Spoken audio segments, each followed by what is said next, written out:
Good evening. We're going to call to order our February 12th Caroline County Board of Supervisors meeting. We'll start off with our invocation. Mr. Thomas.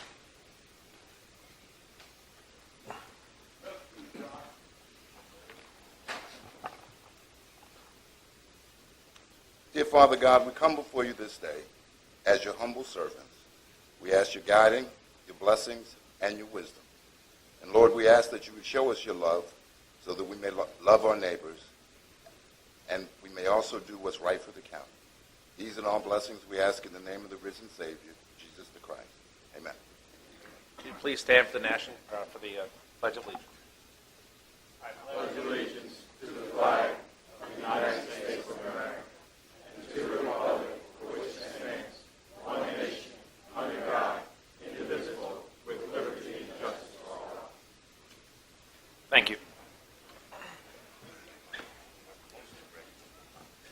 We'll start off with opening board comments, starting with Mr. Thomas. Thank you, Mr. Chairman. I only had one and a half. I attended the Caroline High School basketball game for senior night, which was a great night for the high school. Very proud of our kids.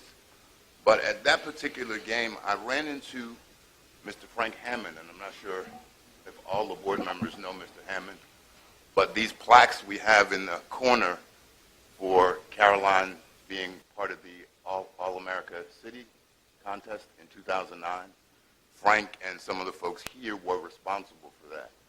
Frank mentioned that he was moving out of state next month, and I was hoping we could do a resolution and a recognition of all those who participated.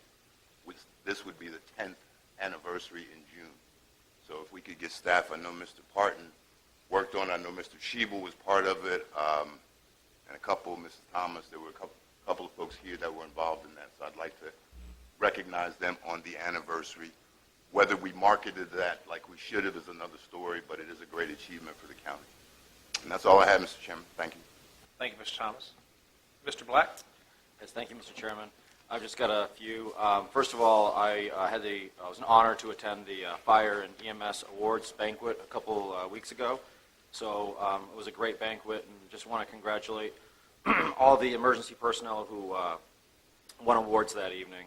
Also, Mr. Seeley and I went to a Chamber of Commerce kind of meet and greet that same week, and it was actually good to get out and meet some of the business business owners in the area. And I think with the schools here tonight, there's a lot of the businesses I think that we kind of had that discussion would be willing to work with some of the students.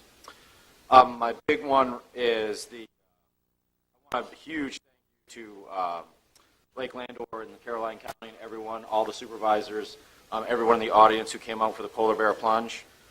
We had 14 participating organizations. It was a great article in the paper regarding it, and those organizations were able to raise, after the final total was in over $24,000 for local charities in the county. So that's it's getting bigger every year, so we appreciate it. Also, that same day, there was a multicultural event that I know Mr. Seeley was able to attend inside Lake Landor, which was, some of the exhibits were absolutely unbelievable. They had some stuff from BMI, they had some art from out of Africa, so it was really kind of a neat experience that was in Lake Landor.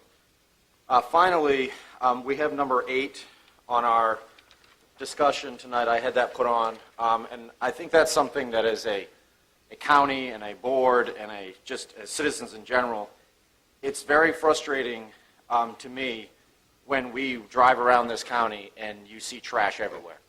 And it's getting frustrating. I know there's Adopt a Highway programs, but we're going to have to come. I think there's going to be a meeting that we're going to have Sheriff Lippa, so forth, because I don't think anyone wants to see Caroline County be basically a landfill.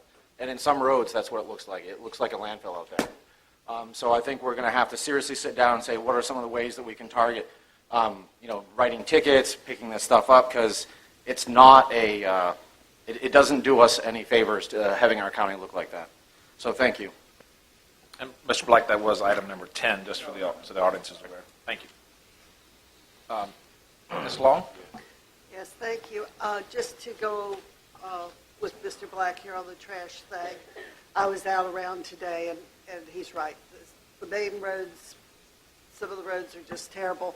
So I'm asking for citizens, talk to your driving age children, search your own conscience. We end up hiring new staff, having to pay people to pick up trash. It's all coming out of your pocket. Just throw it in the back of your car until you get home. Take it in and throw it away. Go use the landfill when you pay for that too. But there's no need for the roads of Caroline Line to look like a landfill, as Mr. Black said. So I think sometimes we forget that we have to remind some of our young drivers that we need to do that. And also, if you're hauling trash to the trash sites, please make sure everything's tied down so you don't have blow off, because that's another cause also.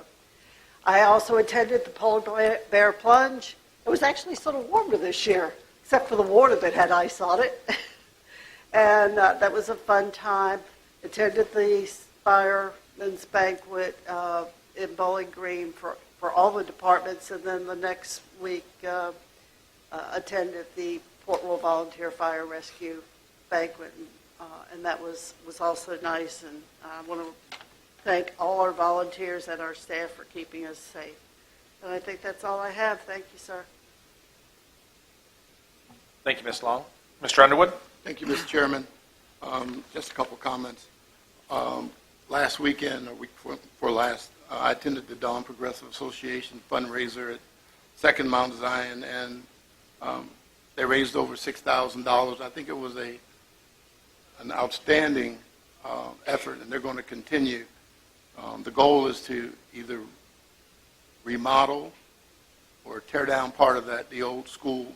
We'd like to keep part of the old school, because that is one of the first old schools that African Americans attended in the Reedy Church area. So they're off to a great start. I'm asking everyone to continue to support the Dawn Association. I believe that if you help yourself, others will come to give you a hand up. So we're looking for a hand up from everyone to help in this endeavor. The Dollar General in Reedy Church on 301 opened on Sunday. I was in there today. It's a very nice business. First one of our businesses in a while that kind of commercial, really national company there. So a great venture opened up on the this past Sunday. So please support that business. And finally, to the board, on March 24th, I have a conference to attend. If we could move that meeting March 24th, take a look at our calendars later, I'd certainly appreciate it. And finally, with this being Black History Month, certainly I want to give a shout out to 3 people in the Reedy Church District. One is Miss Eddie Terrell. She is a community activist who constantly is looking out for the young folks, old folks in the Reedy Church District. And then certainly Deacon Fields and Miss Irene Fields, 2 of the people who are responsible for pushing and driving the Dawn Progressive Association forward. So hats off to those 3 individuals, and job well done. And that's all for me, Mr. Chairman. Thank you, Mr. Underwood. Mr. Seeley? Thank you, Mr. Chairman. I'd like to follow up on Mr. Thomas's recognition of Mr. Frank Hammett. He worked at WFLS and reported news in Caroline for many, many, many years, and actually used to attend board meetings on occasion and record them. So I think it would be very fitting to add that to the resolution as well.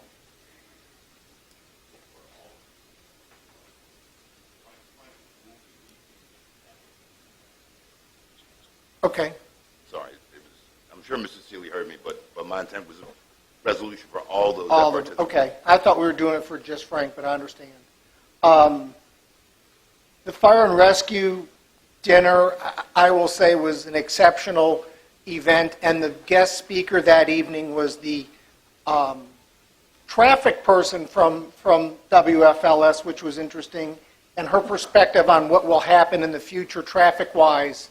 And I think it precipitates that we need to see, in talking with her after the event, I would really like to see the new flyover plans for the river crossing and the 17 intersection that will take place. If I know VDOT's here this evening, I'm going to ask, but if you could actually, I don't mean tonight, but in the future, bring those plans to us, because I think it's a lot more involved than most of us realize. I just kept thinking of 2 more lanes over the river, and that's really not what it entails. So she was very interesting and was explaining that afterwards.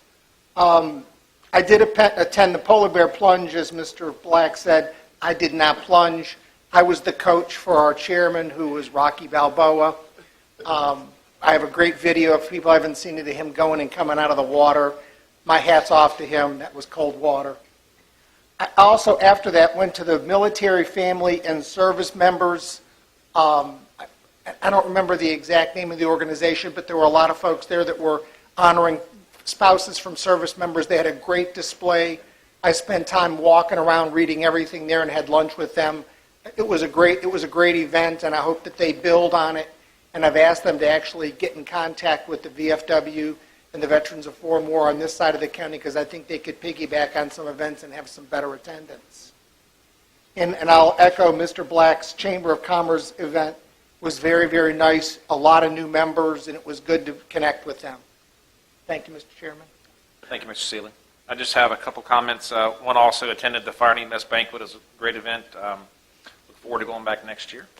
Also attended General Assembly Day with the Virginia Association of Counties, and it's very eye-opening. I hadn't been into the Capitol building since I was in grade school, but a lot of people there, a lot of interest on the bills that were in committee and on the floor, and I commend those that undertake such a role within our state government. It's a lot to it. Also, the Polar Plunge was my first plunge, and it was enjoyable. It wasn't as cold as I had anticipated. I kind of worked myself up for that. So, again, thanks for the opportunity for that. It was a great cause and a great event, and I, again, look forward to doing it next year if the kids' sports schedules would allow that. So, and that's all I have. Thank you. All right, any amendments to the agenda? And Mr. Underwood, did you want to add your March 24th issue? 26th. Want to put that in like 11A or something? That'd be great, Mr. Chairman. Thank you. 11B. We already have an 11A that came in late. So. What's 11A? Yeah.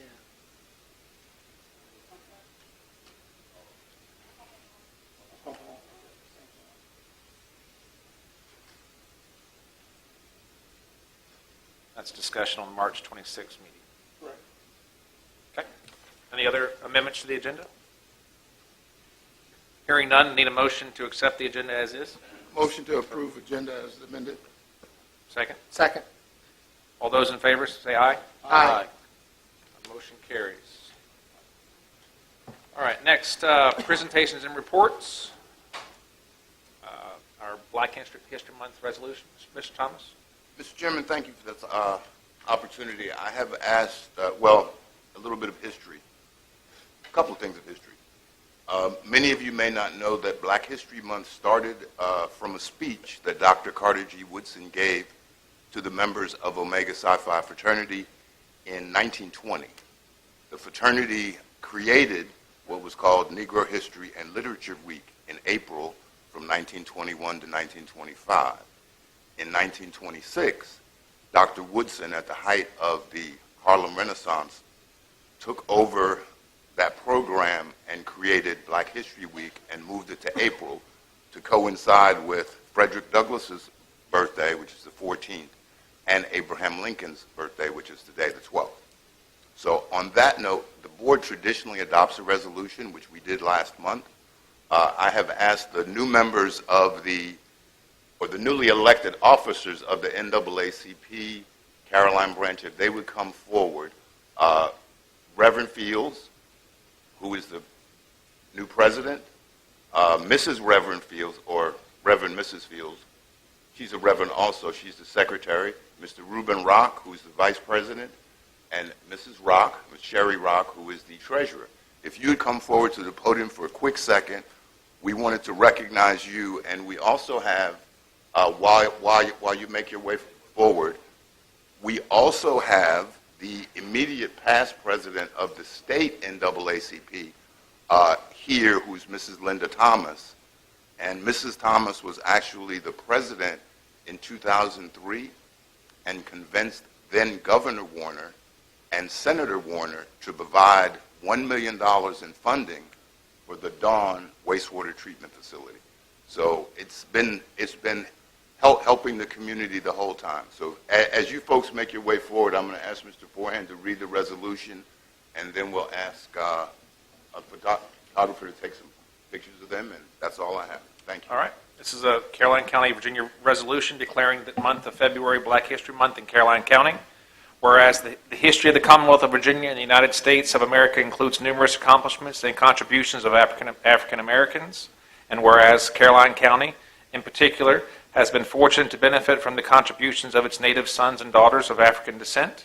And whereas the contributions of these Caroline natives are noteworthy and have benefited not only Caroline County, but in many cases the Commonwealth of Virginia and the United States as well. And whereas the contributions of African Americans often go unnoticed and unappreciated by many Americans, and whereas it is important and fitting to recognize and celebrate the significant role African Americans have played in the development of our great county, state, and nation, now therefore be it resolved that the Caroline County Board of Supervisors hereby proclaims the month of February as Black History Month in Caroline County and encourages county residents to take advantage of the presentations, displays, and other materials available to learn more about the contributions of African Americans. Adopted this day, this 22nd day of January. Thank you.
next on presentations, we have a request for plaque to honor Caroline County citizens who served in the United States Armed Forces after the Vietnam War.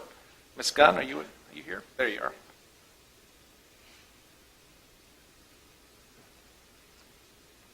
Ms. Gunn, you have the floor. Thank you. Thank you. My name is Jerry Gunn. I'm commander of the Bowling Green Post of the Veterans of Foreign Wars. Our post is requesting that the Board of Supervisors approve a plaque to honor the citizens in Caroline County who served during wartime after Vietnam.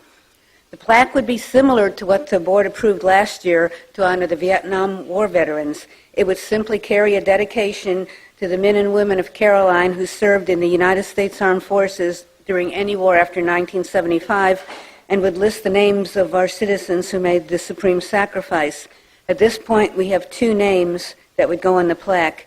Additional names could be added if it becomes necessary, although we hope that never happens. VFW would dedicate the plaque at our 2019 Memorial Day ceremony on the courthouse lawn.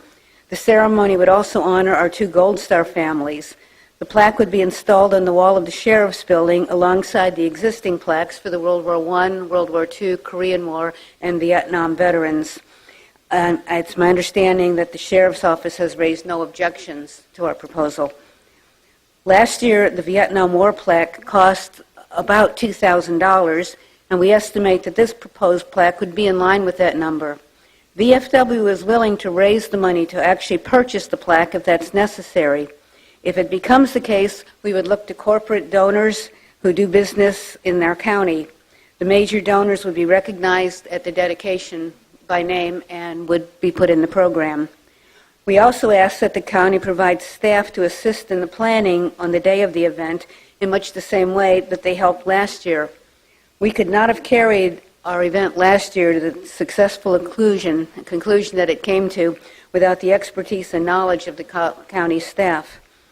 Finally, we don't anticipate this Memorial Day to be on the same scale as last year, but that remains to be seen. Thank you for allowing me to speak. Thank you, Ms. Gunn. Any questions of Ms. Gunn before she sits back down? Jerry, when would you like to order this plaque? What time does it need to be ordered? What's your deadline for getting the plaque? What is your deadline for getting the plaque? Well, we had a very short deadline last year, so this year I'm just thinking like a month or 2 before. You know, if it's a month before, then we could carry this off. Thank you. I think it's a good idea. I don't see any reason. I think do we've a motion done to the do other it? plaques.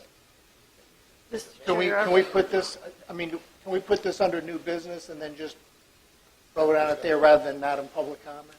You want the board to finance the plaque as I opposed to think that, VFW? right. Well, let's just make a motion now then. Well, but I think the question is, do we do it now or do we put it on the agenda? You can do whatever you want to do.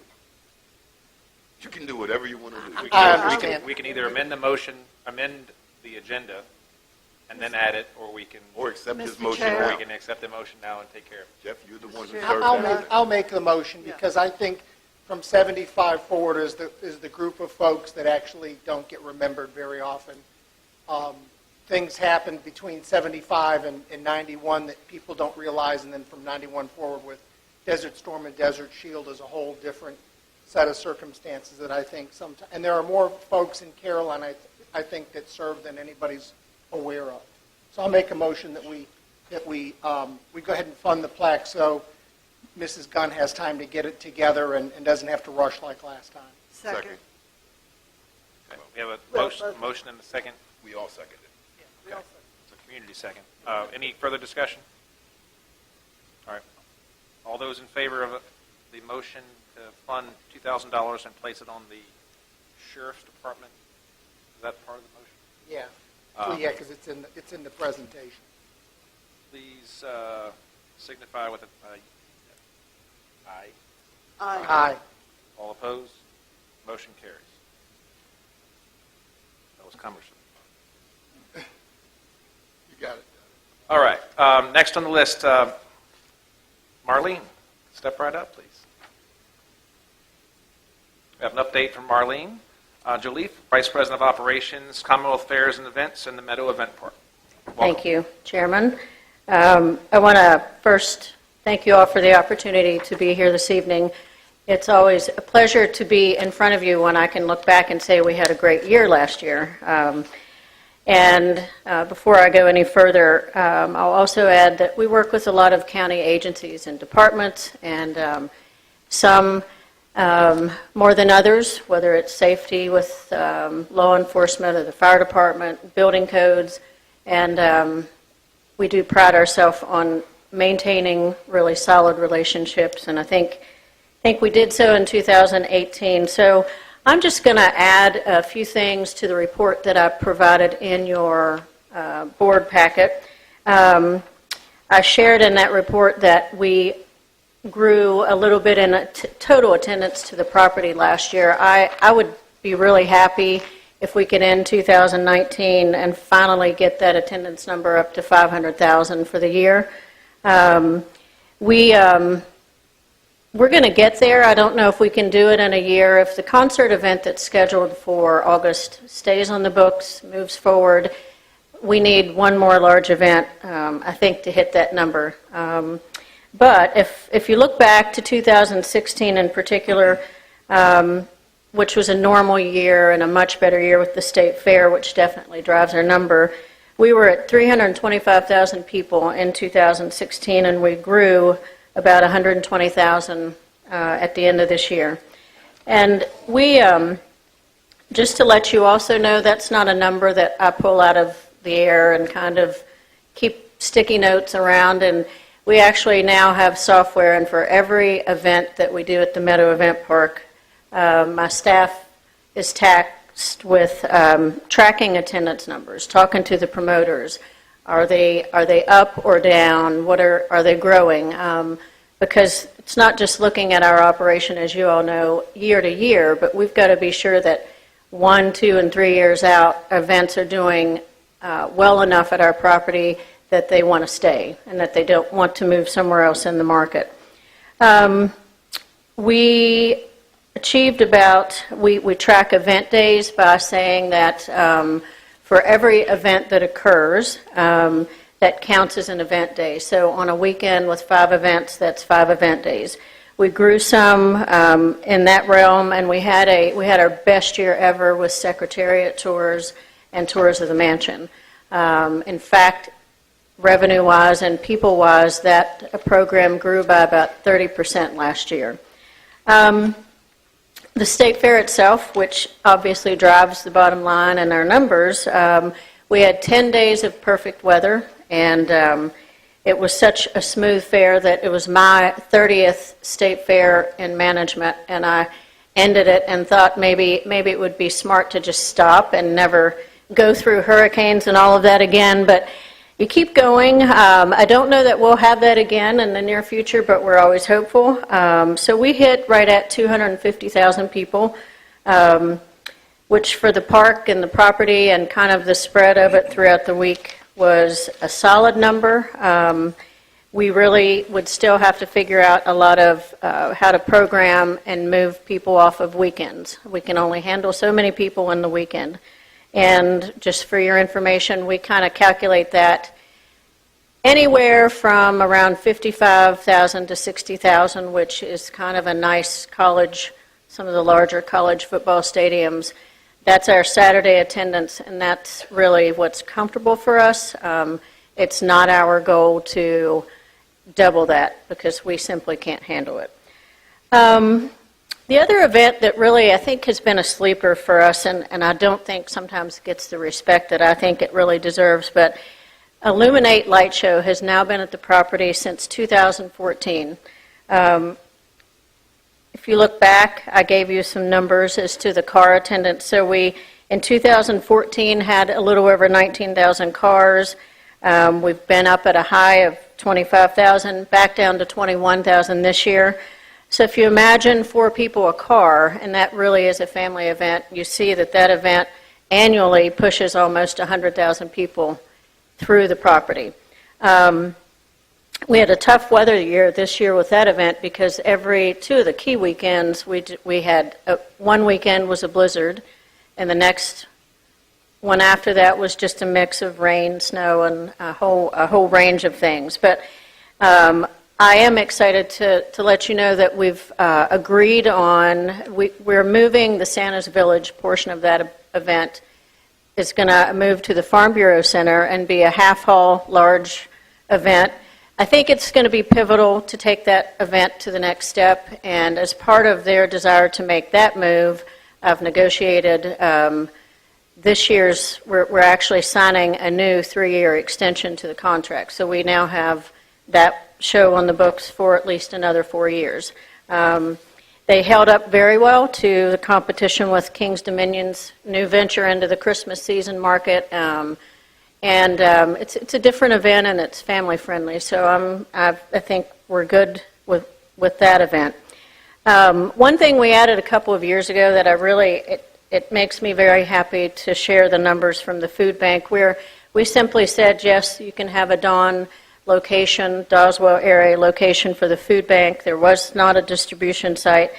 So this year alone, in 2018, from that site, which is on the south side of our property, the food bank shared with us that they distributed an estimated 49,500 pounds of food, and over the monthly distribution served 1,080 households. So that's been a great partnership for us and I think for the community. Marlene, Yes. is this canned food or is this hot food at the end of events that gets distributed? This is canned food. Because Caroline has a food pantry here at Social Services. Uh-huh. Is there, because it goes to Fredericksburg, not to Caroline, is there any way to get some of that to Caroline since we have our own needs as well? Caroline is served by the Fredericksburg Regional Food Bank, I believe. Well, it says that, but we really don't get anything from Fredericksburg to Social Services. It's been a topic of discussion for Okay. a long time. Well, I'm happy to reach out to my contact there and have this discussion and see what we can do. That would be great because we don't necessarily, a lot of prepared food goes to Fredericksburg because they have refrigeration, freezers, all those kinds of things. Yes. We don't here. This is more canned food. Right, which is really Non-perishable. what the interest for Caroline Social Services really is. But that would be helpful if there were a way for Caroline to get in. Since you're in Caroline, it would be nice Social Services Okay. would be involved. I'll follow up on that That'd be question. great. Yeah. Thank you.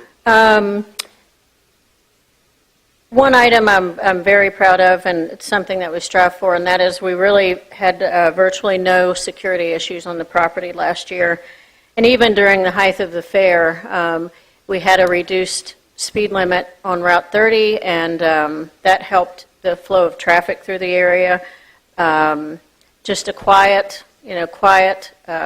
year, and as I've shared with you before, it's not our goal to bring events to the property that we think are going to be a security issue, so we try to avoid that. Very excited with developments in 2018 in the Secretariat Heritage Center story, and just to share a few key things, in late 2018, we had all of the Chenery siblings on the property. And it was very interesting to sit down and meet with them and talk to them and hear their memories of what it was like when they lived there and were growing up. And they're very interested in what we're doing, and I feel like we have their support. So we now have a separate board that's focusing on that Secretariat Heritage Center project, renovation of the barns, maybe a statue on the property at some point, taking what we all know as Meadow Hall and adding more and more Chenery memorabilia to make it more of really a true historical museum. So a lot of good things happening there. Two key events that I don't think I mentioned here would be the March 30th Secretariat birthday celebration, and then that weekend really is kind of a launch to next year is the 50th anniversary of the Triple Crown race. So a lot of good things happening there with that history. We had 2 RV events last year that they weren't large, but weren't small either. The largest was about 300 RVs in the summer. Everything went well. And what we've followed as far as planning continues to work. Tough Mudder is a popular event. They are not going to be on property in 2019, but want to return in 2020.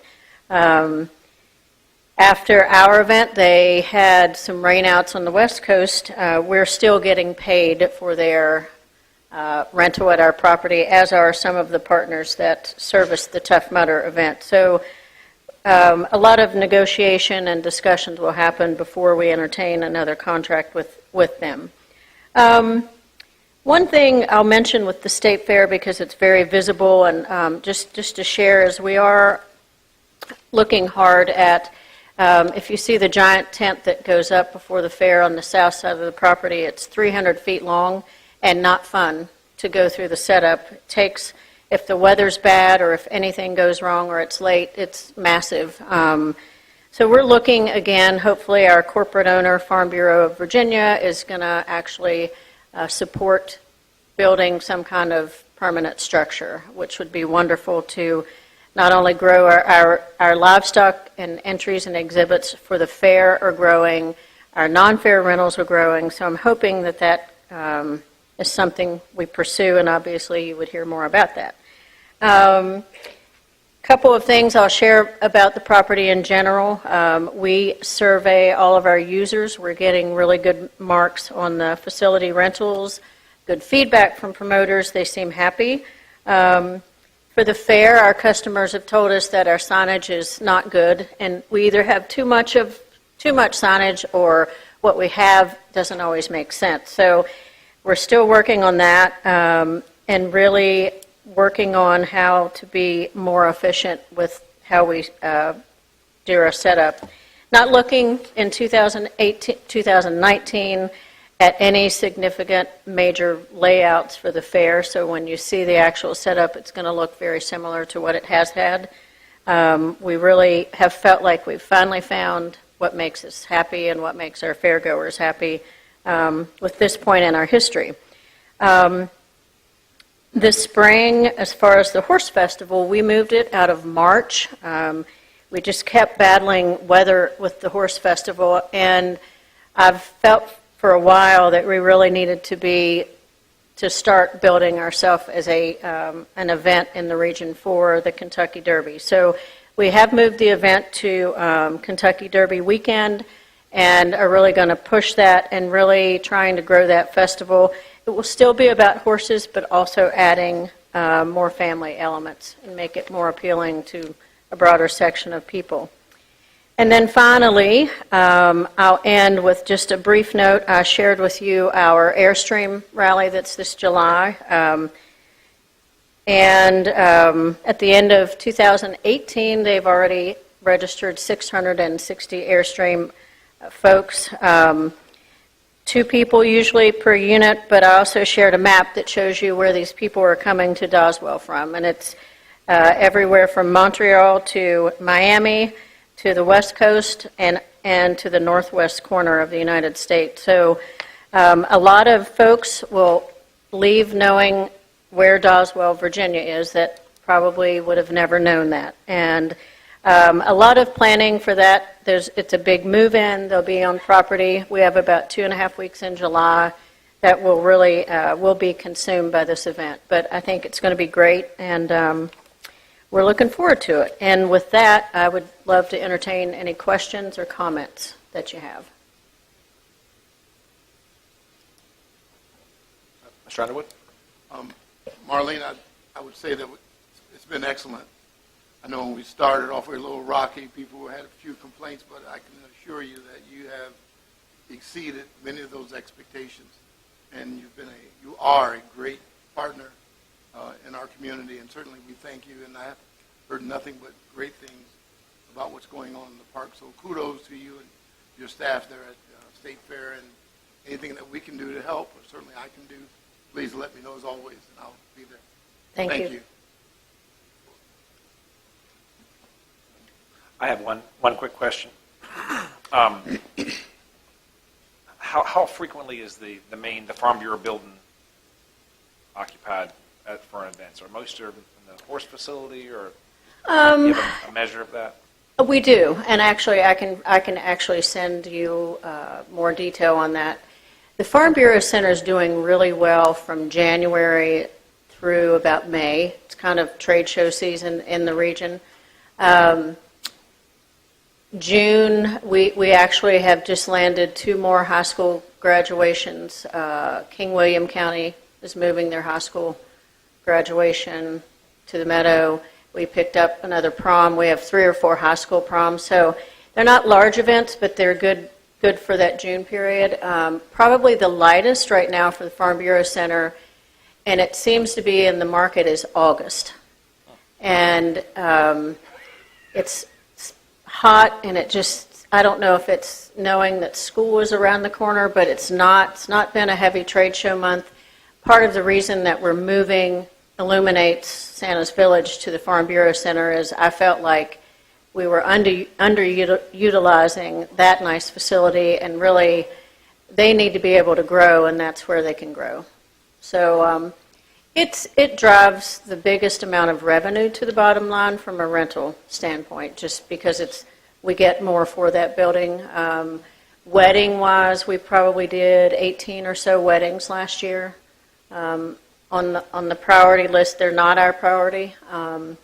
But horse events, we had one of the best years ever with the equine side. I think 20 or so different events. Great. So it's a good mix, but we need one more large event, and that's why I'm hoping we can figure out that one thing in August that kind of gets some numbers and gets people on the property. Well, thank you. Anyone else? Mr. Black? I'm asking you. I just had you kind of stole my thunder there. But my first question is, I think last year when you guys came to us, there was a gentleman here who was talking about doing the concert venue. There were some names that were thrown around as far as the bands that would be there. Has there been a final on that as far as who would be coming to the Meadow? No, I reached out to him today. I have a signed contract with him. Well, he said publicly. Excuse me. I'm sorry. Well, he's still working on that, and it's February, and to do a large concert in August, it needs to happen, and so I'm hoping beyond hope that he is able to keep moving it along. And today his answer to me was it's about 75-25. 75 good, 25% of him thinking that he still might have an issue or two. Okay. So. All right. And so the other thing, so the next big event can't be the 4th of July fireworks. I mean, Mr. Underwood seems to be in favor of it, so he's changing his mind. I would have been sad if I'd left here and you hadn't brought that up. So. All right. Thank you. You're welcome. Before you go, I had one, and just so anybody knows, we're looking for a location for fireworks wherever. But the last thing, Marlene, is you've done a great job. I do have one thing that Mr. Wilson will be in touch with you, and I don't think we're quite ready for, the public yet. But I know there are some other things we'd like to try to do at the fair, so I, do appreciate it. Sounds good. Thank you all Thank so you. much. Thank you.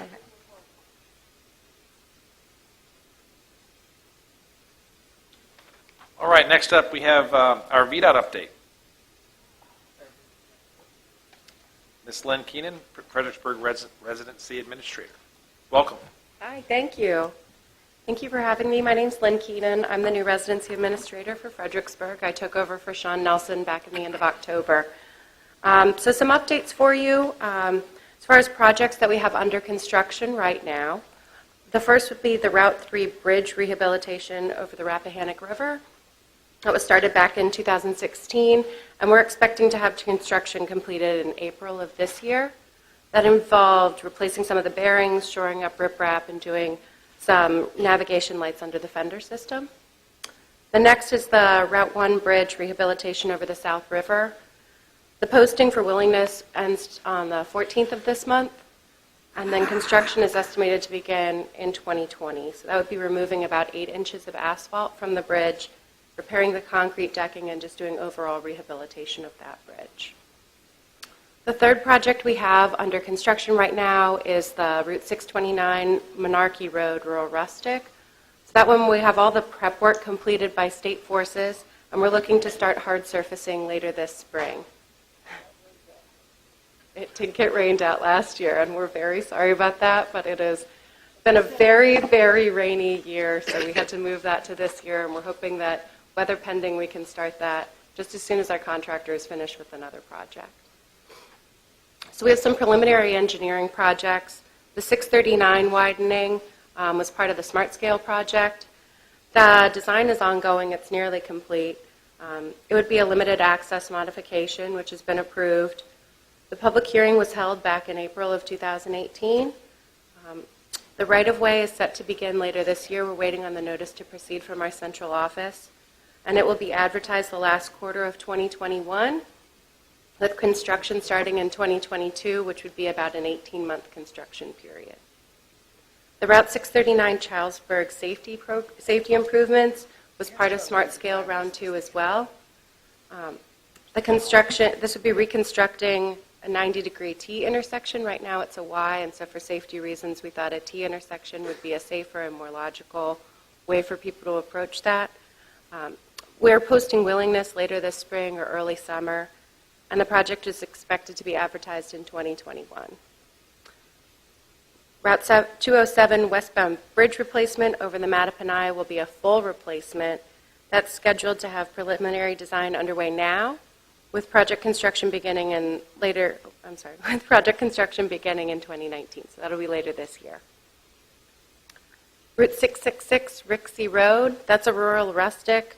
We are working to move the state forces there to do the prep work, so all the ditching and cross pipes that would be associated, as well as project construction beginning later this summer, weather pending. That's about a half mile. That'll be hard surfaced.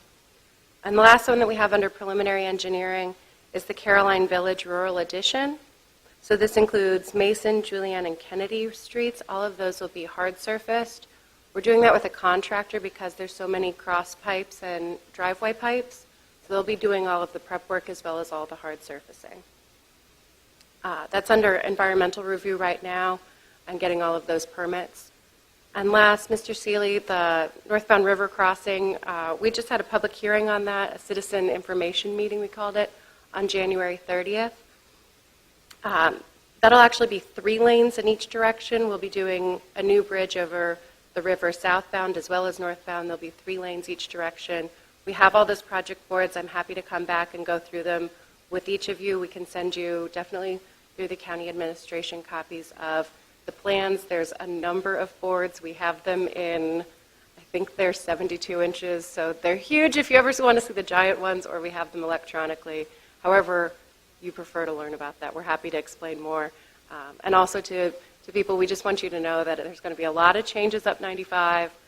They're beginning basically around exit 130, though we do have another Smart Scale project that's in design at exit 126, and they carry all the way up to 630.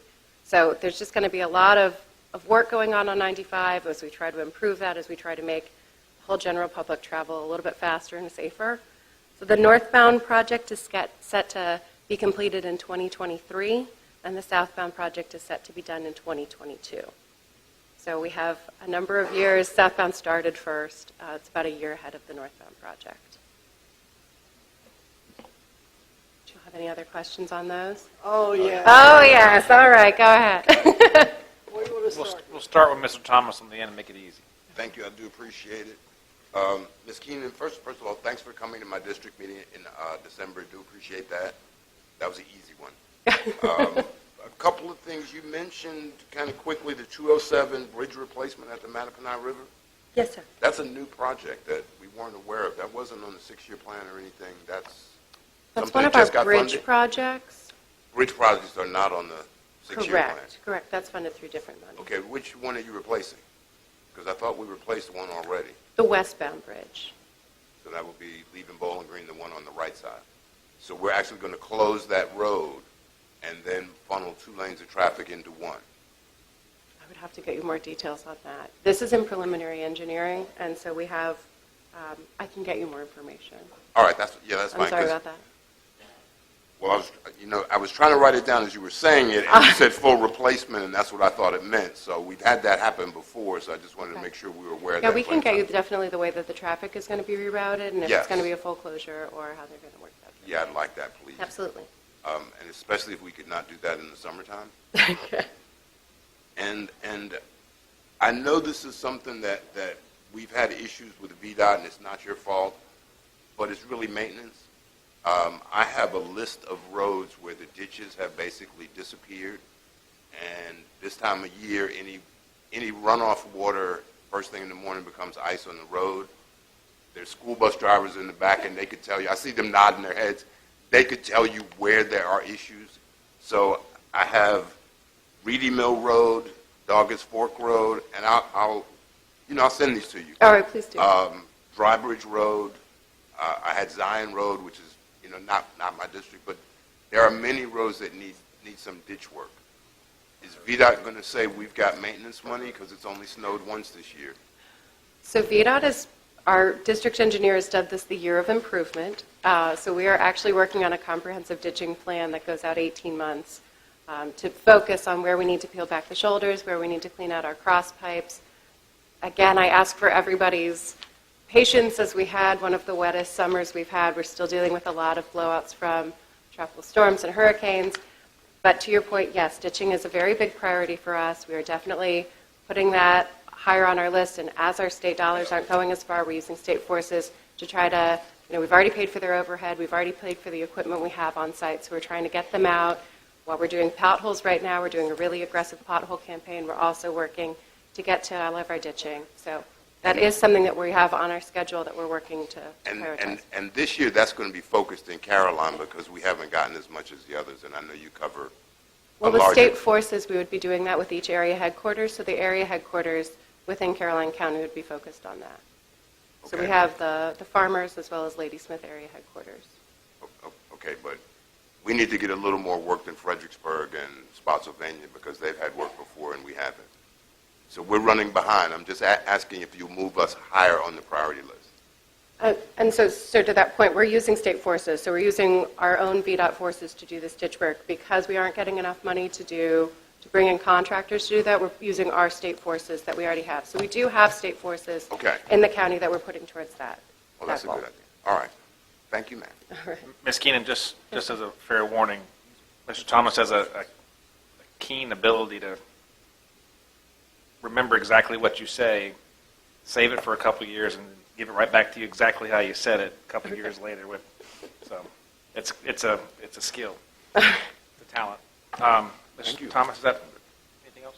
No, but that is it, and I heard her say she was going to take care of these roads right away. Yeah. All right, Mr. Black? Thank you, ma'am. Yes, how you doing? I just have a few, thank you for coming. I just have a few, the Childsburg Road project, when did you, there hasn't been a public hearing on that, and I was wondering if there was a plan for a public hearing, or, and then when was supposed to be design completion, I guess the completion of the project? So right, we're going to post a willingness for that, so willingness to have a public hearing. Right. And that will be in late spring, early summer of this year. Okay. So there'll be very large signs. We'll post a willingness that if anybody in the If anyone public in the wants to area have wants, that, we'll go yes. ahead and do that. Okay. And then the project is planned to be advertised in 2021, and I believe that is also an 18-month project. Will that be going on same time the Ladysmith widening will be happening? Would that be simultaneous, or would it be?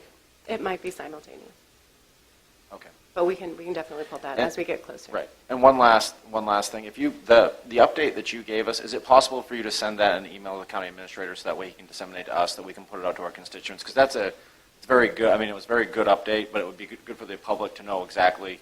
Some of us have social media presence and so Sure, forth, absolutely. so it would be to get the information out to the people. And we can also send you guys, a lot of this is available on the VDOT website, so we have Right. a project page that lists all of our major projects that we're Right, going right. through. Okay. But yeah, absolutely we can. All right. Thank you. Ms. Long? Yes, hello. When's Hello. the 301 bridge going to be finished? The 301 bridge is supposed to be finished in April. this year. Because we have a really good new restaurant down there. They'd really like to have their parking lot back, I'm sure. Because right now, that's where all the equipment is parked. So, okay, that's good to know. On our little, before I get into this, I want to thank Kyle Bates for getting right back to me. I called him the other day about where is VDOT on their trash pickup and their right-of-way? Because it's been a long time, and if you heard me earlier, it's getting bad. And he said they'd be in this one area that I called about the end of the month. I know you're tight on funds. I serve on the AMPO. I know. But when do you see funds for the ditches, the shoulders of the roads that have to support our farming equipment and for maintaining your right-of-ways so that it doesn't make our county look like a third world country? So again, this is part of our 18-month process that we're going through. We're setting out an agenda and a work plan for each of our area headquarters. This type of work, ditching, peeling back the shoulders, cleaning those up is something that we're working with our area headquarters, so our state forces staff, to try to do that work in-house. This is because our budget is stretched really thin. We get more miles of road each year within the residency, and it's just at a point where we don't have enough money to get enough contracts to do everything every single year. So we're trying to do ditch work every 5 years, so we'll do that in sequence. So we're aiming to do 20% a year across 5 years. Again, that's an aggressive goal compared to where we've been going.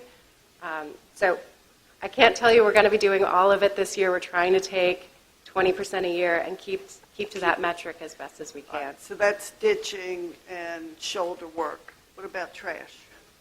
Because isn't that in the right-of-way, is that not your responsibility in your right-of-way to keep It them is, ma'am, clean? yes. And Drive so- down Page Road, drive down Ladysmith Road, drive down Cedar Home Road. Ms. Long, are you done? I only have one other question. Our little handout said you were going to discuss increased speed limits, but you're not going to discuss those because you're not going to go any faster through my district. Thank you. I think that's my business. Mr. Black? I forgot to, you had mentioned something about the trash, and I forgot to actually ask that. You were working with something with Mr. Schiebel, and I believe it was an agreement with Caroline, which the Adopt a Highway program would actually be taken over. There was an agreement, I believe it's with VDOT right now. Is that correct, Mr. Schiebel? And we're waiting on VDOT to get back to us as far as, because I think that would take work off your hands. And I think that agreement has been with you guys for a while. And that's a complaint we're getting as far as trash. And so Mr. Schiebel, I believe the idea that Mr. Schiebel has is we can start kind of being more proactive ourselves and getting some of these organizations together within Caroline to start picking up some of the trash alongside the road. But that agreement, I believe, has been with you guys for a while. And I think we would like, it's a win-win for you guys because it takes work off you, it takes work off you and puts it on us. And it's a win for us because we can start taking responsibility and say, hey, look, we want this church, this organization to clean. We can contact them. So if we get that agreement back, that would be very helpful. Sure, absolutely. We can follow up and see where that is. All right, thank you. Mr. Underwood? Thank you, Mr. Chairman. Ms. Keenan, Mr. Bates is your counter, or works with you? He's my deputy, He's yes. your deputy. Now, I've talked to him for the last year or so, really regarding the same issue. In Reedy Church, we do have a very high water table. So we've got people who can't even basically get to their front door because the water is backing from the street through the ditch to their front door. And that's a quality of life issue that we should be able to resolve. And they've called and I've called without resolve. So how are you going to prioritize those ditch pulling and cleaning to make sure that it's being effective for certain citizens? So our goal is initially whatever ditches are impacting the right-of-way. So whatever is blocking traffic, that's our highest priority. If it's holding water on the shoulder and might potentially break down the structure of the road, that would be our next highest priority, but removing the water from the road is our highest. And I can completely empathize that it's a challenge for everybody, and I know that as a representative of VDOT, that's not the answer you want to hear. We truly are doing the best that we can with the workers that we have. We're working with 9 to 13 state forces in each area headquarters, and I have 8 across 3 counties. So I don't have a plethora of staff. We don't have a plethora of equipment. We truly are doing the best that we can. We're working as hard and as fast as our people can go to try to get these, but we are triaging it based on if it's impacting the roadway, if we can't pass that, if it's going to undermine the structure of the road, and then if it's just holding water in the ditch, but it's, traffic is still able to flow, that's a lower priority. But if there are specific examples, we can definitely, if you reach out to me or to Kyle, we can definitely pull those and make sure that we're prioritizing that work. So it is a very large area. We have eyes on the road, but we always appreciate feedback from others if we're missing something. I'll reach out one more time, okay? And my second question is regarding the digital speed limit signs that are up in some localities. Is VDOT doing that, or is that, the signs that when people go by gives you the speed limit? I'm not sure. I can look into that further. I think there's one in I think those are town things. The town actually bought those. Yeah. Yeah, they're not cheap. I was surprised. But the point, I'm sure the sheriff will tell you, that sign means nothing because the speed limit sign is behind that sign. Right. No, it tells you what the speed limit is when you. Yeah, but the actual new speed limit is behind that sign. Really? Right. Right. I think we need something on Route 30 to slow that traffic down on Route 30 and heading toward 301 up to King William and back or King's Dominion. I still think that traffic moves at a high rate of speed with all the tractor trailers and folks moving, and so we need something to let people know they're coming to that intersection.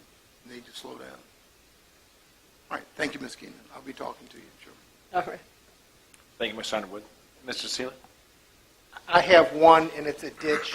It's Tinder Drive, and it's the left side of Route 2 coming into Bowling Green, and it's a big farm field, and I think that's probably part of the problem as it gets farmed. And the water was completely across the road in 2 of the last storms. I actually had pictures sent. And they actually sent them at Christmas, and I don't think I connected with anybody over Christmas. Was not a good time to do that, but that's by far the worst ditch that I've seen in a while, and I actually went out and looked at it. The other, Rixey Road, so this is going to complete Rixey Road, this resurface? Correct. Okay. Because that's, I know that they've said they were going to finish it before, so we're now on the schedule to do that. It was on the schedule in the fall, but because we had such heavy rains, we couldn't right. dry the road out enough to surface treat it properly. Got it. If it keeps doing what it's doing all day today and all weekend, we're going to be in the same boat. And I'd just like to say to you, thanks to Kyle Bates for all the work he did on Route 2 when it was being resurfaced. We had a number of issues, and he came out, was great. So I'd just like to pass on the thanks for his due diligence between Sean leaving and you coming aboard. All right, thank you. I'll pass that along. Helen, do I need to do anything for the present? I have a couple. Oh, sorry. Don't forget me. All right. The packet. Yes. You're the only one that has color photos. This is a.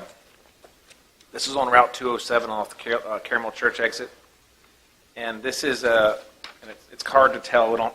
An aerial shot would have been great, but it's a small sliver of presumably VDOT right-of-way in between 207 and a frontage road, and it's the fencing used to be there, but we're seeking what can be done to make that more aesthetically pleasing. It's probably 200 yards of probably a 30-foot strip of land that goes between those two roads. That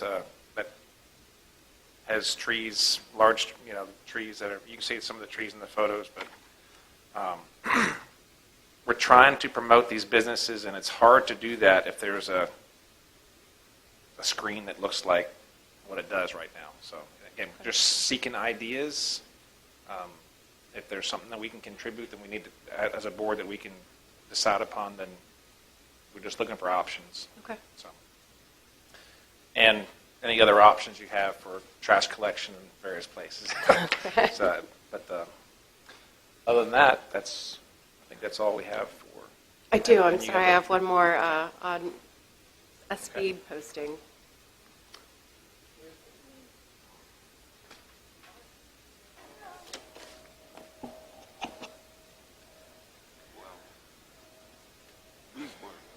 weren't given this prior. Yeah, I apologize. I sent it to Alan this afternoon, so. Oh, is that? We have a copy that you can see. That's been the proposal to move up to 50. All right, so we have an engineering study that was completed earlier this year. Do I have this, Alan, or are you? If you can go forward. So we're looking at speed postings on Route 207, Rogers Clark Boulevard, as well as Route 301. So the Code of Virginia changed earlier in 2018. It was voted by the General Assembly that for non-limited access, multi-lane divided highways, and those ones listed here within the Fredericksburg District, it would be possible for us to increase the speed to 60 miles per hour. So we're bringing this before you. We conducted a speed study and are just presenting the results to you all. If it is, of course, the board's choice, VDOT is recommending approval for these, but we leave it up to the county to decide if they would like to increase the speed or not. So study area 1 on Route 207, we're looking about 6 miles of roadway. So the daily traffic is between 10,000 and 13,000 vehicles. And this would be just past Route 652 down to Nelson Hill Road. The second study area is in Route 301. It's just past Horns. So it's about 1 mile north of Route 608 and goes down to Route 17 Tidewater Trail. This is almost 9 miles of road and has about 9,300 vehicles per day. These are just some of the study components that we looked at. We reviewed speed data, road characteristics, some of the development and environment in the area, parking and pedestrian, crash data, and we also sought consensus from state police as well as the local sheriff's office. So the study results for Area 1 on Route 207 show that a majority of the traffic was already exceeding 60 miles per hour. The actual 85th percentile of traffic was 63 miles per hour already. This traffic study was conducted in September of last year. These are some of the characteristics of the road. It's 4 lanes, divided, has a paved and grass shoulders in sections, 15 crossovers, 10 intersections, none of which are signalized, and we had no concerns about sight distance. The roadside is mainly wooded and farmland, occasional residences, and occasional business ventures. Parking is not specifically prohibited, but none was observed, and we saw no bike or pedestrian accommodations, nor any of that activity during the study. The crash rate is well below the statewide as well as district averages. We had 53 crashes in a 3-year period that was reviewed, none of which were fatal. We also received consensus on this from both the state police as well as the local sheriff's office.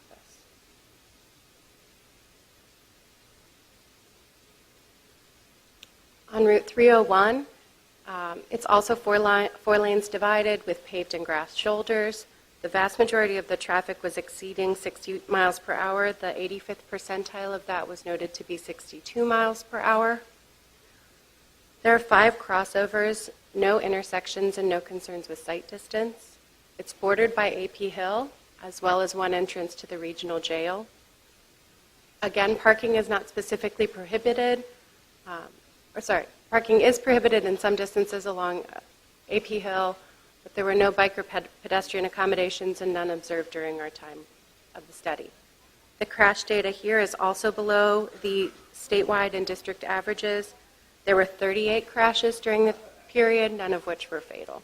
And we also received support from the state police as well as the local sheriff.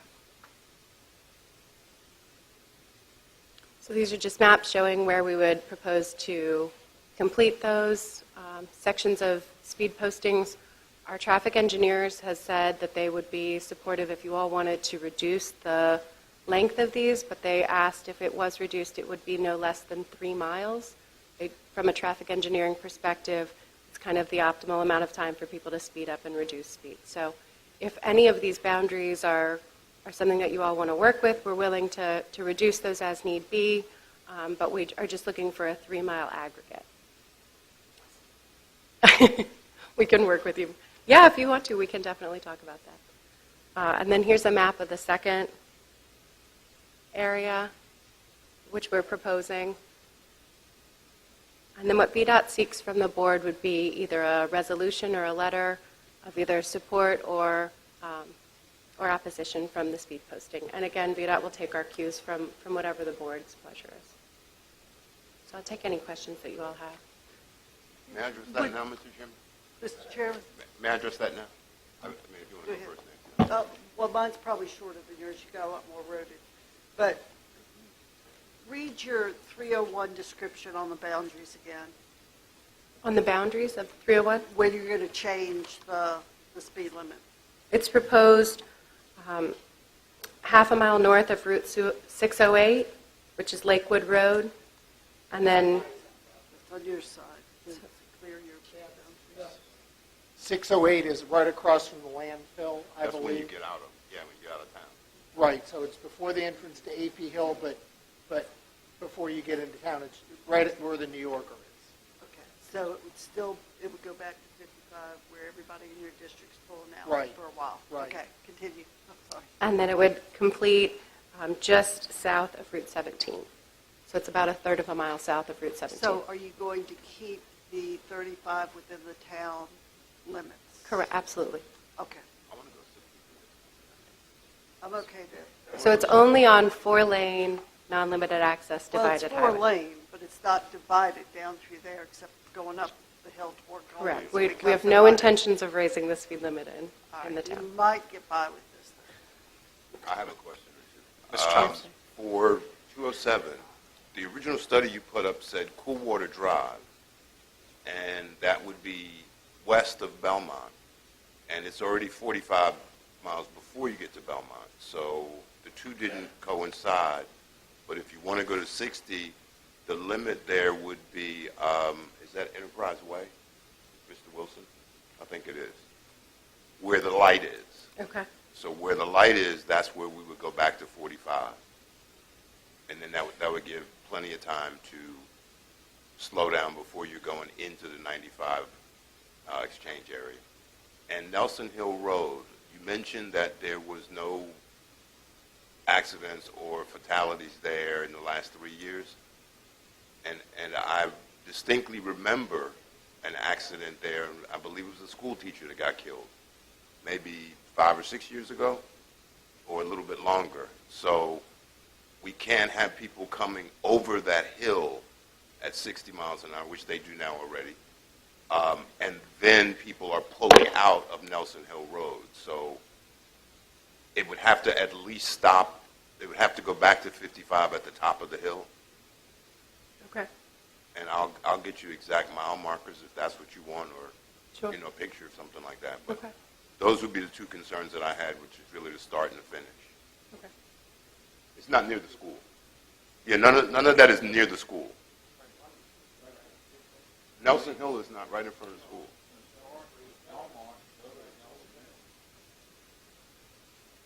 From Belmont to Nelson Hill does not encompass the school. It does.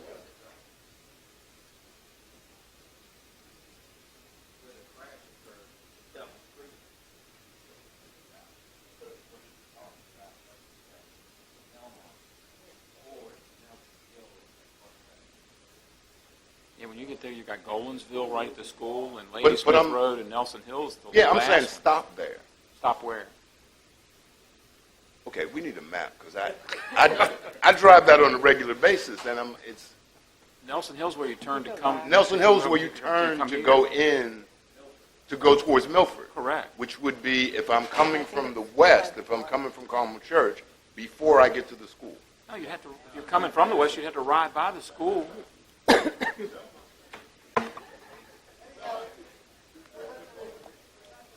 All right, Manola- we will Manola get Road's you a in- map to make sure that you don't have a 60-mile-an-hour speed limit before the school. Yeah, Manola Road's on the west side of the school, and that's the Panola last Road is on the west side of the school. Right, yeah, but Nelson Hill, is you got Golensville, Devil's Three Jump, Ladysmith, and Nelson Hill. I just took Nelson Hill yesterday. I'm coming from Carmel Church. I'm telling you, I ride it every day. We'll make sure you get that. I just But anyhow, we don't want you going 60 miles an hour in front of the school.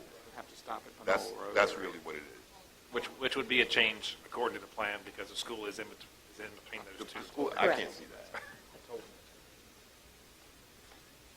Can you see that? Oh, it's not just me. But I can't see that far anyhow. But the reality is, we don't want you going 60 in front of school. We'll make sure we get it to you. Anyone else? Mr. Seeley? Well, so around the bypass will stay 55 until we decide where Mr. Thomas's 60 starts, correct? The bypass around Bowling Green. So Correct. from the AP, basically from the New Yorker all the way around Bowling Green till you come out onto 207 will stay 55. Correct. Okay. Well, we don't really want 60. I know it's only 5 miles an hour, but when we go past Poplar Inn Automotive, we've got houses right there on the road. So we don't want it to be 60 there. We'll make sure we get it to you.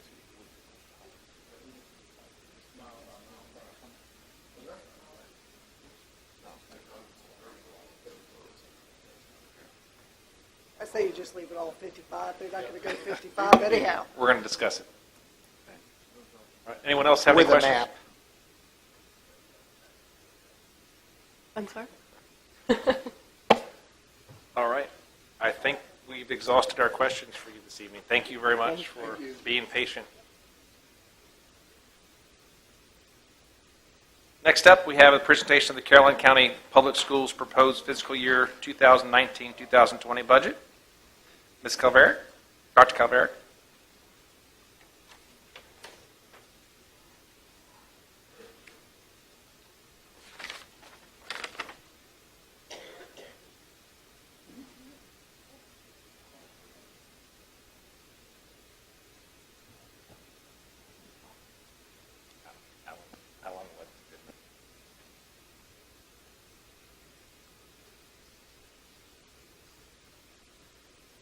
Good evening, Chair Forehand, Vice Chair Seeley, members of the board, and Mr. Cully. I'm pleased to be with you this evening to present the superintendent's proposed FY20 school budget. We come to you on a rainy evening, and in the world of weddings, this means good luck. May the same blessing be bestowed upon both boards as we move forward with the budget season. There are 4 major objectives we hope to accomplish during our presentation. Budget context, which will help anchor our budget requests through the lens of the strategic plan and past successes. The FY20 budget process and priorities. Financials provided by our Director of Budget and Finance, Marcia Stevens. She will cover ADM, insurance, compensation, the governor's proposed budget, and revenues. We will close our time together with a brief overview of next steps and upcoming meetings. Building budget context. Pathways 2022 is Caroline County Public Schools' 5-year strategic plan. The 4 overarching goals of teaching and learning, school and community relationships, health and safety, and organizational effectiveness serve as a guide for all work that the division tackles. Our goal is to align all school, department, and division efforts with Pathways 2022 to increase efficiencies, enhance achievement, and ensure we are strong stewards of human and fiscal resources.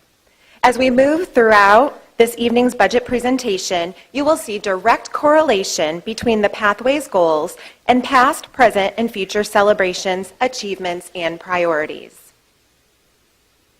To demonstrate our school division's commitment to advancement, productivity, opportunity, and achievement, the following 4 slides reflect successes strategically aligned to Pathways 2022 and the intentional allocation of fiscal and human resources. While I will not highlight every one of the items noted above, please take note of the many teaching and learning accomplishments. 80% of schools fully accredited, Mrs. Therese Haley, Madison Elementary School Principal, being named VASCD, Virginia Impact Leader, the successful rollout of a 6-12 Chromebook initiative, and the introduction of the Caroline K-12 profile of a graduate. While not exhausting representation of all partnerships, Each of these businesses, civic organizations, and nonprofits supports our schools and communities through Goal 2, school and community relationships. From mentorship, summer camps, entrepreneurial opportunities, apprenticeships, to interview skills, the swim program, and after-school programming, Caroline County Public Schools is blessed with a growing network of collaborators. Goal 3, health and safety. Health and safety incorporates mental health and wellness, safety, and facility management. Spanning numerous mental health partnerships, to social-emotional curriculum and assemblies, to energy and facility upgrades, to our critical teamwork with the Sheriff's Department, CCPS is committed to each student and staff member's well-being. And our fourth and final goal represents organizational effectiveness. This incorporates strategic planning, financial management, and human resources. The demographic and compensation studies, introduction of financial and human resource technology solutions, diversified recruitment strategies, and our county partnership enable CCPS to continue enhancing our organizational effectiveness and efficiency. As we transition into the budget process and priorities, it is important to share the school division's commitment to education, awareness, and advocacy. Since October, CCPS has engaged in a wide array of budget-related education, awareness, and advocacy activities, including school and department budget meetings, advisory committee meetings, meeting with state legislators, and using various communication methods to keep our stakeholders knowledgeable of budget developments. Our clearly defined budget process includes 4 phases, which promote engagement, communication, reflection, and data-driven decision-making. During phase 1 and 2 of the budget process, multiple advisory committees assisted with prioritizing the initial 58 budgetary requests submitted by the 5 comprehensive schools and departments. These items were sorted into 3 major categories consisting of mandatory, critical need, and desired other. The compilation of this process yielded the 15 CCPS budget priorities. What is important to emphasize is the school division's due diligence in continuously evaluating needs, determining each item's impact on teaching and learning, and identifying alternate options and funding sources. It is this continuous dialogue that has resulted in the removal of 7 items from this evening's proposed budget. These items are identified in the red. The 10 remaining budget priorities will be outlined for you in greater detail so that you have an understanding of the internal and external drivers and associated impact each budget priority would have upon Caroline's continued progress. Under Goal 1, Teaching and Learning, we are requesting 6 additional FTEs. While the middle school experienced tremendous academic growth during the 17-18 school year, we continue to strive for accreditation in the area of English. Math accreditation was achieved this past year for the first time under Ms. Foster's leadership in over 9 years.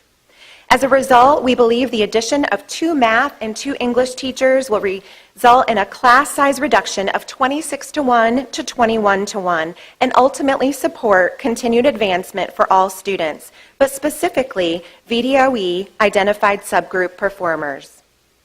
Caroline currently employs 4 instructional technology resource teachers, with Mrs. Rebecca Schieber working feverishly to provide technology and STEM integration to both Madison and Bowling Green elementaries. To fully support the one-to-one initiative, enhance STEM opportunities within every school, and support the new 1920 VDOE mandate for all teachers to teach computer science standards, it is critical that every comprehensive school be outfitted with an ITRT. The need for a high school school improvement specialist is bolstered by 2 distinct reasons. The first is associated with the governor's promotion of all school counselors spending at least 80% of each workday hip to hip with students. Pedagogically, Caroline County Public Schools is in full support of this legislation. However, the introduction of a school improvement specialist must be accomplished in order to disentangle our Director of School Counseling from serving as the building testing coordinator for the high school. CHS operates on a 4x4 schedule, which means our school counselor is orchestrating fall, spring, and summer SOL testing, PSAT and SAT testing, AP testing, and supporting CTE credentialing and certifications. A school improvement specialist will not only serve as the assessment specialist, but will also oversee data analysis and coordination of intervention and remedial efforts. Under Goal 2, School and Community Relationships, we focus on building connections among staff and students, between school and parents, and buildings and the community. Our 3 student support specialists, Antonio Clinkscales, Roxanne Carter, and Dan Powell, work extensively to support mentorship programs and attendance policy implementation, while simultaneously connecting students and families to invaluable internal and external resources, agencies, and supports. 2 critical measures indicate the continued need for an additional student support specialist. The first data point is associated with a new VDOE accreditation requirement, that is chronic absenteeism. A student is considered chronically absent if he or she misses 10% or more days within the school year. This equates to approximately 17 or more days. As you can see, 36.62% of students at Bowling Green missed 17 or more days of school last year, 13% at Lewis and Clark, 31.69% at Madison, 15.68% at CMS, and 19.73% at the high school. The second data set, which is reflective of our specialist role and responsibilities, pertains to mental health and wellness. During the 17-18 school year, the student support specialists supported the completion of 97 risk assessments, 21 threat assessments, 10 FAPT cases, which stands for Family and Planning Assessment Team and is a preventative measure to moving forward through the court system, 8 truancy cases, 7 student hospitalizations, and 5 Caroline County Sheriff Office related emergency court orders. Goal 3, Health and Wellness. Goal 3, Health and Safety, incorporates efforts associated with crisis prevention and preparedness, facility management, and mental health and wellness. The request for a behavioral specialist aligns not only Caroline's legislative priorities, but also with Governor Northam's budget recognition of the need for additional mental health providers within public schools. The role of a behavioral specialist is to support the holistic development of all students' social, emotional, and behavioral growth, but to specifically provide differentiated interventions, problem solving, and supports for students experiencing difficulty with self-regulation, social awareness, and relationship skills. Additionally, the behavioral specialist would also serve as a leader and trainer for the Mind Up curriculum, which is a social emotional program at Bowling Green Elementary School. This person would support positive behavioral supports and intervention programs and the Virginia Tiered System of Support Grant, which Caroline County was proud to receive this past school year, as well as assist with linking students and families to outside agencies such as RACSB. You can see that the behavioral specialist is a critical component to our students' health and wellness. Bowling Green Elementary School, Madison Elementary School, and the School Board Office all benefit from having roofs with a 50-year lifespan. To ensure that we are able to maximize the longevity of each facility, roof maintenance is necessary.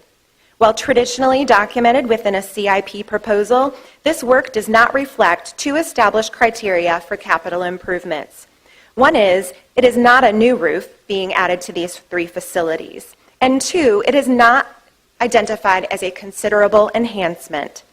As a result, we are requesting these funds through our operational monies and would place these monies within a capital outlay line item.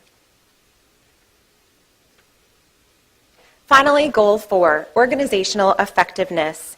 Organizational effectiveness captures strategic planning, fiscal accountability, and talent management. Employee compensation is a natural driver associated with recruitment and retention of the highest quality staff. Our Director of Finance, Marcia Stevens, will provide greater detail associated with Phase 2 of the 3-year compensation study, as well as regional comparisons and budgetary implications for your consideration. At this time, I invite our Director of Finance, Mrs. Marcia Stevens, to the podium to share with you financials associated with the governor's budget, average daily membership, compensation, and health insurance. Good evening. The first part I'm going to go over is the governor's budget. He introduced his budget December 18th, and he presented $268.7 million of new monies to K-12. Some initiatives were the at-risk funding, the school counselor funding, the 5% raise, and some low-interest loans for school construction. Governor Northam's proposed budget includes additional funds to CCPS in the amount of $663,000 across all funds. The net increase includes the new funding associated with all of his initiatives, as well as a reduction in ADM used in projecting the budget. In FY20, CCPS budgeted ADM is reducing by a membership of 64, which I will display a historical trend in the next slide. It is important to note also, while Governor Northam's placed an emphasis in his budget proposal on K-12 education, crossover took place last week.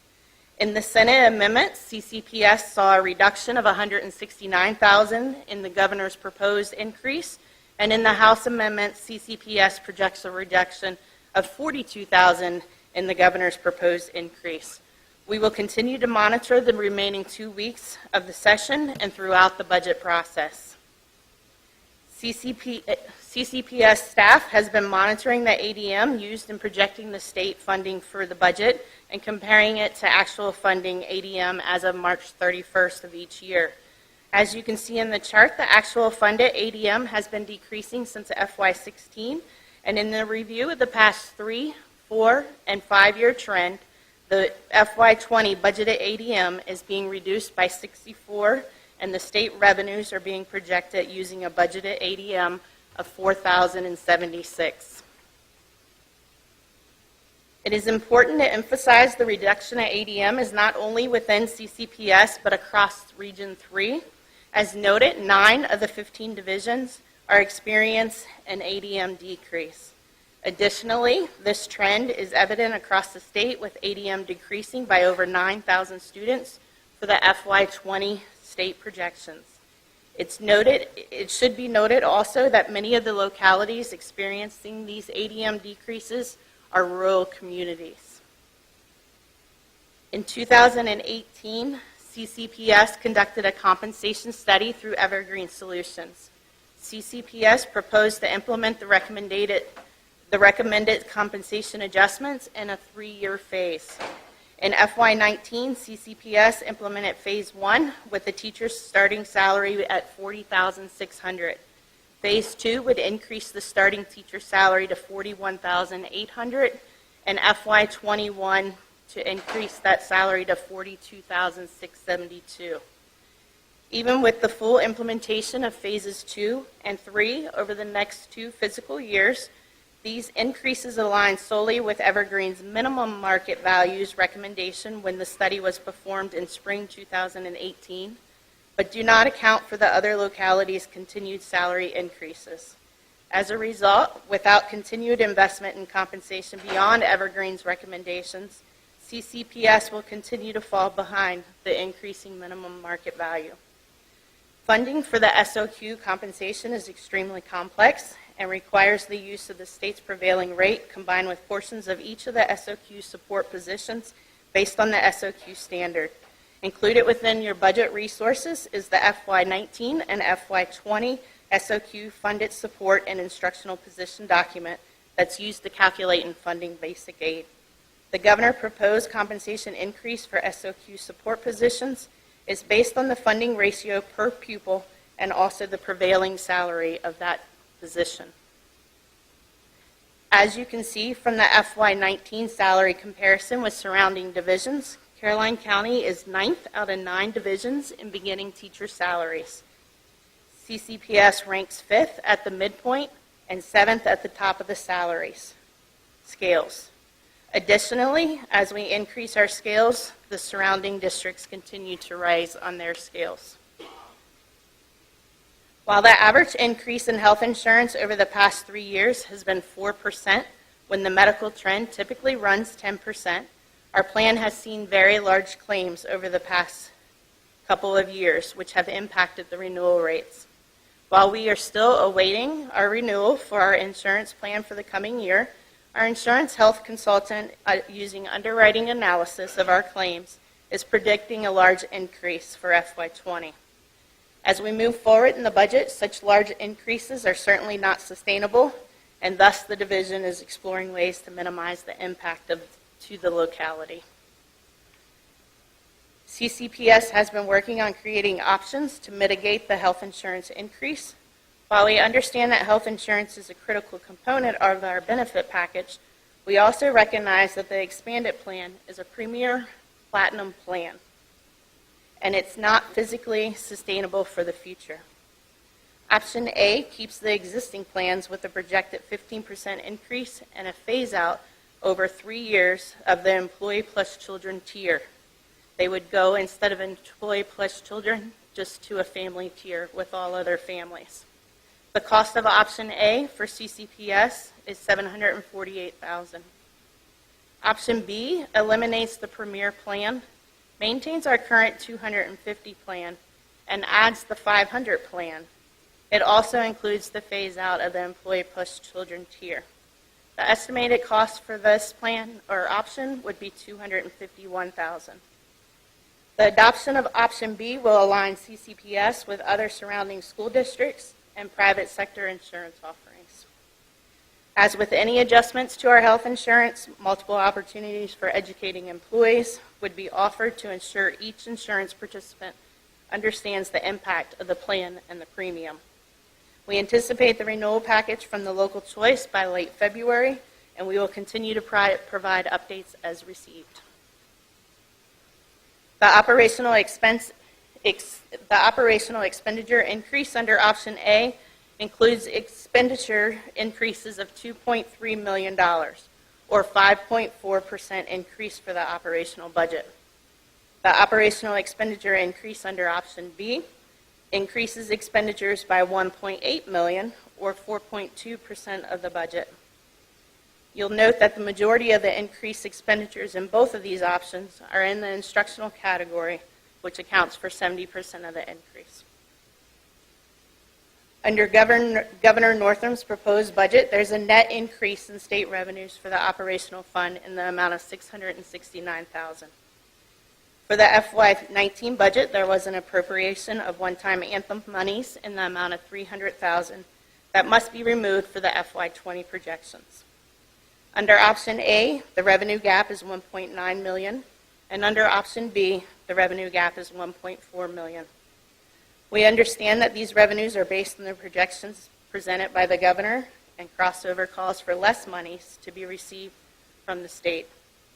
The budget process is streamlined with Pathways 2022 and is the consolidation of many stakeholders' input and result in the instructional priorities outlined in the budget. This slide is to show the details of the funding gap for the FY20 budget. In the development of the budget, the baseline adjustment was a decrease of $74,000. The compensation increase as a net with the governor's proposed revenues is $362,000. As part of the FY20 development, we've removed the one-time funds of $300,000. There's 8 new positions in instruction for $541,000. The capital outlay for the roof repairs of $45,000, and then the two differences of the health insurance options, $748,000 to $251,000, bringing us to the gaps of $1.9 and $1.4 million. For the special funds, we're projecting small increases across these funds. The food service also is showing a minor decrease in state funding. The textbook fund is also expecting a minor decrease, and both decreases in the state and local match. We'll have Dr. Calveric now go over the next steps.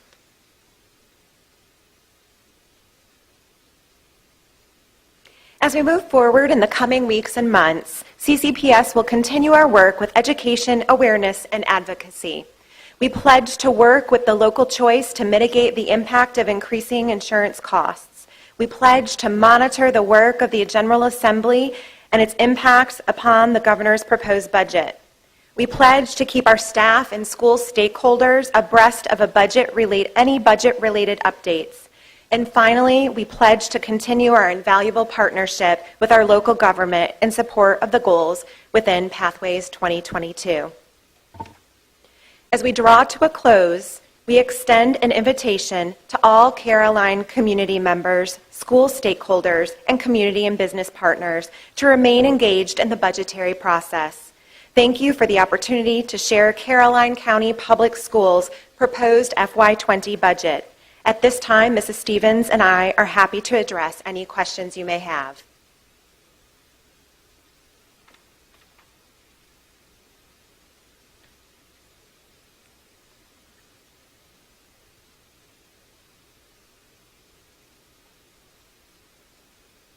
Mr. Forehead, Mr. Thomas, may I just ask a couple of short questions? go right ahead. Dr. Calveric, I'm using the word may as opposed to can, but may the Board of Supervisors do the roof repair? I think we discussed this at our work session. Would that be a problem for you? We did have a brief conversation regarding that, and we would be happy to entertain some additional insight regarding that offer. Okay. Thank you. The other question was, at our work session, we had a $1.3 million increase in the insurance cost, and in your presentation, it was $748. So does that mean there's another $600,000 that's the employee cost? I'm going to defer to Ms. Stevens, and I also would like to bring to your attention, we do have our consultant, David Rowe, with us, and so if he would like to come forward as well, collectively, they'll be able to provide you with detailed responses. I believe, and I don't want to speak out for David, but I believe when David was mentioning that, we are looking at a 19.2%. As we look at items, we are projecting a 15% within the budget at this time based on the information we're receiving. And the cost is that he spoke of was also the total cost of the premium. There is employee share and employer share. So I have reported the employer share to you all within the budget. The employee share would also be increasing depending on the two options. If we eliminate the one plan, I'm looking for my sheet. Well, that's okay, because I was kind of good at math.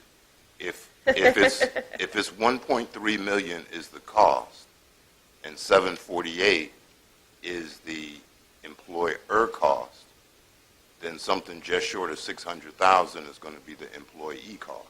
That was actually at a 19% increase, so we're projecting a 15% increase. So I'll take 4% off of 600, which is So 24,000. the employee cost based on their particular plans, if we remain on that high, option A is $226,490.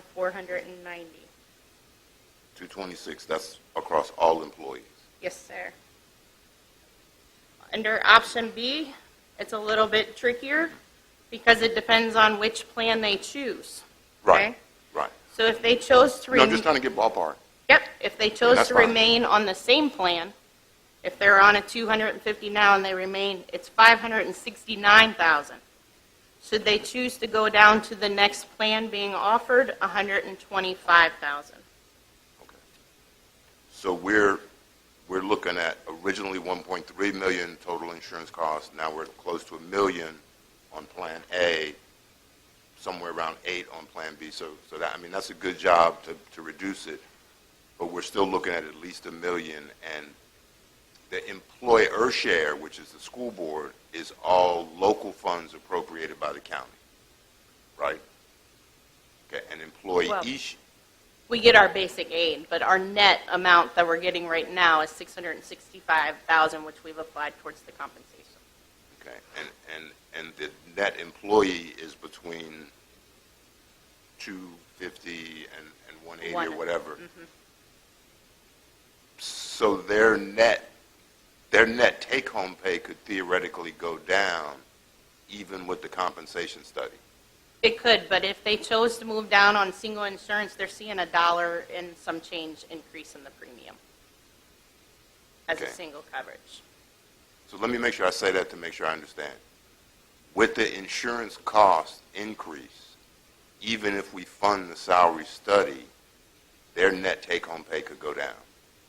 Depending on your tier and your plan you choose, We're gonna try yes, this one more time. that is possible. Yes, that was possible. Yes, Okay. it is possible. That's really what I was looking for. Okay, and the one thing you were going to give me, I think Dr. Calveric, I asked you about the governor match. He proposed an increase for teachers at a 5% based on the county matching that 5%. But as we all know, that only refers to standard or quality teachers. So I needed to know how much the county was supporting the other non-standard quality teachers, so we could go back to the state and say, your increase really didn't mean this much, or this is how much more we had to put with it. Do you have that number now? I've put some items in your resources that show the funding. It is very detailed, and the state does not give us per position on there. So for me to be able to figure out actual per position, because it's on prevailing rate, and we don't get all the backup of every single position, that's nearly impossible. But I have provided some resources, and I can certainly sit down with you with those resources of the tools that I've been given, and we've provided some in your packet. Okay, but yeah, you gave us the original number of 300,000 based on 5% across the board, with the county matching 5% across the board, right? Correct. For all the For teachers? all employees. Okay. And again, my point was to try to go back to the General Assembly and say a 5% raise for just some teachers didn't really impact as Right. much as we wanted. I so- understand. So I gave you this chart here in your packet. It's still, again, on a total basis, but it's showing what the SOQ state funding compensation and the positions. And there's also in your packet the funded positions and the prevailing rates and the ratios that they fund on. Okay. And some details as to how the funding formula is. Thank you very much. I'll probably have to give you a call to make sure I understand that number. Certainly welcome it. Thank you. Thank you, Mr. Thomas. Mr. Black, you have a question? I just have one brief one, and you're probably going to have to email this to me. I know a couple of years ago you switched the insurance carrier. You guys had whoever your insurance carrier was. If you could just email me what the coverage the teachers got and the cost, because I know there was the school system switched over to a different carrier for cost savings, and there was a significant savings at that time, $1 million or one, and a lot of that was used for capital cost. I think it's a little bit left. My question is now with the increases, what is the coverage? Because, as Mr. Thomas had just pointed out, we did make a deal with you guys as far as, hey, we want to get the teachers up, but now it's being eaten. That savings seems to be eaten by these massive increases in insurance. So I guess what I'm asking for is if you could email what the insurance was like before, what was the cost of the teachers a couple of years ago, what their coverage was compared to what it is now, and their cost. If you could do that for us, I would appreciate it. Thank you. Ms. Long? I just have a simple question. Could you give it the numbers of the enrolled students you have this year and what you're projecting for next year? I want to make sure we have clarity on your request. Did you ask for numbers of enrollment currently as well as our projection for next year? That is located within your document. I think the ADM numbers are in the document, but your actual enrollment might be, what I would expect would be higher. Enrollment is higher. Average daily membership is the actual bottoms in a seat on September 30 and March 31. And so you are looking for our actual enrollment number. We can absolutely send that to you so it is reflective of the current date. That is not what we actually receive funding on from the state. It truly Right, I is know the that's ADM number. Right. Correct. But we're happy to send you that despite the fact that it is not associated with the funding process. Okay, thank you. Mr. Underwood? Thank you, Mr. Chairman. Dr. Calveric, looking at your numbers, so really you said the classroom teacher ratio, student ratio is 26-1, and you're trying to get really to a 21-to-1 ratio. Is that correct? Yes, sir. Okay, so declining enrollment of 64, and I think the composite index gives you about 8,600 per kid, is that right? Your funding, a little over 8,000 per student? It is slightly over 8,000 per student. Okay, so you're losing a little bit of money there, Yes, sir. and then you're having, To be exact, it's approximately $365,000. and then you have another issue with insurance. It's pretty good increase. Yes. So with 1 cent of taxpayer dollars being $250,000, it looks like alone you're asking for 9 cent.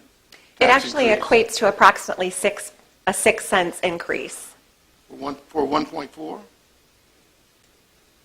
That was the 1.3, calculation right? that we 1 point, yeah. were able to configure. That was yeah. But I thought at our work session, for some reason, I had a 1.8. I know I talked about a 9 cent increase at our meeting. It was close to 1.9. It possibly That was the may be more related expensive. to the 19.1% increase in health insurance, and we are presenting to you based on a 15% increase. So that difference may be where we also removed some positions from the original 15 priorities to 10. So those Okay. two factors may be playing into the differential. Okay. So yeah, that's about about 600. Okay. Thank you. Those are my only questions. Thank you. Thank you, Mr. Underwood. Mr. Seeley? I was kind of curious why the textbook revenue's going backwards. I think that's ADM. That's a formula. I'm just making sure, because I heard Mr. Underwood. So the textbook revenue's only going backwards because of the average daily membership numbers? And is that the same thing for the food service for the state revenue? Is that? So all of those are due to declining enrollment? Yes, sir. They're funded through ADM. Okay, because there seems to be a driving force of decreasing enrollment seems to be driving the budget in a different direction. They are aligned with one another. There is absolutely a direct correlation. I will share with you that on Wednesday, I am previously committed to an alternate obligation, but Dr. Monroe will be joining the Rural Caucus on the Senate floor on Wednesday to represent rural divisions in requesting some funding to support loss of ADM. And so we hope to join forces with other localities that are experiencing the same loss of average daily membership. All right, thank you. I'm the last. There's a lot of conversations regarding ADM, and I think it was last year about this time that I was enlightened that there's a direct correlation between me taking my 3 kids out of school to go on vacation in February or March. To that's part of that calculation. I've since explained that nuance to other families that do similar things than what I have done in the past, and they were all surprised to hear that there is a direct correlation between it. And my question, it's a couple questions. What is the ADM goal that the system has for these schools? We obviously have a problem, and we should be working towards a specific goal of some sort. I like that there are positions that are requested to help address that, because I think it's necessary. But I also think there's an education of parents like me whose kids are achieving at a fairly high level. So the letter that was sent out earlier this year, I read it with the hopes that there would be some sort of funding connection made in the letter, and it just wasn't there. So I've made it my mission to speak to parents like me that have done that in the past, just to let them know. But I think it could be a focus area along with the efforts that are ongoing. But a lot of things are tied to ADM, and that seems to be kicking us in the rear end right now. So, We appreciate that feedback, and I do agree that equitable focus on ADM being connected to attendance as well as chronic absenteeism being a focus are both critical components that we can take a closer look at. But we do have specific goals that we're working towards. In relation to ADM, we have a number of factors that we discuss on an ongoing basis. We are looking, of course, at our monthly ADM to monitor that closely to ensure that we remain abreast of any changes. We also track where those students are departing to. Are they leaving to go to a neighboring locality? Are they leaving to go out of state? Are they departing to attend an independent school? And so all of those factors are part of our ongoing discussion. Secondly, we were able to bring aboard a new director of a new director of school improvement and leadership. She is coming to us as an associate superintendent of independent schools, a K-12 venue. And so she is keenly aware of private industry for independent schools and will be able to help us be very strategic in our approach and how we're marketing the successes within our public schools to ensure that we are able to address all students' needs coming to the table. And so that's another aspect that we look forward to broadening and creating some strategic goals around. Dr. Calvary, could you take a look at academic performance for students who are chronically absent? Oh, yes, sir. And send some information to us on those students? Yes, we are happy to do that. As well as those students who are departing Yes. from their academic performance. Yes, we have both of those Okay. readily accessible. Okay, thank you. Yes, thank you. That's all of my questions for now. I'm sure we'll talk more. Thank you. We look forward to serving on 2 and 2s with you in the near future. We're going to have a joint budget work session, or is that it? We'll talk about that. Okay.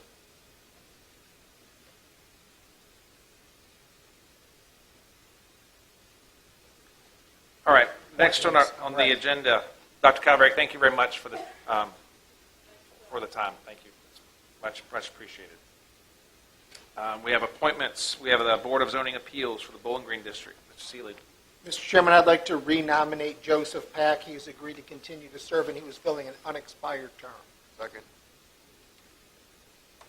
We have a motion and a second. Any further discussion? All those in favor? Aye. Any opposed? Mr. Pack is our extends his Continue. tenure at the Board of Zoning Appeals for Bowling Green. All right, item 3, the consent agenda. Mr. Chairman, I move that we approve the consent agenda as posted. Second. A motion and a second. Any discussion? All those in favor? Aye. Any opposed? Motion carries. Consent agenda is approved. All right, with that, we have 8 o'clock right now, 8:02. We're going to take a brief break. We'll be back in our seats at 8:15. We apologize for the delay. 8:15. All right. We'll reconvene and jump right into our public comments. With that, we will open up public comment. It'll be reserved for any agenda item, any topic of your choosing other than the 2 public hearings that we have scheduled. If you have a comment for one of those 2 public hearings, we ask that you reserve your comments for when those individual public hearings are opened up sequentially. And you will be limited to 3 minutes, and I will interrupt you, unfortunately, if you go past that 3 minutes.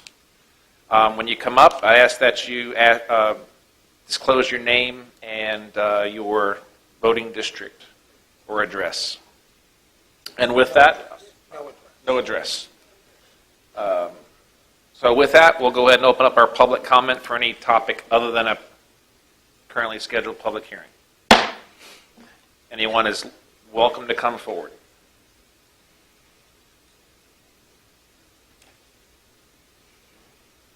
Don't all come at once. Anyone else for public comment? With that, we will close public comment and move into our scheduled public hearings. We have SPX 05-2018. Mr. Benjamin Jeter, owner, Luckstone Corporation applicant, special exception permit in accordance with Article, that's Roman numeral 17, Section 13, special use permits. Article 4, rural preservation. This is a proposed sand and gravel use, extraction, and sales to expand an existing operation. Who wants to take this? Mr. Pennington. Thank you, Mr. Chairman, members of the board. First public hearing tonight is special exception 05-2018. Benjamin Jeter, owner, Luckstone Corporation applicant. They request a special exception permit in accordance with Article 17, Section 13, and Article 4, Section 5.3 of the Caroline County Zoning Ordinance on Tax Map 71-A-23, consisting of 110 acres, more or less. Property is located west of Route 301, 2.29 miles south of the intersection of 301 and Route 721. The proposed use is sand and gravel extraction and sales. The 2030 comprehensive plan designates this area as rural preservation and floodplain. The applicant's requesting approval of special exception. The applicant currently has an existing sand and gravel operation on the adjacent parcel and is looking to expand the extraction area on a parcel to the southeast. The new parcel is approximately 168 acres, 109 of which is included in the new extraction area. The processing facility will continue to function at its current location on parcel 71A24, as well as utilize the existing entrance located off of Route 301. The new extraction area will not increase truck traffic entering or exiting the facility, as the applicant has stated that they do not plan to increase production of the product. The expansion parcel does contain some wetlands and RPA, resource protection area. There will be a crossing through the RPA to access the new extraction area. This will be conducted with permits through the Environmental Division of the Planning Department. The adjacent parcels are zoned rural preservation. However, most of the site is bordered by Route 301 and the existing sand and gravel facility. The sand and gravel operation would reclaim the land utilized for extraction back into fields available for tree farming post-operation, as that is the desired use for the landowner. Photos have been provided in your packet of the reclamation procedure. At the December meeting, the Planning Commission moved to forward this special exception request to the Board of Supervisors with a recommendation of approval to include the conditions suggested by staff. Would you like me to read the conditions? No. Thank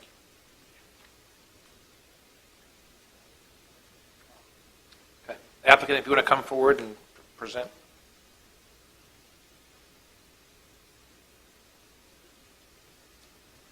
Good evening, Mr. Chairman and members of the board. My name is Doug Quarles. I'm a land use manager with Luckstone. Thank you very much for your time this evening and giving us the opportunity to talk about our application for a special exception permit. I've put together a little presentation that I was going to try to show, if that's possible.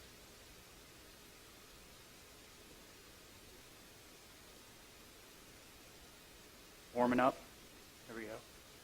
Getting there. So a little background on our company briefly. We're family owned and operated. We have been in business in Virginia for 95 years. We have 25 locations in Virginia, North Carolina, South Carolina, and Georgia. We've been operating in Caroline County since 1998, and we've been operating at our current location in the county since 2004. So this vicinity map is to give you an overview of the site, and I apologize if it's a little hard to read, but up at the top there you'll see the site entrance is marked. That's located roughly 4 miles south of Bowling Green on 301. If you follow that road to the left, it takes you over to our current plant. This is located on property owned by Millard Smith. That property has been mined and reclaimed, and we continue to operate out of that plant. Moving south from there is property owned by Mr. Ray Campbell, where we're currently mining. We anticipate that there's about 1, maybe 2 years left on this site. South of that is the Benjamin Jeter property, which is in our application. We will access this site through the Campbell property and use the existing haul road that runs from the Campbell property up to our plant on the Smith property. Product will be processed through the current plant and shipped out of the current exit.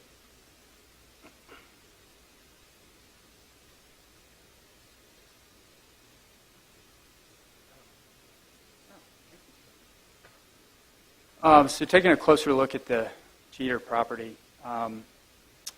first thing to notice is the wetlands have been marked.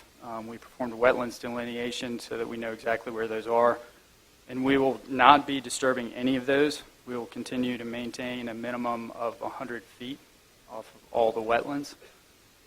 In addition to that, we're going to have a minimum 500-foot offset from 301 and a minimum 200-foot offset from the Mattaponi. There's a, I don't know if it'll, right in here is the proposed site entrance where we plan to cross from the Campbell property over to the Jeter property. The buffers in the along the river and the highway are going to be natural vegetation and trees.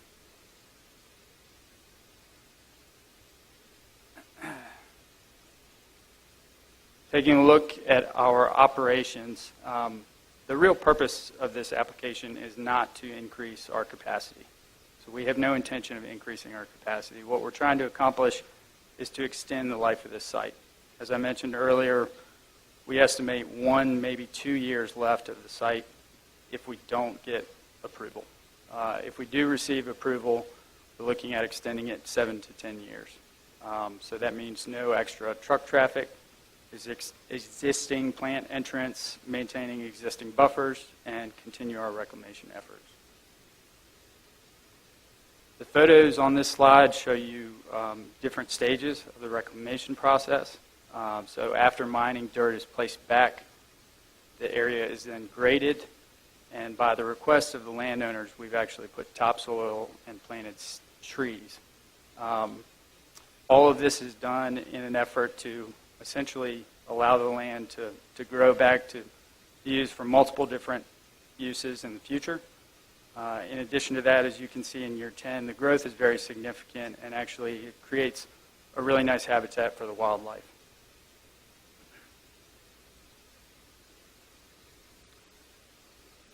County benefits. So for 2018, tax revenue that went to the county was just over $74,000.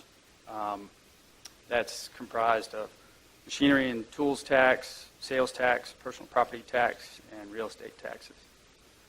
We currently employ 9 full-time employees at our plant who are all residents of the county.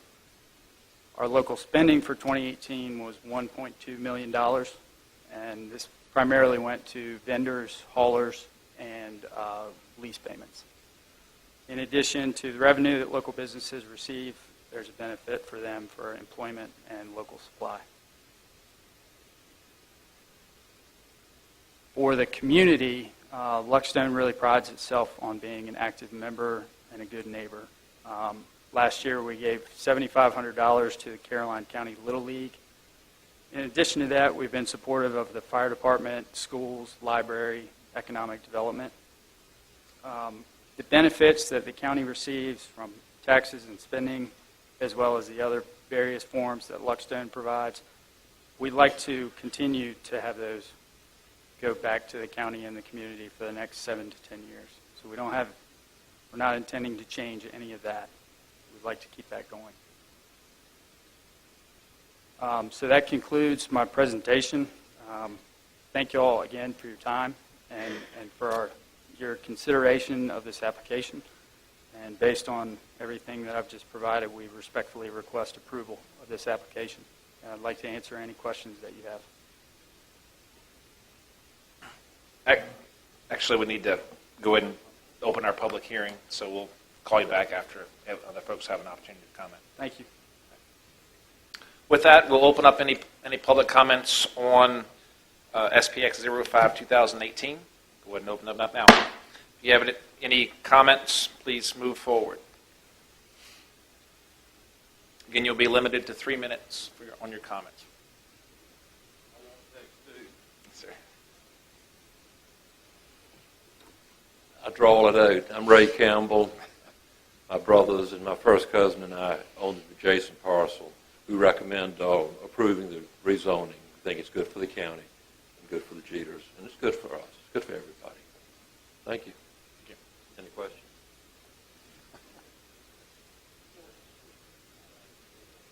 Anyone else like to speak on this special exception request?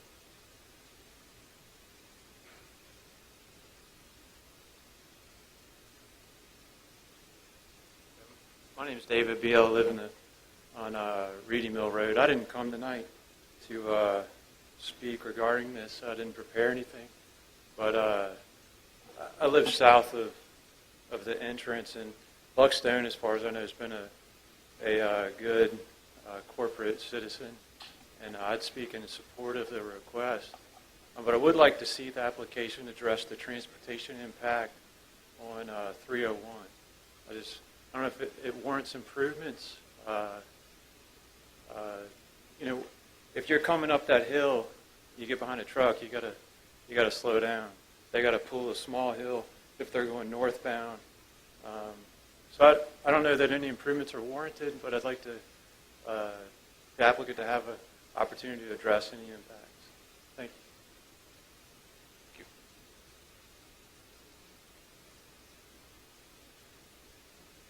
Anyone else? Last call. With that, we will go ahead and close public hearing SPX 05-2018.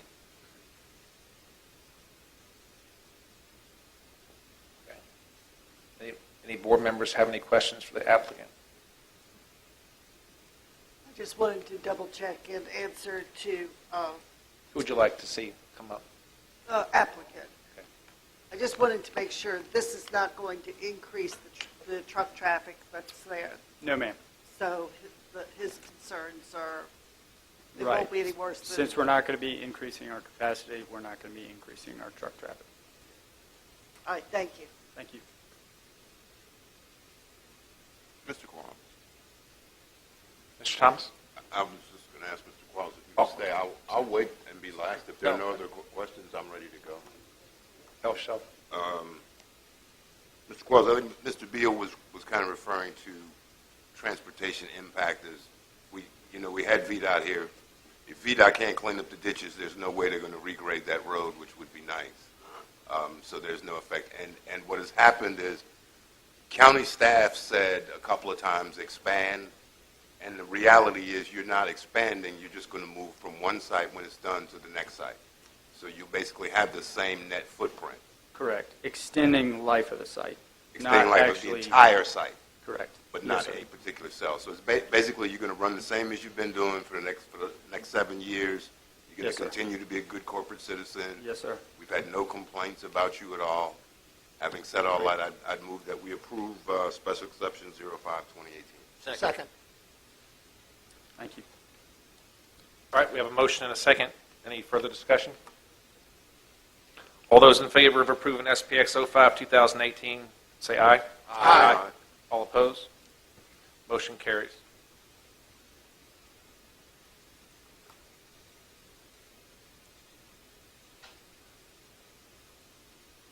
All right, our next public hearing for the evening is SPX 06-2018. Doug and Sharon Bickstrom, owner and applicant, request a special exception permit for a special events facility.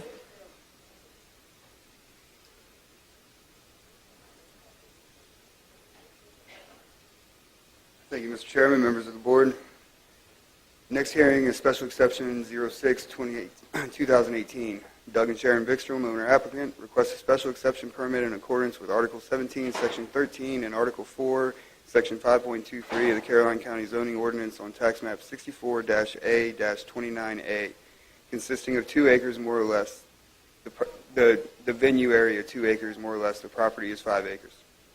Property is located at 215560 Anderson Mill Road, Beaver Dam, Virginia, Western Carolina Voting District. The proposed use is a special events facility, and the 2030 Comprehensive Plan designates this area as rural preservation.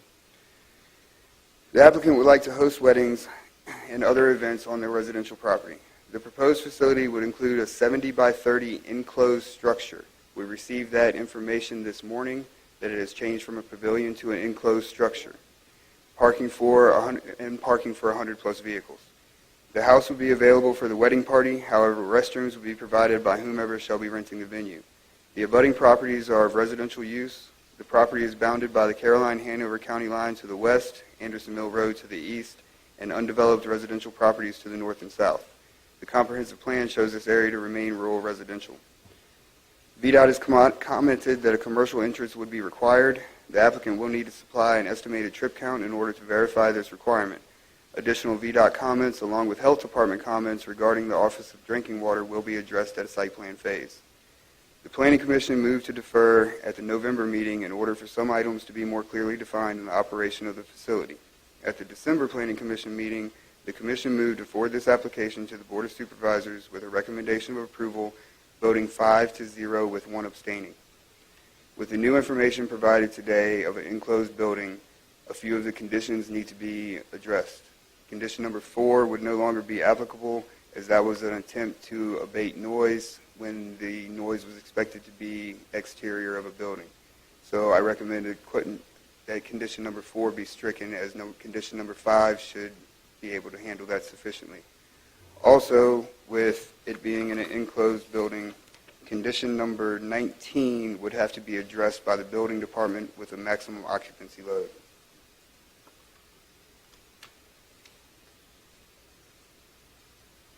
Hold on. Sorry. Okay. The removal of number 4 would put no... Condition number 5 contains the noise ordinance in Chapter 68 of the County Code, Okay. and so that should regulate the noise. But noise ordinance says what, at 2 o'clock in the afternoon on a Sunday? It does not address that. Okay.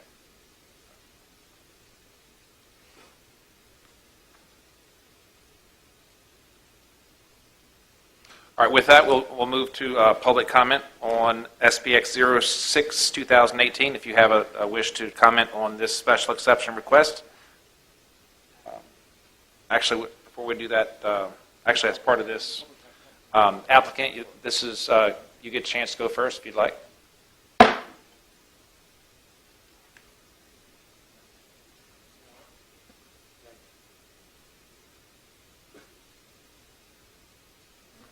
Public hearing is now open. Thank you.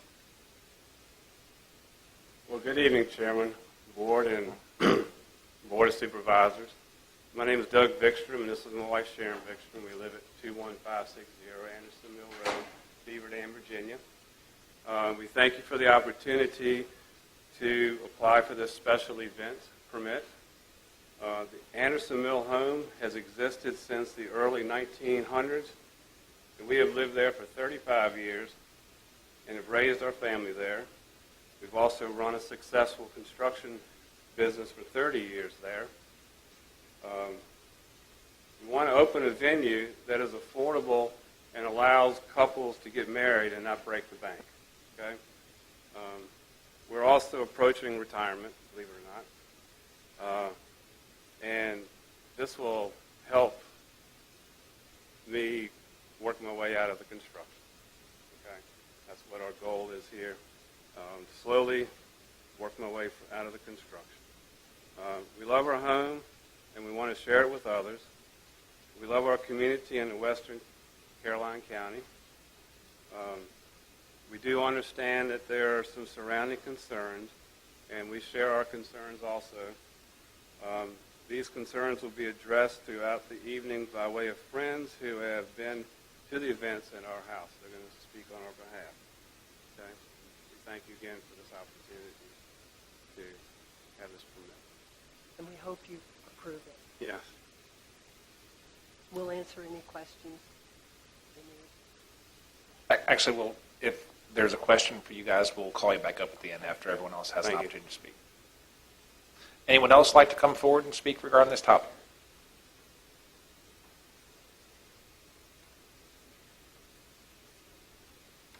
Good evening. Mr. Chairman and members of the board, my name is Allison Fincham. My house is abutting the Vikstrom's property.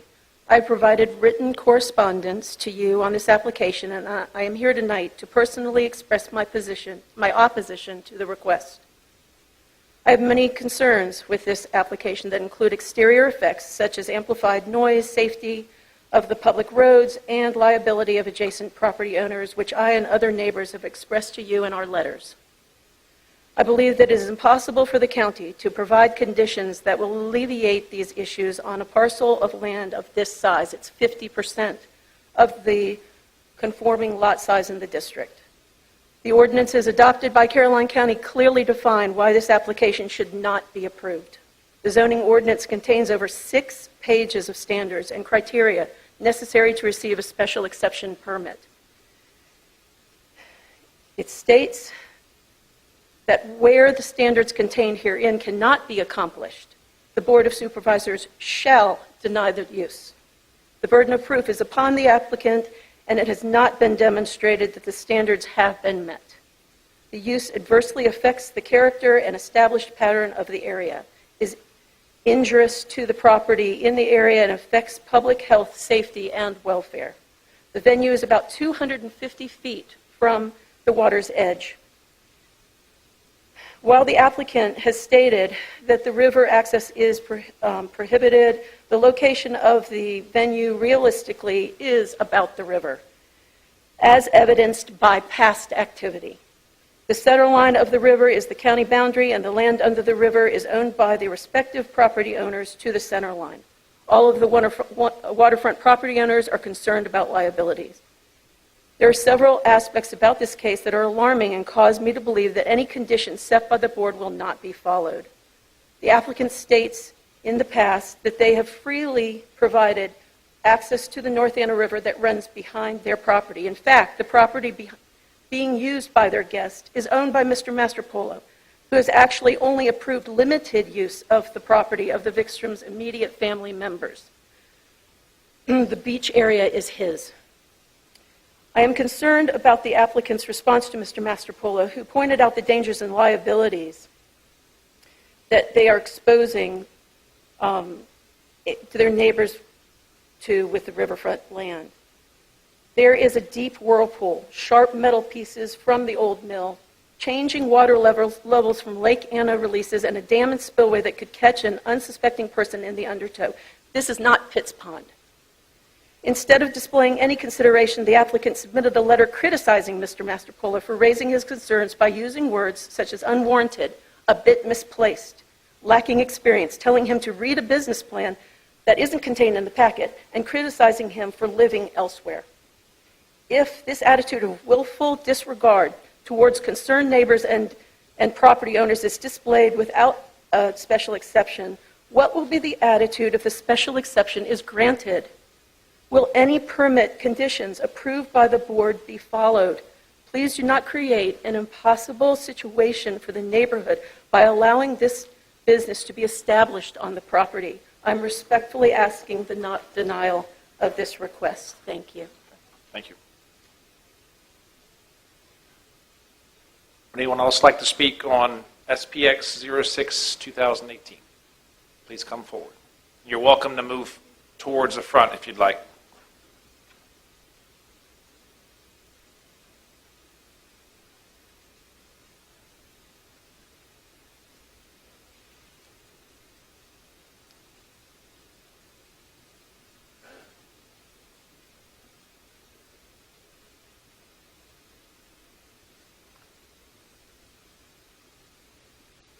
Good evening.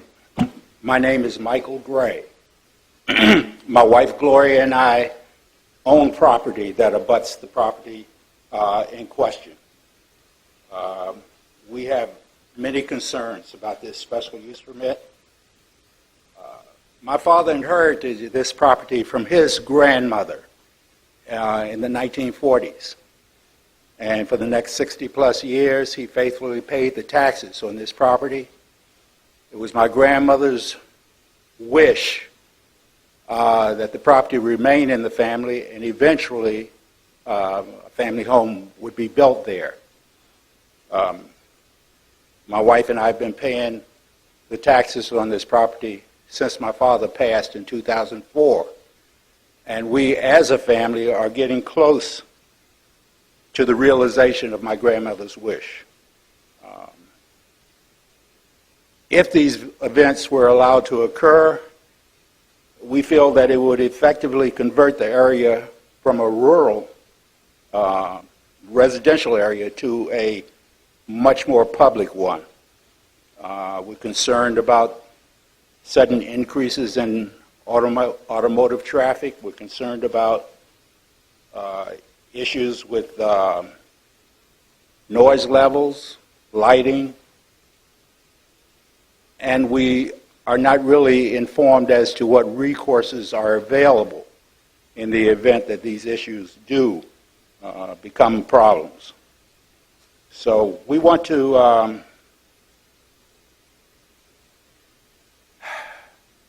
we just wanted to express our concern. This property is very dear to us for many, many reasons. And thank you for your time. Mr. Gray? Thank you, Mr. Gray. Mr. Gray, what voting district are you? We reside in Spotsylvania County. Oh, you reside in Spotsylvania? Yes, but this property is Caroline County. Okay, thank you. Okay. My wife and I sent some correspondence on this back in November, I believe. All right, thank you. Thank you.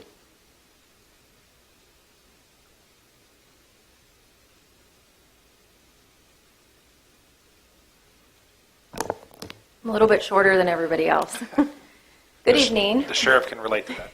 My name is Carla Chris, and I would like to thank the board for both coming out, listening, and hearing both sides. I would like to give you a little background on myself. I was born and raised in Caroline County, and I graduated from Caroline High School. Growth is inevitable no matter how small the community. I attended Ladysmith Elementary School, which no longer exists. There are now 2 elementary schools which have taken place of the one school. Growing up, there was no CVS, there was no YMCA, and I actually remember the food line being built, as well as many of the fast food places that now populate Carmel Church. Growing up, a lot of the subdivisions did not even exist, and I am glad to see how Caroline County has grown and continues to grow, and it's part of its expanding, ever-growing population. I am the owner of Petals and Lace Events, which is a full wedding planning service. I am located just a few minutes from the proposed property. I have been in business for a little over 4 years and have been very successful. I have been featured in a few magazines, blogs, as well as having my work showcased by other wedding professionals. I believe that the proposed wedding venue would be great for the community. Wedding venues have so much to offer, not from just their revenue, but from what opportunities they make available to others. The location makes it ideal for other wedding professionals located in Caroline County. There are many professional photographers, florists, hair and makeup artists, as well as cake bakers. It not only brings revenue to Caroline County, but other professionals as well, and because of the location, it will also bring business to the local hotels.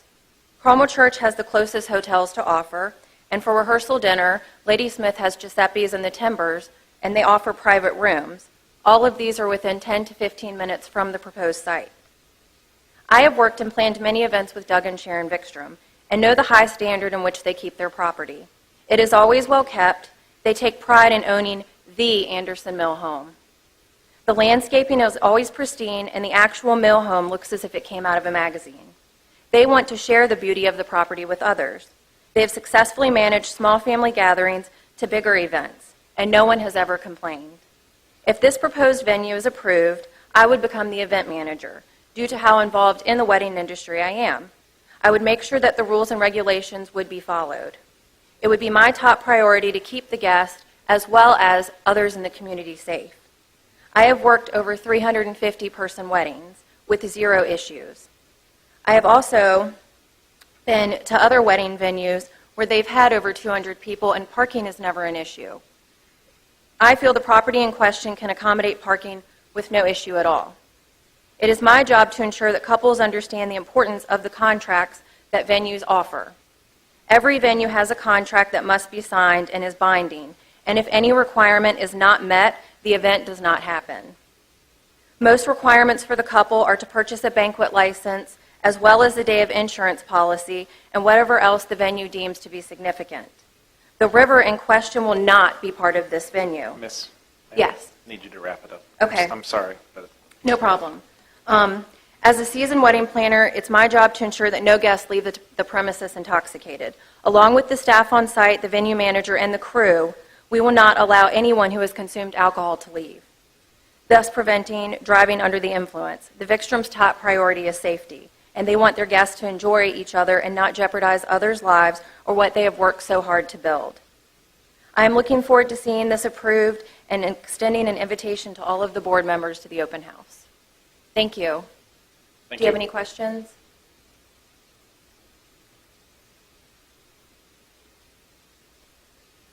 Anyone else like to come forward to speak on this item?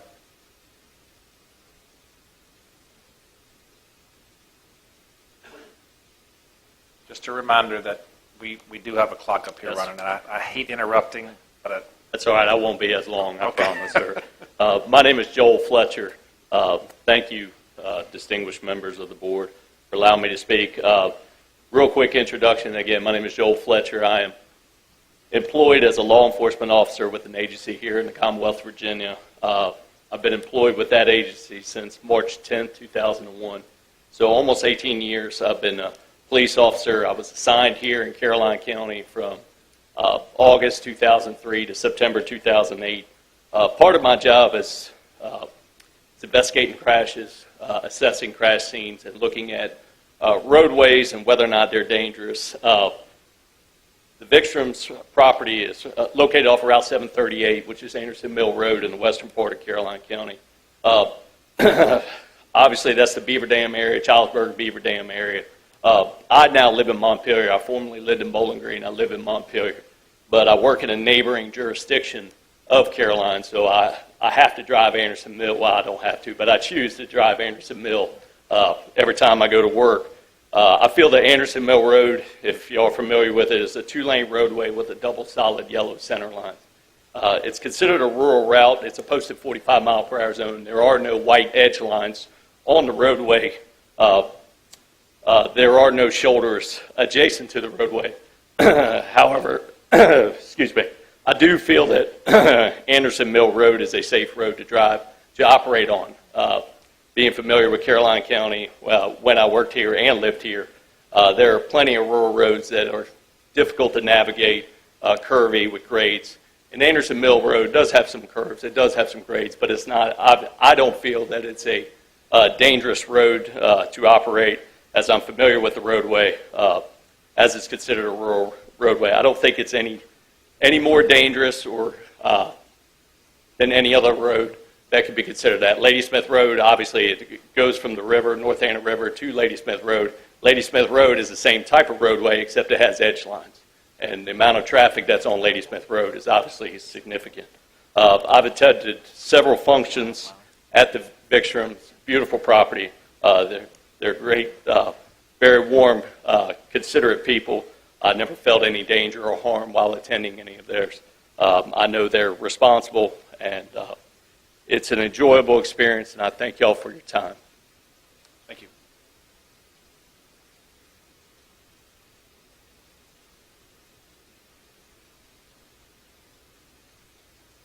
Good evening, members of the board. My name is Sherry Rosser, and I live in Louisa County. I've known Doug and Sharon Vikstrom and their two children for almost 25 years. I know them to be courteous, welcoming, and kind. I've been in their home and on their property countless times over the years, at times with just our families, and other times in larger get-togethers. They take great pride in their home, and I have observed it to always be decent and in order. They have designed their home and surrounding property to be comfortable and just a fun place to be. It is beautiful. Often, upon visiting, the river and beachfront has been made available. Occasionally, the river has been off limits during certain family or church functions. I have never known anyone to take advantage of that and not adhere to the rules. They have very clear expectations of how their property is to be treated, and in no way would ever compromise its beauty or what they have built together. I have recently helped my daughter plan her wedding, and this is exactly the kind of venue people are looking for.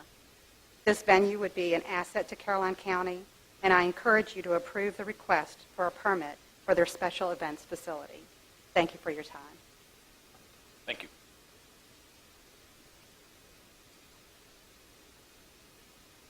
Good evening. Thank you for allowing me the opportunity to speak. My name is Ray Claire Griggs. I live in Beaver Dam. I reside in Hanover. I am also in the wedding industry. I do on location hair and makeup. I live literally less than 10 minutes away from the Vikstrom's home. It would be awesome to not have to travel 20, 25 miles to get into Richmond, Charlottesville, Fredericksburg to work. It'd be nice to have the opportunity a little closer to home. There are no other wedding venues in Beaver Dam. I've also been a family friend for the past few years. And I will say that until recently, I did not even realize the river was in their backyard. You cannot see it from their house or where they host events. I think it would be great if you approved the request. Thank you. Thank you.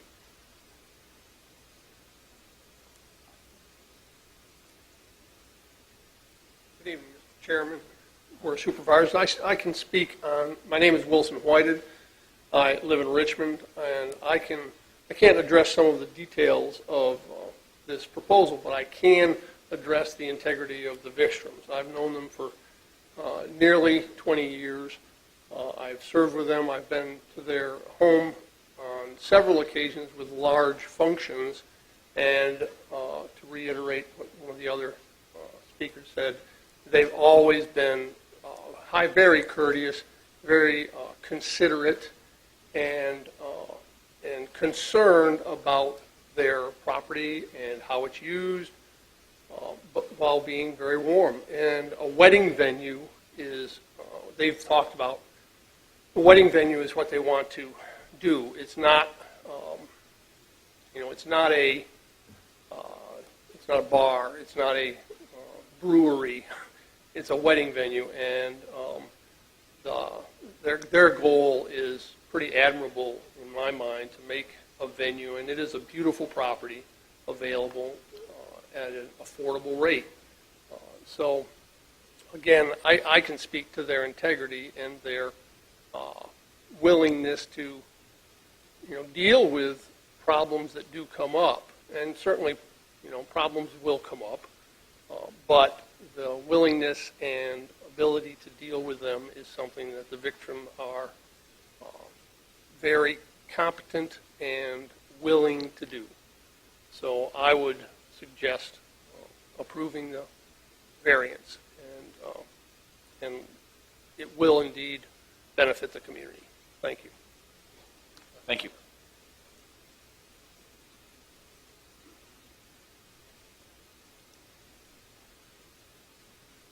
Good evening. My name is Sam Werniff. I'm from Henrico County. I live close to Glen Allen High School. We won't hold that against you. Thank you. I'm here to speak on the Vikstrom's behalf. I've known Doug and Sharon for 11 years, and I'm thankful for the privilege to be in front of you this evening. Very thankful for the Vikstroms and being a part of my life.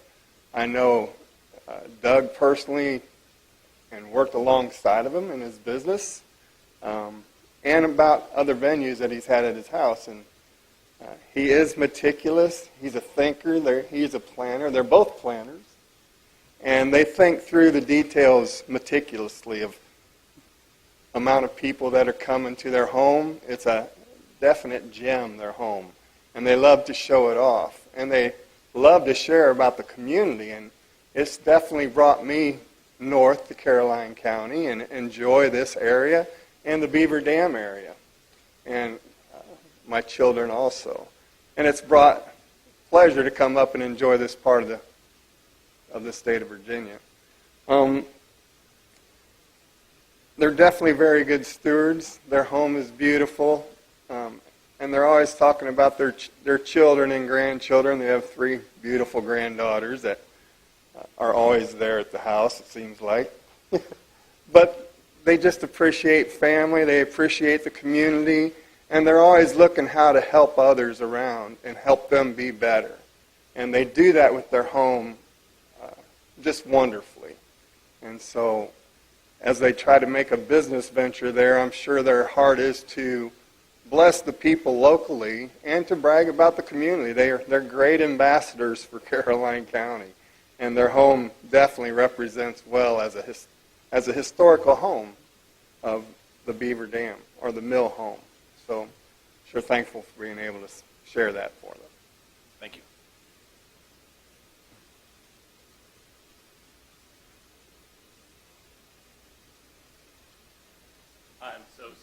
forgot to mention one thing. There are statistics. I was able to look up from January 20th, 2014. Sir. Pause just for a second.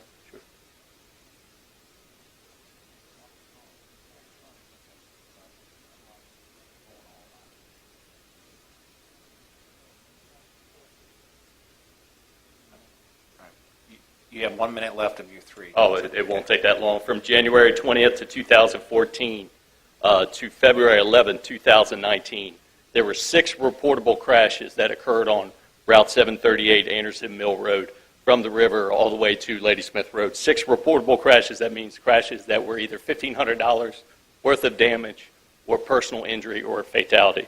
There were 6 reportable crashes, 4 were property damage only, 2 were personal injury, no fatal crashes occurred on that road in that 5-year time period. Thank you. I'm sorry for my absent-mindedness. Thank you.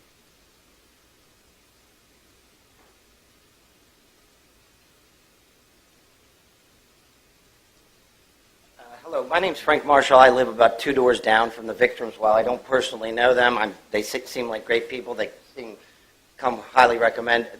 I'm glad to see that they're coming with an enclosed pavilion, so that encourages me. The music's never bothered me in the past, so I do want to come out and support as a neighbor. My only main concern is the possibility for 100 cars on that road. I mean, they're right in the curve, mostly for safety. I mean, you know, are we going to have a backup and things like that? So as a not necessarily joining, but 2 doors down neighbor, I'd love to see if there's a provision or something that could be by the planners or the Vickstroms for traffic control in and out, both going south. There's no lights there if it's late events and things like that.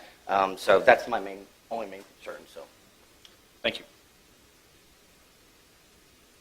Anyone else like to comment on SPX 06 2018? Anyone else? Last call. With that, I'll go ahead and close public hearing for SPX 06 2018.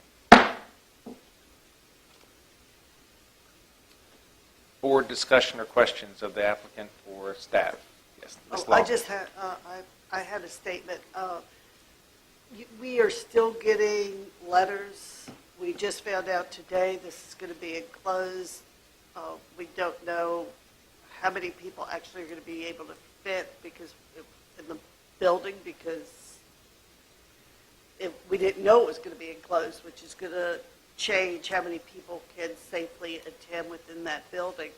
I would like to see us table this to unfinished business next month until we get the conditions that need to be changed done and until the building inspector has a chance to get out there and give us a number of people that can safely be within the pavilion.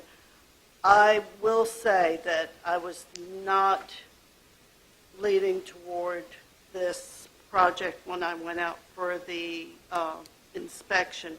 When I found out today it was going to be enclosed and all music would be interior except for possibly soft pre-wedding music, I was more encouraged. But we don't have the write-ups and the conditions correct, and I think we just need to wait and get all our information before we make a decision. Mr. Black? I don't necessarily have a problem with that because just a couple things. In our packet, we didn't get the minutes from the Planning Commission. They were not in our packet, so I didn't, until that was this afternoon, so I didn't get a chance to look at those. The other thing, too, is there was a condition, and I've got a question for the applicant. I read one of the opposition letters, and it said something about 6 events per year. That was not one of the conditions that was in our packet. I think in talking with Mr. Pennington today, that was brought up in one of the opposition letters that even though it'll be 6 times a year, is that, because it wasn't in our conditions that would only be 6 total events in the year. Is that a true statement that was, did you guys agree? Yeah. Is that a true statement? Because it's not in the conditions that we have. Right. We would like to increase that, obviously, because 6 events would not cover any amount of the money that we would be putting into this venue. I mean, we've already got thousands just to get right to where we're at right now. We would like to have it grow, but we don't have really a number to present to you because it'd be great to do it once a weekend all summer long, I guess, but we don't know. Mr. Pennington, can you Can you speak to that, please? Because from, is my understanding, I talked to my planning, Mr. Dudley today, and he said that they had discussed that, and that it was, and that was discussed at the planning commission, that could be a condition that was in the, that it was going to be 6. Is that true, or? Yes, yes, sir, that was true in the initial discussions of 6, and that was the discussion at the planning commission. The plan was to put 6 event condition in here. It did not make it. I'm not sure what happened with that, but the plan was to condition it with 6 events a year. So that was, so. It might be in the minutes that we have not had a chance to. Right, and we didn't get the minutes today, but I mean, so what you're, let me ask from the applicant, because that's what my understanding from my planning commission, when you guys went through the planning commission, that it was going to be limited, and that's what your understanding is too, that it was going to start at anywhere between 4 and 8, and you guys had said 6. Yes. And now, is the applicant now saying you don't want that in there, if that's a condition, or? We would like to be able to grow. We just have to have a starting point. So Mr. Pennington, I'm sorry, you might as well just stay up there. There's a 1-year review on this, correct? I mean, so one of the conditions is a 1-year review. That is correct. Is it something that we can say we can start the year 6? Can we do that in the conditions to start with 6 events, and then for the growth the following year, allow it to grow? Can we change that the following year, or do you have to? I would have to defer to Mr. Emerson. You'd have to go through the process again with another public hearing. In order to change any of the conditions in the future, you would have to go have another public hearing and basically go through the process.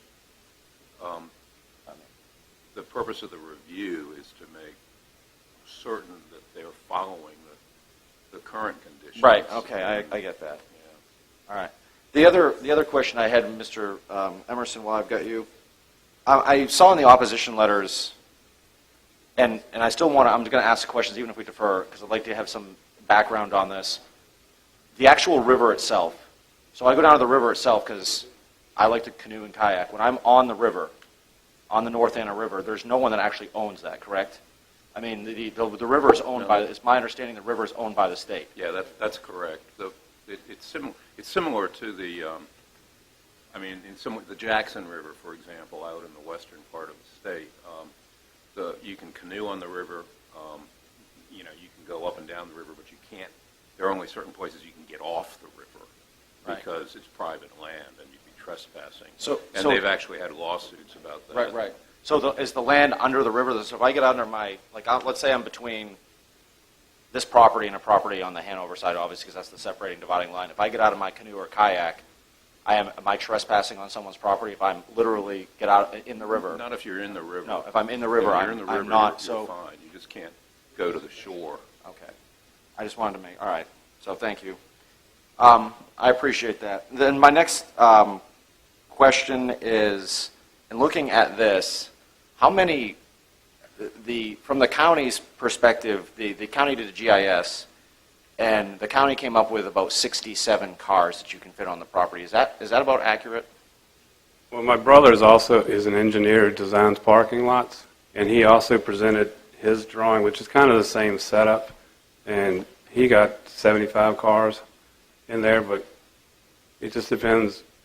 I mean, we're required to have a parking attendant and also an officer in our requirements, so whoever's in charge of the parking will be in charge of how he's going to line the cars up. In the the concern with Ms. Long, and that brings up, because last night, I got to be honest with you, in reading this thing, the few times, we didn't know if it was indoor or outdoor. I had no idea whether now Ms. Long went today and found out there's some sort of building structure where it's going to be inside, and that does make a big difference. What is going to be, with that design, we've got some design here that we didn't have in our board pack. Yes. It was always going to be that. It was always going to, well, we did not have that information. Sorry. Yeah, we're new to this, so sorry. Okay, do you have any idea on this? What is the capacity of this structure? 125 seated tables, seated people. So what is the reason for having the 200 then? Because it says 200 guests. Well, a lot of more people attend a wedding than they are invited to the reception. The reception is what costs bride and groom money. So they invite people, but maybe only 100 are invited to the reception. The maximum they could invite to the reception. So the wedding's going to be on the property a lot of times, I understand, yes, and then, People leave, that aren't invited to the reception. okay. That's, I believe planning picked that number also. I saw on the, and I've got several, yes, go for it, Mr. Pennington. Sorry, the number 200 came from a planning commission suggestion as a condition. So that number, but the planning commission, did the planning commission, I guess my question is this, because I didn't see it in our packet. Did the planning commission know about this building? No, I was given that this morning. Okay. So, all right. Then, just hold on, appreciate it. As far as the distance to the adjacent properties, Mr. Pennington, you gave us that, and so we're looking at 615 feet to the closest property in Hanover, the closest dwelling in Hanover. That is correct. And the closest dwelling in Caroline is 1,380 feet? That is correct.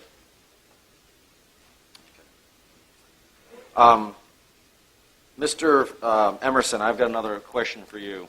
Let's say that I know the wedding planner said that no one's going to get drunk and leave.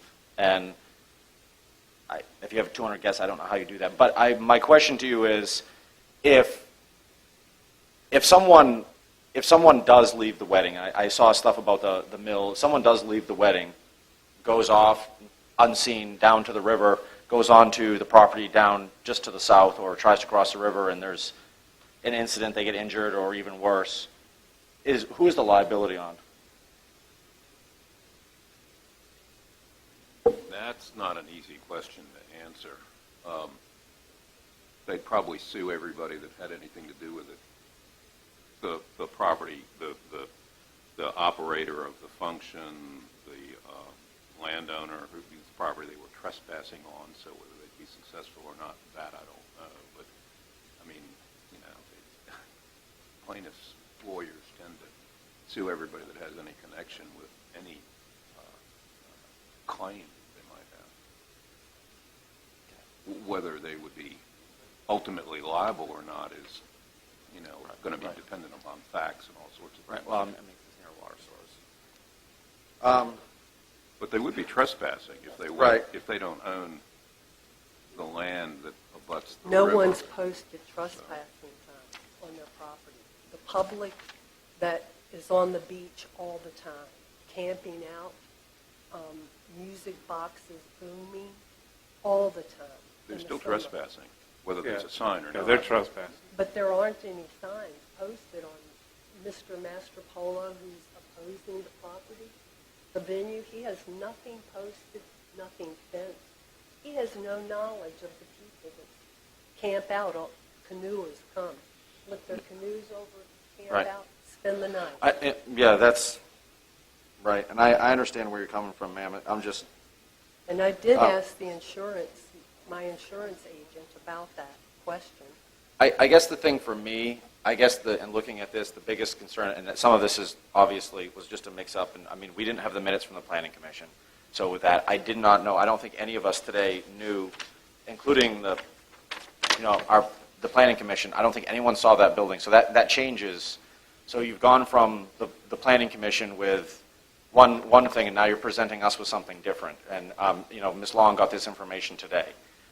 So that presents, we're trying to work with you here, but that does present a concern. The other thing I saw is there was something, Mr. Pennington, there was something in the minutes that said that they had two, it was on the health department, there was two separate applications, or can you address that?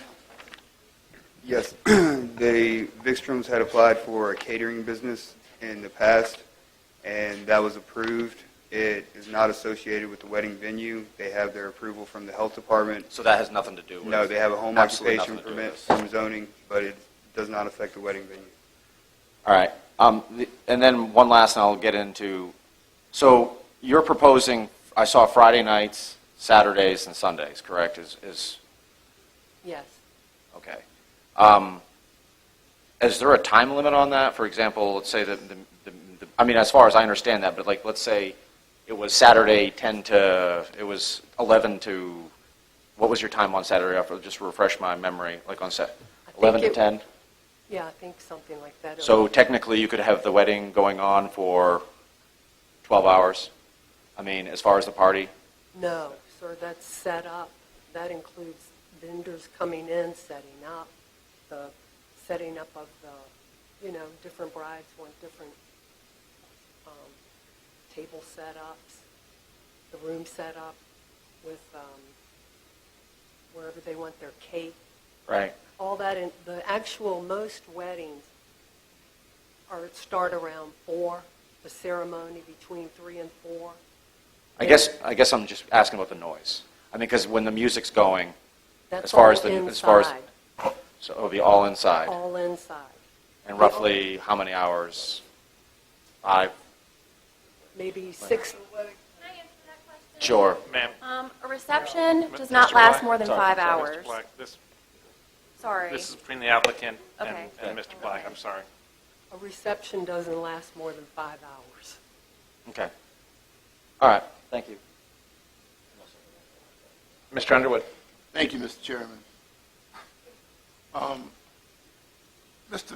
Bickstrom and Mrs. Bickstrom, regardless of whether it was inside or out, you're still agreeing to follow the noise ordinance in Caroline County, correct? Absolutely. So whether it would be inside or outside really wouldn't make a difference. You still That's correct, would sir. fall under the same regulations. Yes, sir. In terms of parking, I heard you say that your brother was an engineer. Based on the parking, would you be agreeable to limit the number of people allowed to the venue based on the spaces available? Would you be amenable and agreeable to that? Yes, sir. Yes. They've got a parking it then.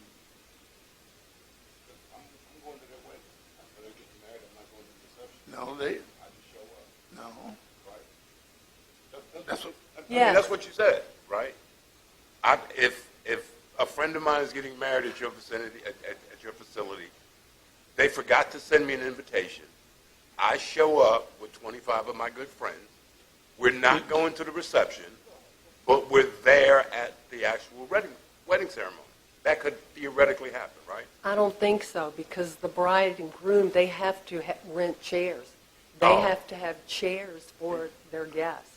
Okay, So well, that was really a bad analogy because I don't have 25 friends. So you might be standing up. But that does happen, is what you said. You may get a couple of people just show up. No? No. Okay, can I go ahead? Mr. Bickstrom, you said you ran a construction company.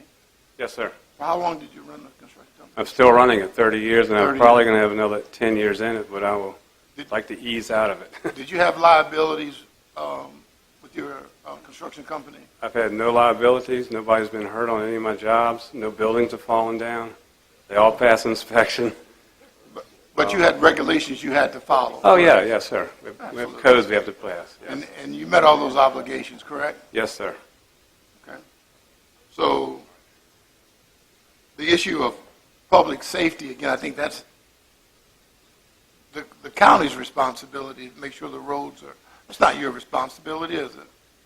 I mean, The roads? yeah, it's not your responsibility. No, it's not. That's why Joel, was sharing that the road is a safe road. It's double line. Well, if it's not, it's our responsibility, right? The county should have something to do with that.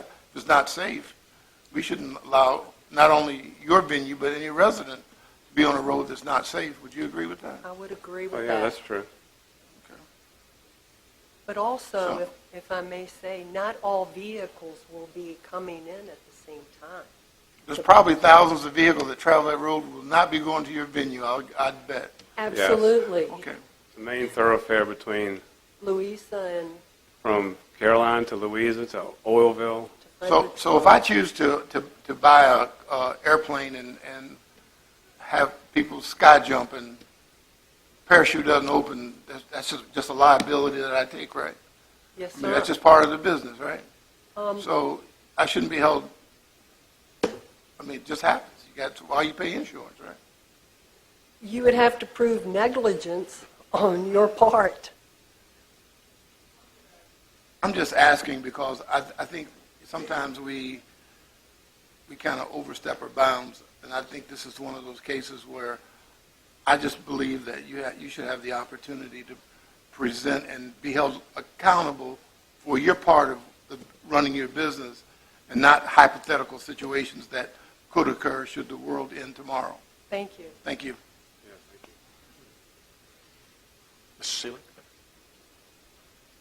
Yeah, I have a couple of concerns. One is we've turned down venues that were bigger than this. I mean, in terms of acreage.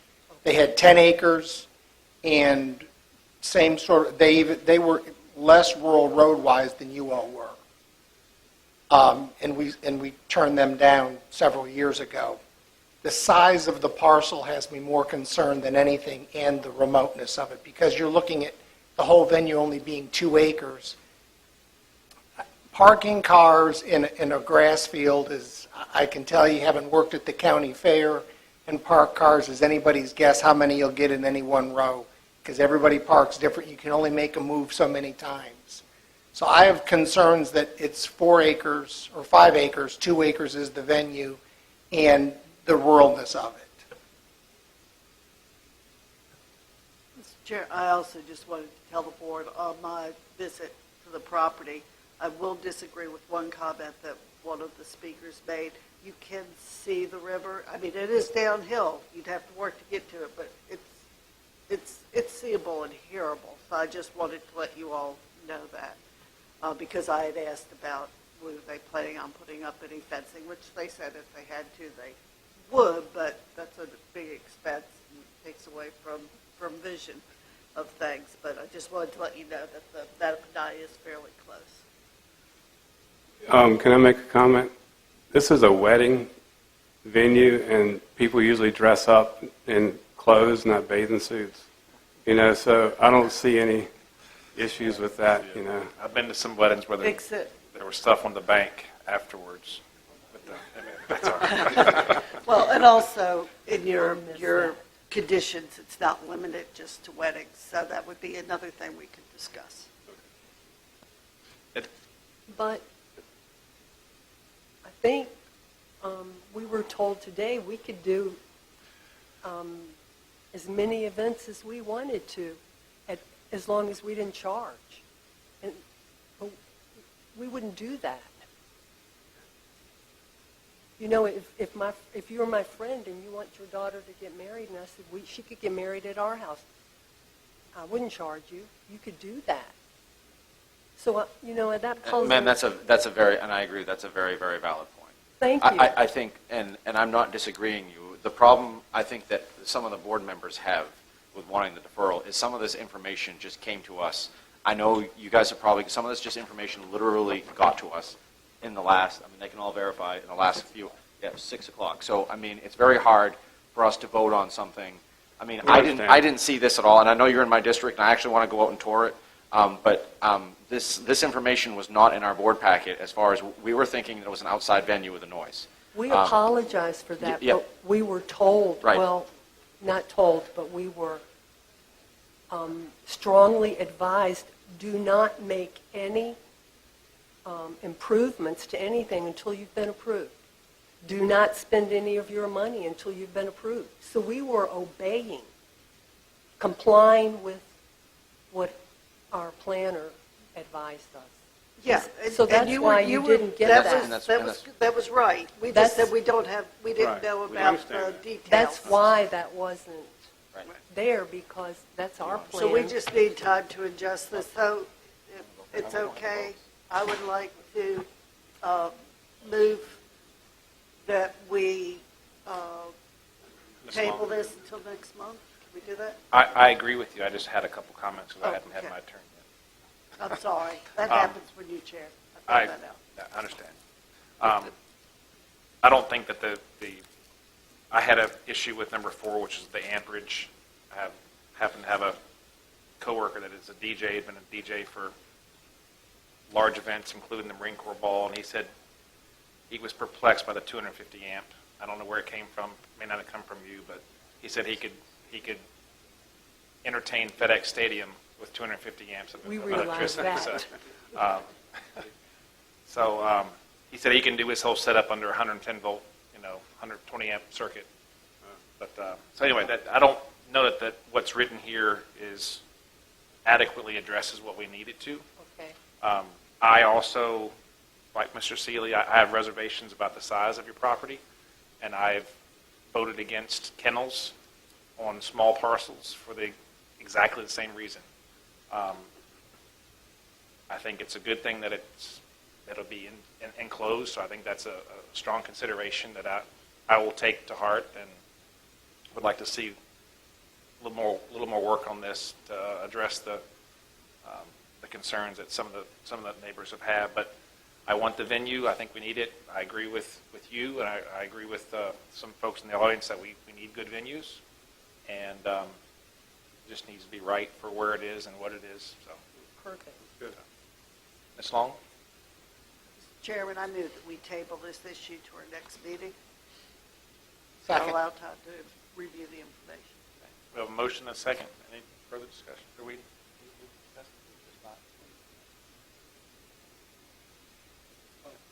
All right. All those in favor, say aye. Aye. Aye. All those opposed? Roll call vote. Mr. Thomas? Mr. Black? Aye. Ms. Long? Aye. Mr. Underwood? Mr. Seeley? Aye. And I vote aye. Motion carries. We'll defer till the next, March 12th. Thank you very much. Yes, Thank ma'am. you. Thank you.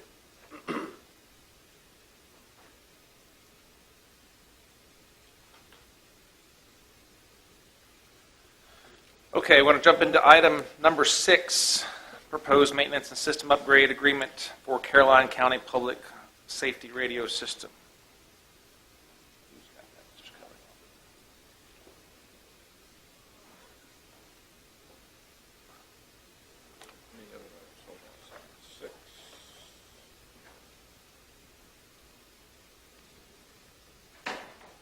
We included, Mr.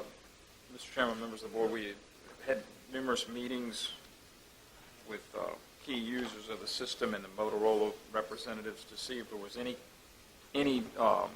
thing we could do to still provide basic service agreement and software agreement. We looked at extending the years of the contract, various things that were taken back. Ultimately, what we have here is what the Motorola folks would agree to, which is basically a 10-year SAU along with maintenance, which actually includes more maintenance than what was included in the original and what was included back. Some of the things we found out back in the original proposal back for maintenance and warranty didn't include things like the Saragon microwave system, and so it's a little bit heavier on the first end. And one of the things with we're 2 versions back on the software, and what we had brought to you the last time, we would always stayed 1 version back. This one would actually move us 2 versions to move us back to 18 and move us through the 16 from the 14. And then we would stay 2 versions back from now on as we go through the upgrade through the 10-year life cycle. The costs are in your packet So in case you let have me any just ask questions, a question. At the end of the contract, will be 2 versions behind whatever their industry standard is. I think that's correct. Is that correct, Alan? I think that was, we had so many different plans, but I think so. We'll catch up to 18, but then over the 10-year, we'll have 3 more, so that gets us, well, I think we'll stay 2, but we would have been that or further back under the old one, because we would have never got, by the time we got to, we'd have gotten to 16 with this upgrade, and so then we would have been.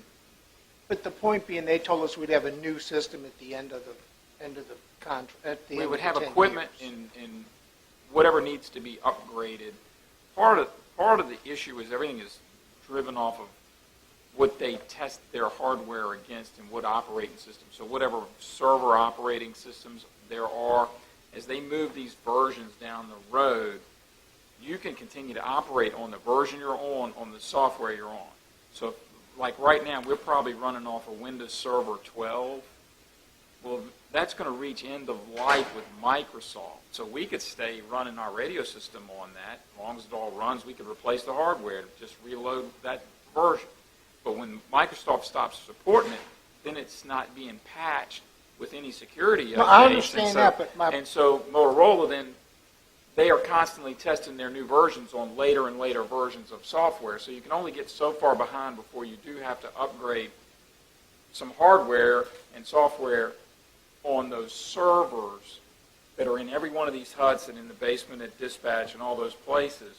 So that's part of the reason that you can't get too far out of line. No, but they said that we would have basically new equipment at the end of this, and what you're saying is we're always going to be somewhere behind. We'll be and when somewhere we're done, behind when we're and done. when we're done, the hardware won't be new. It'll be 2 versions behind them because we don't get the newest hardware every time they do software. Unless we upgrade twice in the last year of our contract. But we'd have to pay for that because Oh, it yeah. won't be part of maintenance. Right. I think at the end of the day, we're better off moving forward than we would be. I don't know that we'll be any further behind. What they were trying to say is, as over this 10-year, all the hardware is going to get replaced at some point. So right now, I don't theoretically. I mean, maybe some switches don't that just continue to operate. But we're not going to change the handset. No, that's different. That was never in cover. This is infrastructure, so think infrastructure. So huts, dispatch, consoles, everything that makes it all work. The actual radio the sheriff's got on, or in the mobiles in the cars, that's different. Those things are replaced as needed down the road, and that'll just be an expense. I mean, we've already replaced some of them. We've had some of them run over by fire trucks. We've had all kinds of things happen to various pieces of equipment. And those same radios are system independent, aren't they? Yeah, they're P25 basically compliant. So the radio that I'm using now on this Motorola system, I can use on a Harris system next year if I switch my software over to Harris. Somewhat. It probably wouldn't have all of the features, but it would talk. It would work. Some sort of way. Yeah, you can buy Panasonic and Kenwood. Yeah. We looked at all kinds of radios because that issue came up in Port Royal where they wanted some cheaper hand radios, and we evaluated some of those, and the chief can talk to you about what some of those are. But when you're talking about TDMA compliant, which was a 17 standard, which we met when we opened the door, you can't get a $500 portable anymore. Even the off-brands are expensive. They're not as expensive necessarily as a Motorola radio, but even those are. But yeah, all of the P25 compliant stuff should work. But you can't go to, you could go to the Harris software, you got to buy it. And you've got to install that to whatever standard they require of that as well. And they do the same thing, upgrade their software every 2 years or something. Right. I mean, that's the thing we're going to have. But, as I told the Motorola folks before, I've got a very old PC at home that works just fine. Correct. I think it's running Windows 2000. Works fine. I don't have any problem. If I bought another server and backed up everything I have onto that secondary server or onto another machine, I would basically have redundancy in my existing system for a lot less than $4 million. Software doesn't break. So if the software works, it's going to work for the next 10 years. It'll work just like it is. It may not have a new bell or whistle, but it'll work just like it does today for the next 10 years. I will agree with that statement to the point, though, that they're not going to support it once you get out, even though it's working. Because they're going to, so if something breaks somewhere in the system for whatever reason and stops working, and you're on a version that they know, the version we're in now is at the end of support, and it's in extended support for 2 years, and that runs out in October of 20. So something breaks in November or December of 20, the technician comes down and he says, I can't support, this is unsupported software you're running. Right. So then you're just dead in the water until you do some sort of upgrade, which then they're going to look at your hardware and your operating systems and all that and go, okay, you've got to spend all this money to get your software to some newer version, because they're no longer, they keep, in the lab, they keep a bunch of things running older versions as they're working on newer versions, up into a point where they give up and go, well, that was designed on Windows Server 14 or 12, Right. and we're not dealing with that anymore. But if something breaks, I already bought a second server for 20, 30,000, whatever it was. So I plug in my replacement server or my replacement switch or whatever, and I'm spending 100,000 instead of 4 million. To a degree. You're talking about us taking over maintenance of the system so that we're going to be doing that. They're not going to work on the system Right. once the software is out of end of life. I mean, that's just the way they're going to be. I mean, that's the way the industry works. Right. But I think, and the only reason I'm thinking of all of these other alternatives is because I think these maintenance figures are way out of line with what was proposed and what would be a standard industry maintenance cost. You know, this for $4 million, we're buying basically our system again. Mr. Cully, can you put it, excuse me, Mr. Chairman.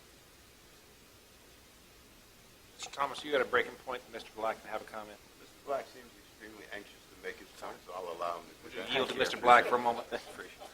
If we don't, in simple terms, if we don't do this maintenance contract, I don't like the price either. If we don't do this maintenance contract, what's going to happen? What would be our alternative? As I stated earlier, the software, the version we're using, the radios all operate off of software. They're basically, even the handsets are little mini computers, and they're all talking to computers, and all of the trunking that goes on is all software driven versus a regular old VHF radio where it talked to the base station directly. This is software driven and moves that stuff through the base station on trunks. It's way above what I can understand, but anyway, if the software runs out, and you're out of support in October or November of 20, and it breaks, the technician's going to, something stops working. We're not transmitting for some reason. Something's not working. They're to look at us and go, you're out, you're using software that we don't support. We can't work on it. The Motorola man is here, could probably answer that better yes. than I can yet. Oh, okay. I didn't know that. Oh, yeah. He's here to answer more specific, detailed questions like that. What would happen if we don't do anything is better a question for them. Have we had, Don, you feel better now? Thank you. Okay. Have we had any instance in the last 4 years of having the system going through the implementation to today, any instance where anything broke? Yes. What broke? I know we've had tower sites go down, but I can't speak to, maybe the sheriff and the chief can speak to that better. But I know we've been offline, at least partially, not system-wide. I know they've been hearing. Because a tower went down. So a HUD, there's a HUD at each tower Right. with computer equipment in it. Something went awry there. Now, I don't know whether that was microwave, Ceragon microwave, that type of thing. Yeah, we have a failure in the system probably every couple, 2 to 3 months. We'll get a text as soon as the tower's down or equipment is messed up, and we have to call Motorola up and through the service agreement, and they go and they fix it. So it does happen more often than you think it does. You're saying our system fails once every 3 months? It could be anything. It could be a power surge, or it could be anything. But we have 5 towers, so if one goes down, the service is reduced, but the whole system does not fail. Right. So yeah, we've had that a number of times, especially through the storms and stuff of that nature. Because I'll get a text or an email, and it tells me that we have this site's down, or this patch is off, or whatever the case. Okay. I could try to find those emails. But Yeah, I'd like to see. Because that's not a good system uptime standard. Because most systems are 99% uptime or 99.9. So I'm not I think sure what even yours one are. time the generator wasn't working properly or something. We lost power or something that showed the tower went off site. So there's various reasons, but nothing terrible. This is $4 Mr. Motorola, do I have to have a 10-year contract? No, sir, you do not have to have a 10-year contract. There was discounts applied for a 10-year contract. Right. So, but no, you don't have to do anything, obviously. And you can go year by year. But it's going to be more per year. Year by year, is it the $467 a year? Well, that's... That was still discounted. That's no. Or you're going to give me list price year by year? No.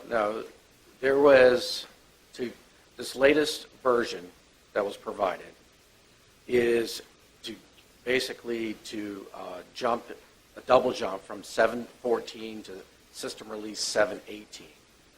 So that price includes spreading out, there's a substantial amount of money for the first year to jump you up to the current system release. I thought that's what maintenance was for. There's a maintenance agreement, and then there's what's called the SUA 2, and that's the largest portion of that price that you have in front of you. Is the SUAU system stands for what? system upgrade? system upgrade agreement every 2 years.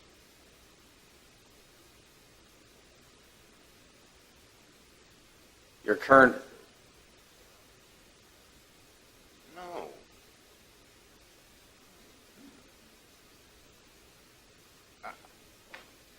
Okay, I've never sold radio systems, maybe different. I've sold hardware and software together. The maintenance agreement usually covers fixing the hardware and all upgrades to software. And what you're saying is, our maintenance agreement, we actually have to pay for software upgrades. That's what you're saying. that is correct. The maintenance port. Wait, let me say this one last thing, and then I really don't have anything else to say. I really don't get anything at all from a software upgrade because I got to pay for it. So I could just wait 5 years and say, I'll upgrade in 5 years and pay whatever that cost is then. Well, that is true, but some of the components of your system may not be able to be repaired if they're not upgraded. If you got a system problem every 3 months, Mr. Thomas, that was news to me. So It's news to me too, and extremely shocking. when I think about their issues, I don't know what the fail rate was in the system you work on, but every 3 months would not be acceptable. I guess I'd have to see if it's the same thing. But how long is this when do we pay this system off, Mr. Cully? It was a 15-year note, so We did it in 13 years. We did it with the school loan, but the school loan at the same time, but only for a shorter period of time. So whenever we borrowed that money, we borrowed it at the same time we borrowed the $25 million. The same year. So we're 4 years into this? I think we're 4 years in. And we did think back in the time of this, we put in all of our documentation and we got it from them. It's in the contract even. They did then an SMA, software maintenance agreement, and that was $100,000. So we knew that it was $100,000 in there for software that we were going to have to do every year. That's kind of a standard fee. Right. That was but what the difference is they found out that the hardware wasn't being done, and that was an extra charge. Plus, that was an install charge on top of that. This sounds like a project management scope creep deal. But anyway, we did anticipate that $100,000 a year for software. It's the SUA2 is another $60,000 for hardware, patching, software patching, and all that stuff. So we got a $6 million system, and by the time we pay it off, it'll be a $10 million system. Correct. We'll still have 2 more years of maintenance and software upgrade agreements to pay for. but it will still be working, and basically with newer hardware and the latest version of the software, because there's no current plan to move away from this architecture anytime soon. So the 10-year plan. I mean, this particular radio system they're not planning on it has no end of life right now. As long as we don't lose the 700 megahertz frequencies that we've got. Correct. But federal government, so I guess that's subject to anything. If I can clarify, the system has never failed. It's just been components in different tower sites, but it's never been a complete system fail. And I understand. We understand that, but if you had to take your car in every 3 months because something on your car failed, but the car kept running, you wouldn't be happy at all, would you? Well, I would not be happy at all, but this is a robust system. I mean, it's got 5 towers and all those components and all those 6 towers. I'm sorry, 6 towers and all those components. Something's going to happen, or the lightning or electricity or something like that. And we have a notification system on the system itself, so we get notified as soon as something happens. It's a lot. You know computers better than I do, and they're not always foolproof. No, but I know maintenance agreements are not really this expensive, and it seems like we're getting a double whammy here. So, the matter of fact, to me, I'd only go with a 1-year agreement and look at doing something else in that year, because we're still going to have to get another 10 or 11 years later on, or year 11 and 12. $4 million? We still owe 10 years on it. That's what I'm saying. So, and this 10-year agreement gets us to $10 million for our radio system. And we still have 2 more years to pay for it. No, it'll be paid for in 10. It'll be paid for in 9. So at the end of this maintenance contract, our system will be paid for, and then we'll have to negotiate a new 10-year contract. Or buy a new system. I mean, and it'll be cloud processing, and we won't even need towers probably. So. Yeah, we'll be using lightsabers to move it around. No, we'll be using different technology. Mr. Chair? Yes, Ms. Long. Well, my statement is, I don't see where we have a choice. The staff has negotiated, saved us a little bit of money, and we're going to get an upgraded system. We have to have this system. We can't leave people out there in the dark. The sheriff has it, fire risk has to have it. The school buses, we don't have a choice, so I move Well, we have a choice on a 10-year agreement. We can do something else, but if you want to commit to $4 million, I'm not going to do that, but you can if you'd like to. Mr. Chair, I move that we go ahead, that we accept the proposal for the maintenance and SUA2 contract. Second. We have a motion and a second. Any further discussion on the item? Just quickly, it's not something that is fun to pay. I understand that, but we've got a lot of money invested in this, and it's deputies. There's a human side to this. There's deputies, there's firefighters, there's EMS. Before I voted on this system initially, I was one of the swing votes, and literally, I was telling Sheriff Libby, you can't make this up. The night before, there was a structure fire in Landor, and the whole thing came down as I was reading the board packet for the system.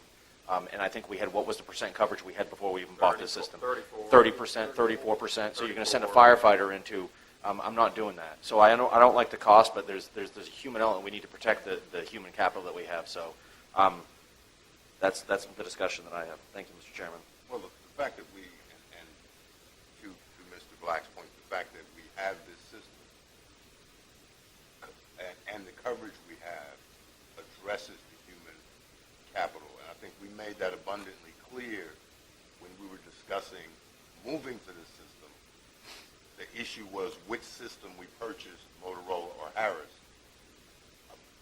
Apparently, we've gotten into a position where we're going to spend a lot more money than we were planning. And again, my position is I think we could get a better deal from Motorola or somebody else on the maintenance. And I'll be happy to vote for 1 year's maintenance, and that's all I'm willing to do. That was discussion on the motion. Any other discussion?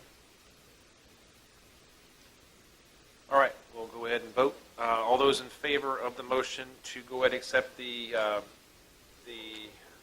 proposal as written, signify with aye. Aye. All those opposed? Nay. A roll call vote. Mr. Thomas? Nay. Mr. Black? Aye. Ms. Long? Mr. Underwood? Aye. Mr. Seeley? Aye. Now vote aye. Motion carries. But we don't have to be happy about it. No. All right. Number 7, discussion on possible locations for the EMS and law enforcement memorial. You should have moved her up Good faster. evening, Caroline County Board members. Good evening. And I'm sorry- Kara Taylor. I never introduced myself the last time, and I apologize for that because I was pretty nervous. But anyway, That's okay. We're nervous too. I met with the sheriff and chief a couple weeks ago, and we were discussing some locations for the memorial based on the recommendations by the Parks and Rec, Mr. Chival. We decided that we like the idea of having it right in front of this building where the memorial garden is. We want to improve that and create the memorial that I gave you guys the package on the last time. And we've discussed a couple different ways to do some fundraising. I have a rough draft letter that I want to give to the different businesses in the county to request amounts for just different increments, whatever can be provided, and to be able to provide names on like the benches that I put in the package that can, I guess, sell that to the community, and also to go forward and talk to individual families about donating money so we can do bricks in the walk and to help support the project. And I guess that's about it. Do we have a final drawing or rendering? Yeah, I gave that to you guys the Actually, last time I was here. All we have on the agenda for tonight is settling on the location, and we'll get the rest of that at another time as we discuss all the other aspects of it. What do you guys want? I kind of like her idea of here, but I was thinking in front of planning, people actually going slower and they'll see it. Because for the most part, The locations were not my idea. Yeah. The reason why we picked here is because we feel that more people would be able to see it here. They come through here, Parks and Recs. There's a place to park. If we were out there on 207 and people going by, where would parking be? And the fact that we feel that this is the community service center, and more people will visit it here, along with, again, visit Union High School. So that's why the two positions that we've recommended is where the garden is here or across from the garden would be up to y'all. We think where the garden is would be very good. And we can improve even the one flagpole that we have in front for Union that has all 3 flags on it. So the chief and I. down in where it's got 1 and 2 down at the bottom of the hill. That's just the markers. What you're looking at is the stars.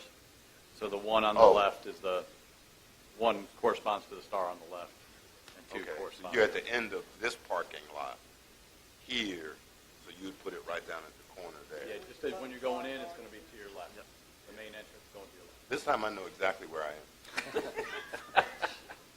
So are we proposing both or one or the other? One Because or the there's other. 2 stars. One is the And the existing- one is the garden that I don't know that we want to, Well, that's what we're proposing is the number 1 is the garden, and then talking with Mr. Schiebel, the garden is not really being maintained, but that's up to the board. Or if the board so chose, you could choose number 2, which is an open field site. who's doing the garden? I mean, who actually put it in? Different people. Garden Club. Club. Yeah, my wife was part of that. The garden club? Yeah, the garden. There was a Why- garden why club. isn't she maintaining it? There was a garden club that was here when Ms. Brooks was the librarian that kind of put together that group, and Public Works has been maintaining it for the last 4 or 5 years. that group has kind of faded away. So you're saying Each- this would be an upgrade to it? Yeah, it provides something that's more maintenance-free for us to be able to try to maintain than that, and all the mulch and stone and. That's going to start to look like a cemetery stone. Well, the other thing is, too, if we ever needed to expand parking, too, would be in the way of that. So I think the one closest to the building would be better. Can we Just can we wanna just know what it's gonna make a look like. motion to go where the garden is and move on? That if we ever had to move the parking lot, it'd be probably along 301 anyways. And go ahead and move forward with the garden club spot. I'm thinking it should be on the other side by itself. And it becomes a little more unique. Put it in with the garden and all the other things, like I say. More people will My walk by. thought, Mr. Thomas, was that if we ever have to extend the parking lot to get more parking area, it would be coming down that side would be the logical place. The garden's going to probably go away, and more people will walk by it. So I think it's going to attract it as opposed to, then if they go over there, we have a lot of little kids, they can run, and you got traffic, it could interfere with that. And since the garden's going away and we can make it nicer, I think it's, and everyone goes by. We're just gonna That's what relocate this some would of do. those Is lights. this would replace the garden. Yes. So we're gonna move the stones that are there already? I don't think there are any stones in the garden, are there? There's there's- just flowers. There's two, the Union High School Yeah. and the Bowling Green And the Bowling High Green High School. School. No, the two monuments would stay. The two monuments by the pole would stay. Oh. One's for the Union High and one's for the Mustang. Bowling Green. Bowling Right, Green so you High get the School. two, right, Bowling both. So those two are there. It's actually where the Okay. tall plants are that are there. There's a little trail go through, and there's two little, So you're saying those rock stones will stay, and not, because we were saying garden going away, and that was that's what was strictly the confusing. plants would go The away. shrubbery will go away. Correct. Right. Okay. I make a motion, we go with where the garden is, leave the monuments that are Say- there. Say shrubbery. Shrubbery go away. Okay. Second. We have a motion and a second. Any other discussion? Yes, just a quick thing. Can we add for the next meeting, if Ms. Taylor, the final design, Chief of Office can get it, and I would like to put the cost on here, because I think the idea is we want to buy stones, but can we put the cost, and then the stones will be bought to help pay back the project? We want to move forward on this. I don't think, I think the idea is the county, since it's a Caroline County for our employees, I think we should be paying, and then we can pay the stones and, a family memory. But can we put that on the agenda next time for how it's going to be financed? Okay. All right. Any other discussion? All right. All those in favor of selected site A or 1 towards the building, vote aye. Aye. All those opposed? Motion carried. We have our location. Yay. One step away. And we will see the next batch of materials next meeting. Thank you. Any break necessary for the board? We think we just need to finish, we can be done soon. We still have a closed meeting. Okay. All right, discussion on funding of county share of VDOT Lady Smith Road improvements, item number 8.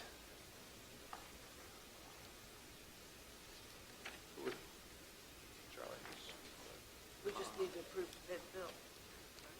Mr. Chairman, can I just go ahead and make a motion? Yes, please. I'll second. Mr. Chairman, I'd like to go, can I put it on a motion on the table, and then we can discuss it?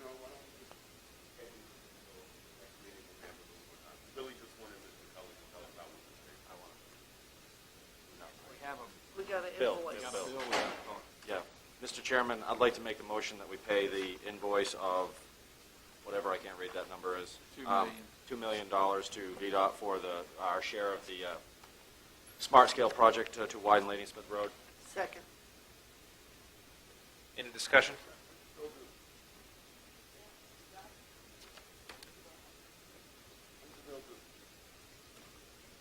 It's past due. They sent me, I think we got it in December. Yeah. And then All right, we have a motion and a second. Joey negotiated that credit off of it. We still owe it, but because they weren't doing that part of the work, they Due reduced date it. 1/3/19. All those in favor say aye. Aye. All those opposed? Do a roll call vote. Okay. Mr. Thomas is a nay. Everyone else is a aye. All right, motion carries. New business. Item number 9, proposed amendments to 2019 Board of Supervisors bylaws and rules procedure.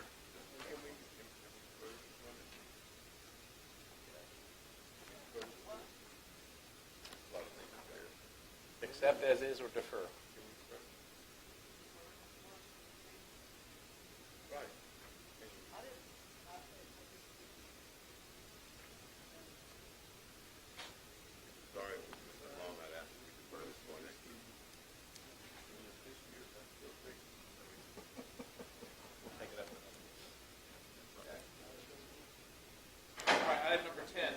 Item number 10, discussion of Board of Supervisors' expectations for litter pickup.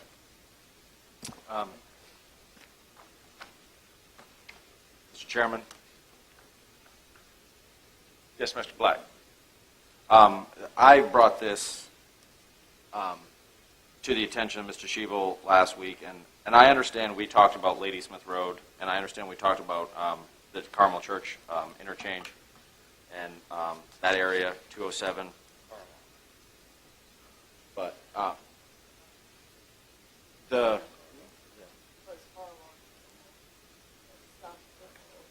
someone's all right. Sheriff, somebody's trying to steal a car out there. It's probably yours. Anyway, if you go down Page Road, the problem we have is if you go down Page Road, I was actually, which is not my district, so I don't want to hear it has nothing to do with my district. I was going down, coming to Bowling Green, and it looks like a landfill. It literally, when you turn onto Page Road, the first quarter mile looks like something from a third world country. And that's the gateway to our Little League Park, which is going to be used heavily in the next month. And I thought it was Mr. Thomas's district. It's Miss Long's district. I think we have to have a discussion of whose responsibility it is to clean some of this trash up, because it's all over Caroline.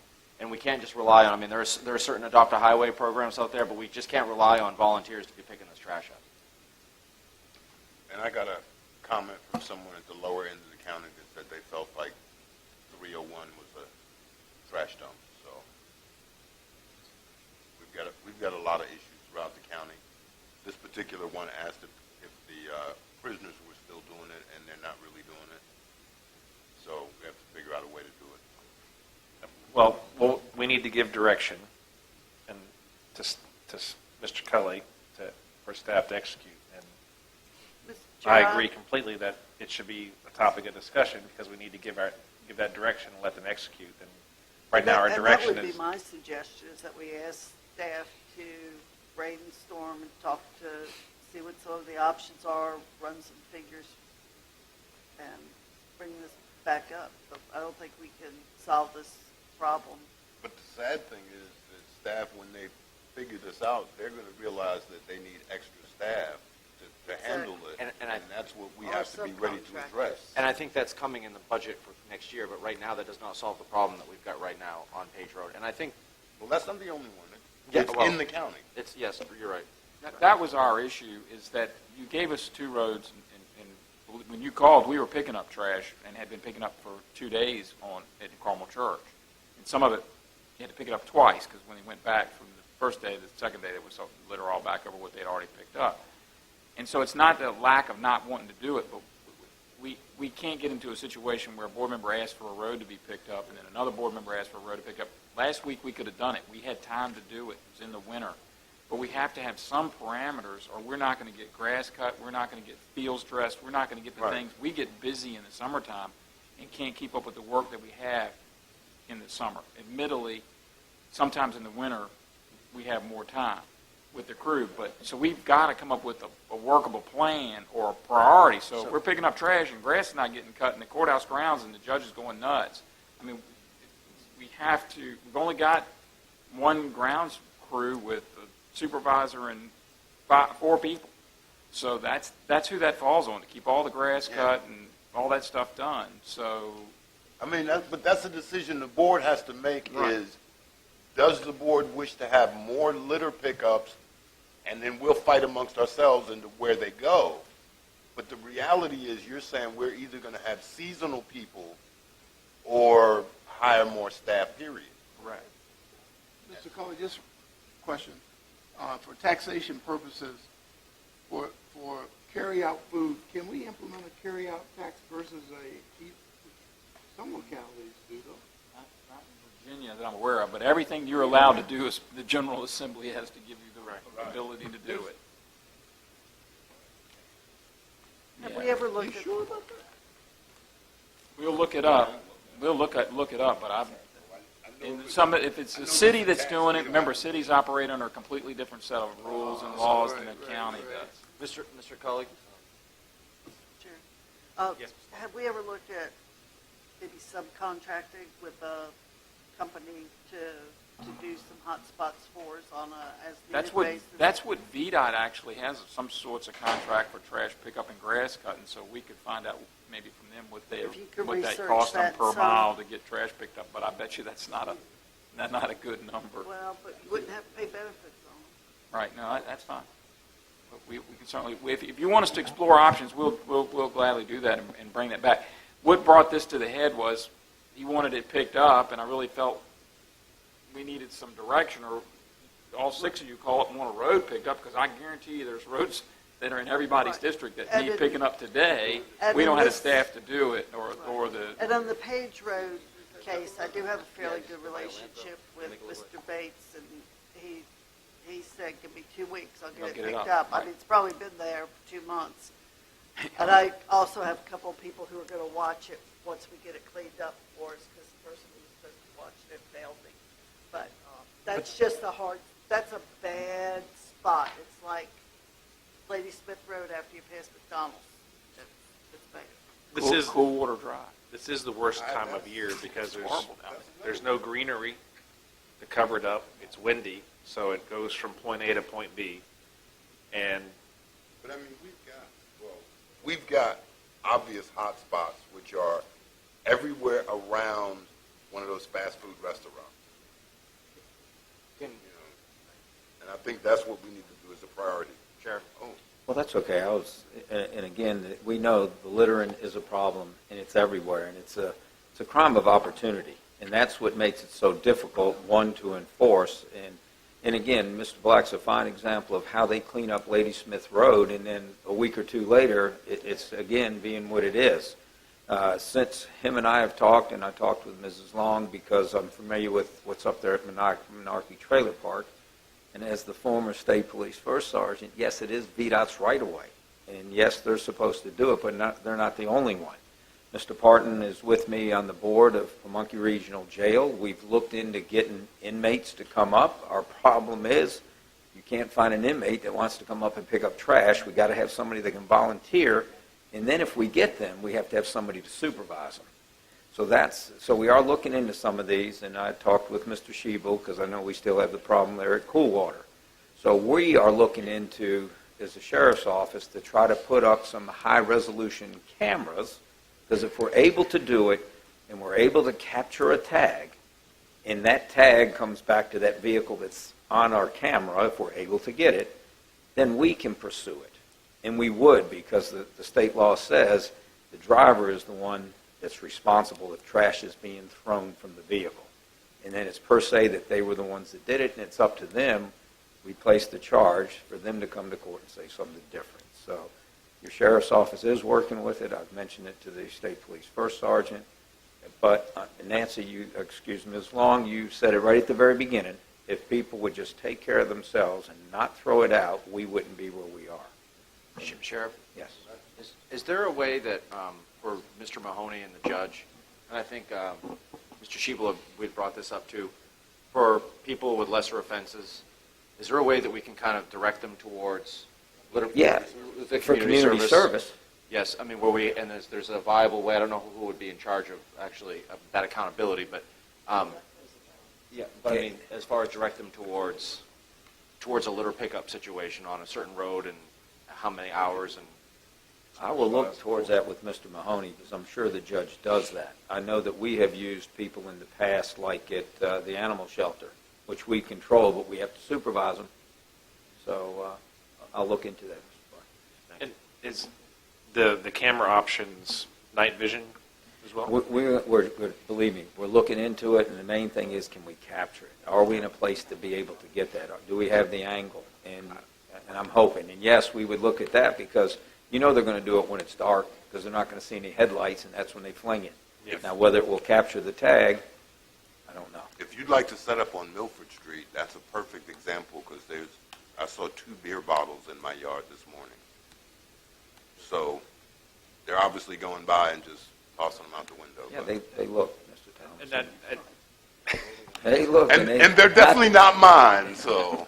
And is this something that we could have a public campaign, more signage, approach our fast food venues, maybe put a sign at the end of their drive-throughs? I don't know, I'm just thinking out loud that we can hit this from about 6 different directions, enforcement being one part of that. I'd much rather pay for a $5,000 high HD camera with night vision capabilities than have to go through this conversation, We are going to 8 look times a year. The camera we're going to look into. You want to approach the vendors, the food vendors, and those places will tell you. I think they also have little signs that tell you, put litter in its place where it's supposed to be in those receptacles, and they don't. We can raise the fine to make it really notable. Well, put a sign up and say, how many littering tickets did you write in the last year? Huh. Yeah, On a handful, and that's the problem. Yeah, you can. It's hard to catch them. right, so the fine could be $10,000. But we get cameras, it won't be on. I'm going to borrow the drone. If you make it well known that some people are getting fined Oh. for littering, Absolutely. they pay attention to it. It's like when the DUI checkpoints and stuff like that. People Yes. pay attention. If they hear that people are being busted for littering, it becomes, wait a second, maybe I shouldn't do that because my buddy just got, a $2,000 fine for throwing out his beer bottle. And, and we also have our dumpster that's up there off of Route 2 in the northern part up in Woodford, and I believe it's yours. We've even had people where the trash, as you said, make sure it doesn't escape, and one bag flew out. So we actually went through the bag to see who it was, to again say, well, did you realize that? No, I went to the dump. And again, Major would have to correct me. I know that we have charged a person for that. So. Ms. Long, do you have a question? The question, VDOT, I asked them about litter signs. They said they don't even put them up anymore because they find the kind of people that do litter love to throw them out right where the no litter signs are. Put a sign and put a camera. Let's put a camera right there. That's where the heaviest trash is. All right, we'll see what we can do. We'll do the best that we can. Is there a Mr. Cully?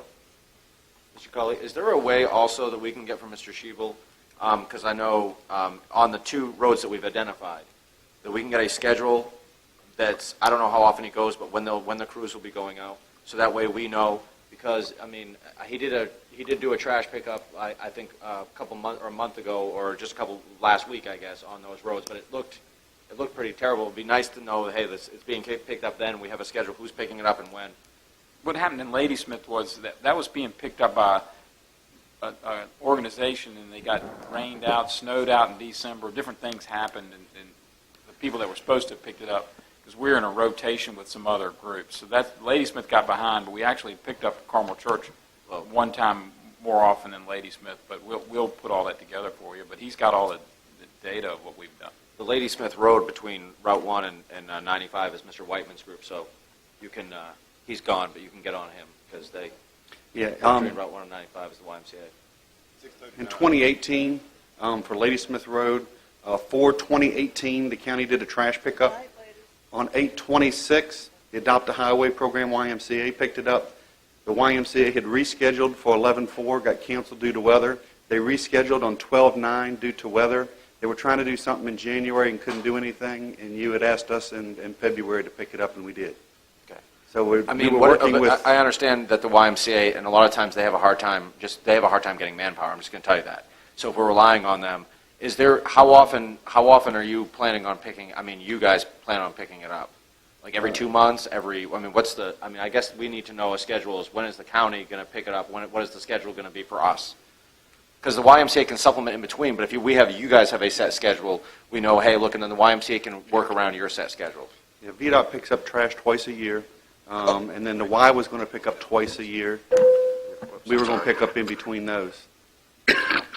So can we have a, like I said, can we have a set schedule when you guys, I mean, I understand they're going to pick up. I don't know when they're going to pick up. Can we have a set schedule when Caroline County, you guys, pick up the trash? If it's 4 times a year, whenever, it's going to be in April, it's going to be then, and then the YMCA, they can work around your schedule. Yes, sir. Would you like it 4 times a year? Maybe, yeah, that's what I was thinking.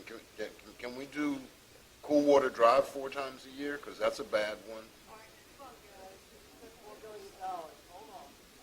Oh, you spent $4 million. I was only trying to spend $500,000.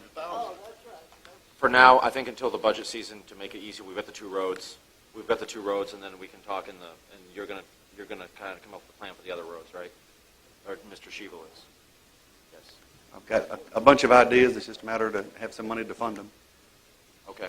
Let us know what the money is. I think that's the issue. So by next meeting, can we have a schedule as to when, like the 4 times a year, that those 2 roads will be picked up? Mr. Sheba, do you know when the state picks up? When they mow grass. I know, but then they're going to. So we're dependent upon. We are. So we'll just pick it up, and if it gets done and they're right See, that's behind us what or in I'm front of us, saying. it And is. You have to spend money. You have to spend money.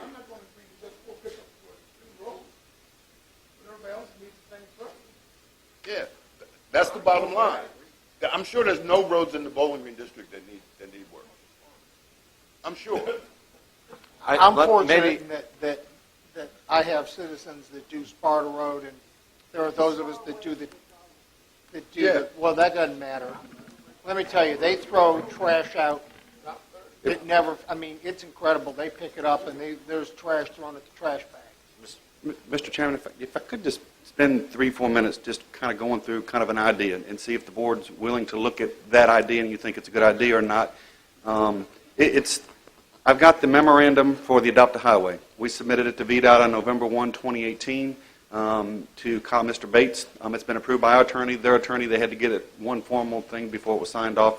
We did tell him that we were working through the budget process to have some additional funding, and the board still needed to approve it, and we were looking to probably take over on July 1. So we've got that we've kind of done. In the budget, I have asked for an environmental coordinator part-time position, $25,000. They'd give me 32 hours a week for a part-time position. This position would basically be the Adopt a Highway coordinator that would basically, you would call the county now to adopt a highway. We would coordinate that, set up your first trash pickup. Once that's done, we would send an email to VDOT. We've got a new Adopt a Highway. They'd put up signs. We would then call them a couple times a year. Hey, we haven't heard from you. How are you doing? Every year during Earth Day, we would bring in a bunch of people and basically say, here's the groups that picked up trash, and give them each of a plaque. So this position would kind of be doing that. This position would also work with the judge and or Commonwealth attorney, so that when Adopt a Highway programs are out there, or people that have need to do some kind of community service, we could then coordinate safe spots for them to do that. This position would also go into the school system and do different programs. Different programs that we looked at is one of them called Cops and Bobbers. So they would actually spend time, they would talk about trash. They'd go down to the river and talk about fishing and the litter and things there. So you'd be trying to educate kids. We got another one called the Nature Explorer that we could do. This position would be responsible to helping to do that, and we would get Parks and Rec to do that during the summer. Kids Fishing Derby, we'd talk about fishing again. Growing and Giggling, basically showing kids the differences between the animals and the environment and how that works when litter's out there. Some other programs we've looked at is the Caroline County Literathon. We would do a literathon for nonprofit organizations, churches, other community events, $5 for a bag of trash. You'd come to us. We would basically set up areas. You would say, we want to adopt this particular area to pick up trash this time. We would approve it. We would get corporate sponsors. We'd give them T-shirts. We'd give them bags and picker-uppers. They would then pick up the trash, take pictures of that so that we can confirm the count on that, and we give them $5 to nonprofit organizations only. We would also go into the school systems, and we would do clean up, cash in. So in the schools, we would do this during the months of October, November, March, and April. And this would be strictly for your clubs and school programs from any of your sports activities. Those groups can do the same thing, $5 for a bag of trash. They'd pick those areas up, and we would reward them. Whichever group picked up the most trash during that time, we could give them a first place, second place, third place prizes. And right now we've just got down here $300, $150, and $50. to get people interested in picking up trash. These are done in other places. We've got a whole list of different programs that we could do throughout the summer, get this person active in doing that, serving on committees. We've already talked with the United States Adopt a Highway, the Virginia Adopt a Highway, VDOT, trying to do these things. We just need a little bit of coordination. We've looked at 3 part-time staff, paying them the same as we do our convenience site attendants. We could bring them in for different times throughout the year, depending on what we went with. If we went with just doing 20 weeks a year, it'd cost us about $1,700 or $17,000. I'm looking at 25 for my coordinator. If you want to do 40 weeks a year, so that gives me 3 people for 3 days for 40 weeks. I could do that for about $34,500. So about $65,000 for the part-time coordinator to coordinate all this, and 3 part-time people. I can pretty much pick up trash 3 days a week, 40 weeks a year, and that's all those staff would do. Mr. Sheetal, that's excellent, and I agree with that 100%. The only issue is, and I'm going to be one behind that in the budget, but the problem is we got to get to July 1st because that's not going to take place until July 1st. But so we're thinking about how do we handle that. We put money. We have not put any money in for the part-time staff for litter pickup. We've got $10,000 that's already put into the budget that we've got this year for the cash for trash. So hopefully we can roll that into next year. So we'll already have that. So it's trying to get to position, and then depending on what you want to pay for staff to pick trash up. So we're thinking about all kinds of different ways to try to help prevent as well as being able to pick up litter. Right. Can we start our cash for trash program before in April? And we've got $17,000 in the unencumbered budget fund, so we could start right away. It'll be less than that since this is February. We only had 4 months to get us to the end of the fiscal year. But somebody's got to coordinate that. I mean, it's got to come off with a plan. It's not. Well, we're gonna let Mr. Sheebles or somebody in his staff coordinate it for the next 4 months, and then we'll work on his staff person, because he's going to do that now. Because I'm going to call him first thing tomorrow morning and say, hey, well, before those other guys do something, I need you to do this road, and I'm sure you're all going to do the same thing. So let him coordinate a little of that right now with Mr. Cully's help, but then we get these people on and we make a schedule. We've all got a road or 2 that needs to be done, or 3. So I'd move that we, take $17,000 or whatever the figure is to get those 3 people to start right away, and we continue with the rest of it, as part of the budget process. Would that be sufficient? 17 to get you to July. That's 20 weeks. Yeah. So we figured that's 3 people for 3 times a week. Are you going to be able to find those 3 people? With the new salary that we're under, we'd pay them the same as site attendants. So our minimum salary is starting at $10.01 an hour. So you would have one of them that would kind of supervise the other 2. I will second Mr. Thomas's motion.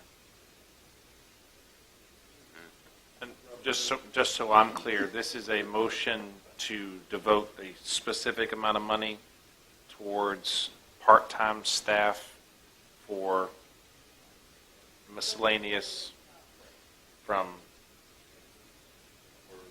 for litter cleanup throughout the county, 3 days a week, as Mr. Sheeble has said in his presentation here.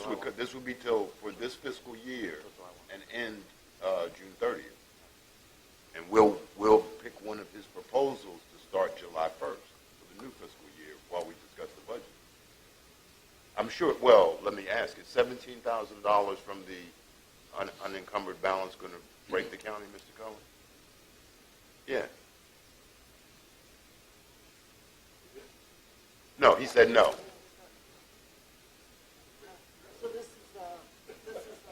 This is really an emergency effort to try to fix different areas of the county that people have said are bad. Joey, I asked. I don't think this is thought out well enough to just do this at 10:30 on Say what? All right, any further discussion? All right, we have a motion to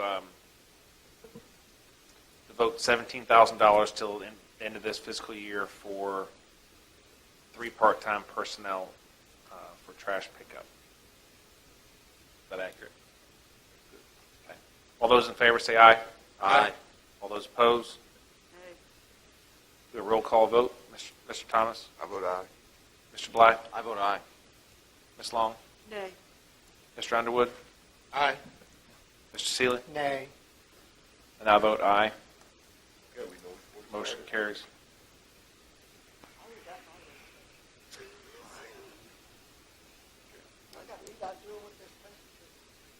That's why they can't get. All right, then you don't, your distance needs to be Item picked number up. 11, proposed resolution to approve acquisition of real property, the former Frog Level Volunteer Rescue Squad. Hallelujah, let's take it and sell it. We have a buyer. No, we don't have a buyer. We're trying to get, Mr. Collison believes he can locate a significant number of the former members of the now defunct corporation so that we can get a corporate, essentially under the law, the former board becomes the trustees in liquidation of their property when the corporation was terminated. In order to get title insurance on the property, we would have to get a resolution, basically, of the corporation authorizing them to convey the property to the county. And so he believes he can locate a number of people to sign agree to such a resolution. So if we can get that, we can provide that to the title company and go forward with the conveyance to the county from the trustees in liquidation of the former Frog Level Volunteer Rescue Squad, Inc.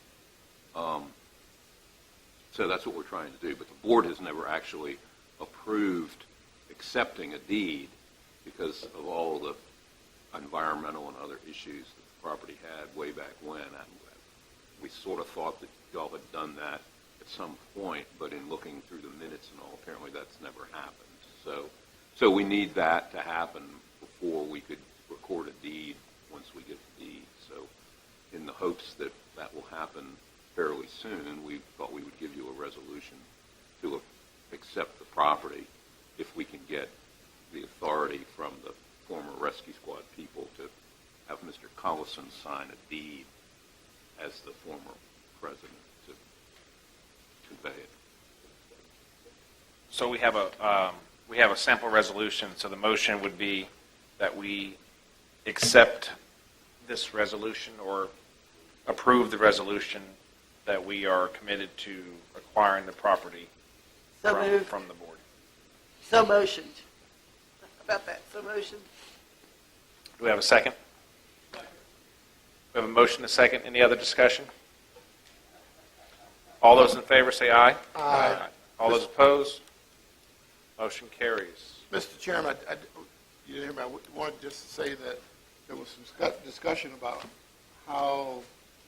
what happened to the Frog Level Rescue Squad. At some point, I'm going to ask Mr. Culley to come to a meeting with me to talk to the community. It seems like they think we forced them out of when there was nobody there to even run. So, right. So They Just ran out of members.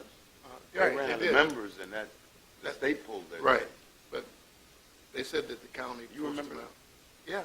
Yeah. No, I'm asking Mr. Well, Collins. and- Do you remember? and from Were you here then?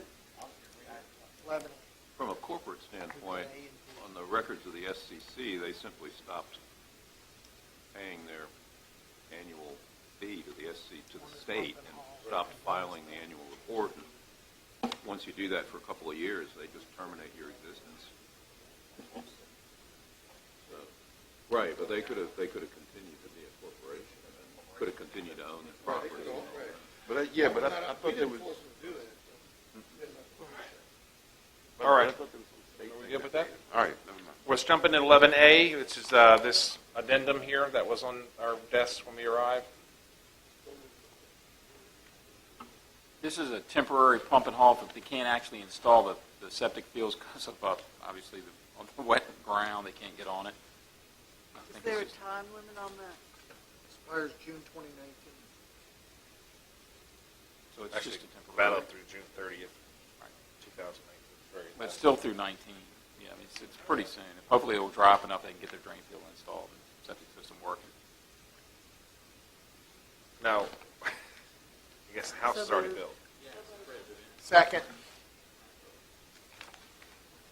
All those in, we have a motion and a second.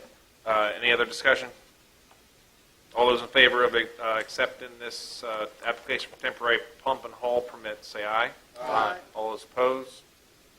And motion carries. Item 11B, Mr. Underwood has requested that we consider an alternative date to the March 26th meeting, because he will be out of town that entire week, Mr. Underwood? Yes, sir. Going somewhere warm, I hope.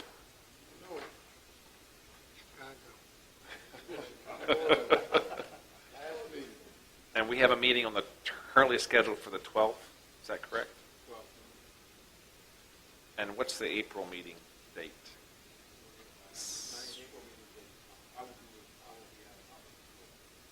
Do we have to have a meeting? That's normally the budget public hearing. Ooh. Normally. I'm a little behind in budget due to the other delays that we're experiencing, so I'm not positive that was going to work anyway, so we'll see. But we're going to struggle our way through to try to get that done. If we move it to the second, could we get rid of the 9th meeting?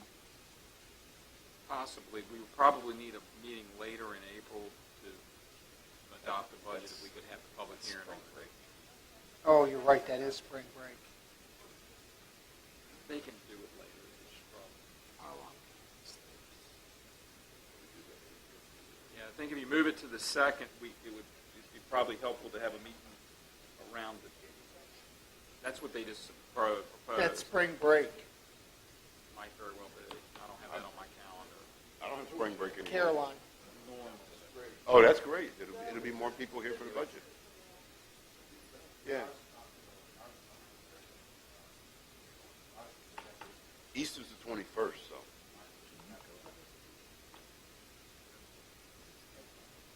When do we have to adopt the budget?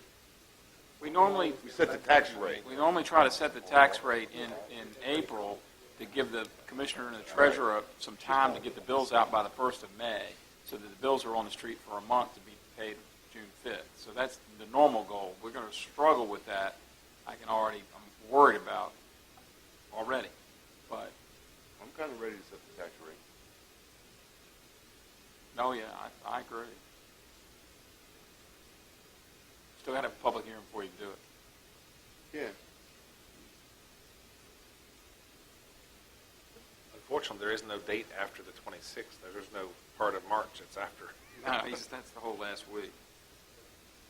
You move it up, it'll definitely cause me issues. So, yeah, it would be better not to have it, or, yeah, I mean, if It's we have to. either we do it without them, or we don't have the meeting at all.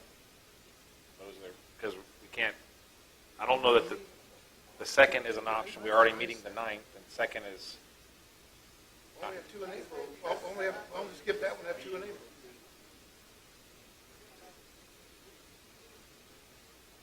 we can go 9th and 23rd. 9th and 23rd.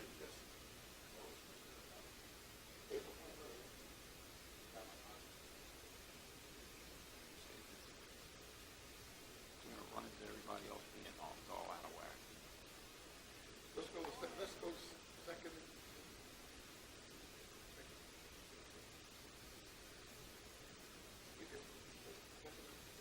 Council 26th. Go second and the 16th. We'll probably, if we do the public hearing on the second, I'll be I mean, I can be here. I can't take out the whole week anyway, so I can just make sure I'm here until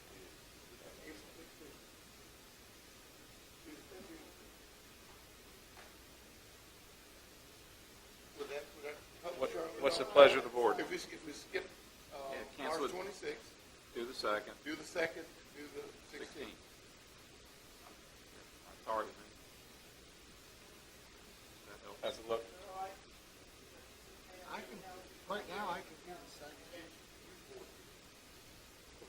Yep, we're changing 3, you're right.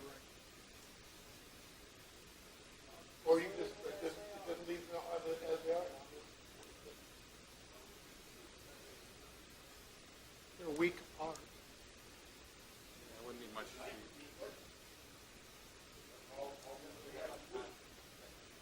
I'm not going to be here on the 9th. I'm already I was hoping March 12th. Presentation and a public hearing, but that's a hope. So then if I didn't make March 12th, I was hoping March 26th for the public hearing early April.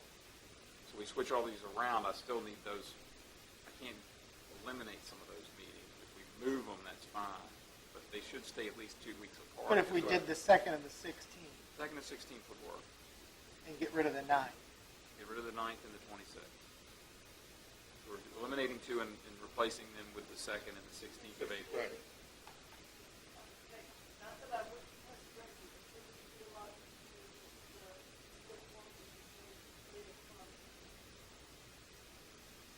Yeah, because if you're running into other members that can't be here on those dates, then you're in the same boat. If everybody can't be here on the 2nd of April or the 16th of April, then we were back into the same boat, just one missing on the 26th, right? I mean, 2nd and the 16th works for us.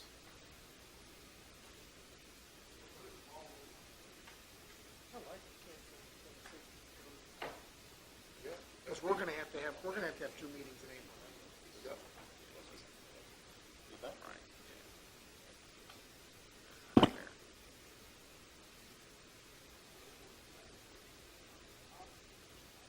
Are we just going to leave them? What's the pleasure? It's getting late. It's up to you, Reggie. I mean, I yield to the board if you, based on what I'm hearing, I'm free either of those days. is it, I'd like for us to, I'd make a motion that we not meet on the 26th, but we meet on April 2nd and 9th. 9th and 16th. No, 2nd and 16th. No, 2nd and 16th. Cancel the 26th Cancel March 26th. and the 9th. Move the 26th to the 2nd. Correct. And the 9th will move to the 16th. 16th, correct.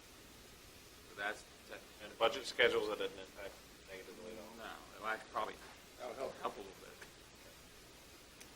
All right, we got a motion. Budget presentation question will be April 2nd. You may as well say If- yes. If you don't make the 12th. If I don't make the 12th, I'm not giving up on the 12th yet. There's still time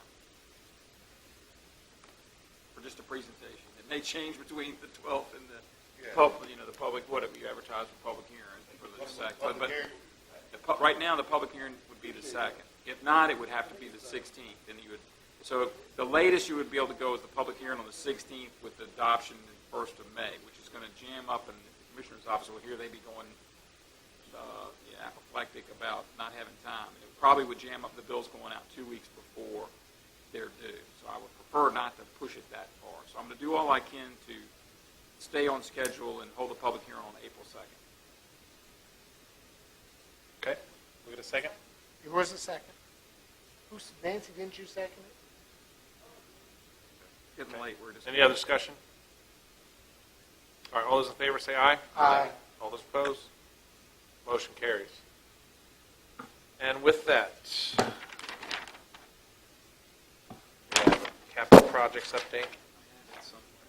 I was going to say, just want to go to closed meeting. Do we closing did. board comments and go to. The only thing I would remind you of is we do have the Ladysmith dinner this Saturday night, and then we do have on the 21st of March the Farm Bureau annual meeting at Fort Royal Volunteer Fire Department. So that's a Thursday, the 21st. What time is that? 6 p.m.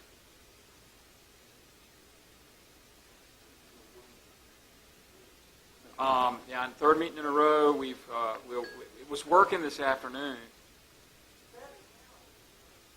It's not blowing quite as much cold air at the moment for some reason. I know. I'm in perfect agreement with you. 0.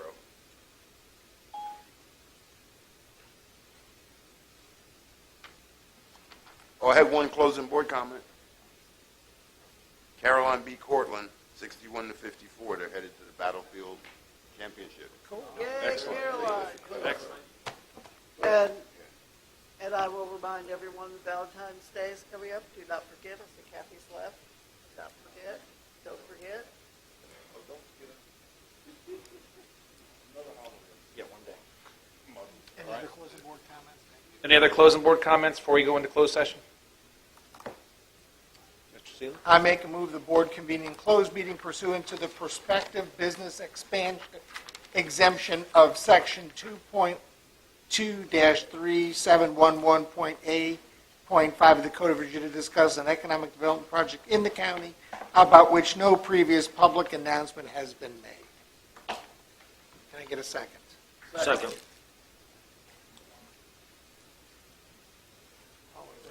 All in favor? Aye. All those opposed? We're now in closed session. I make a motion we return from closed session. Second. We ready? Well, no. Feel like a squirrel.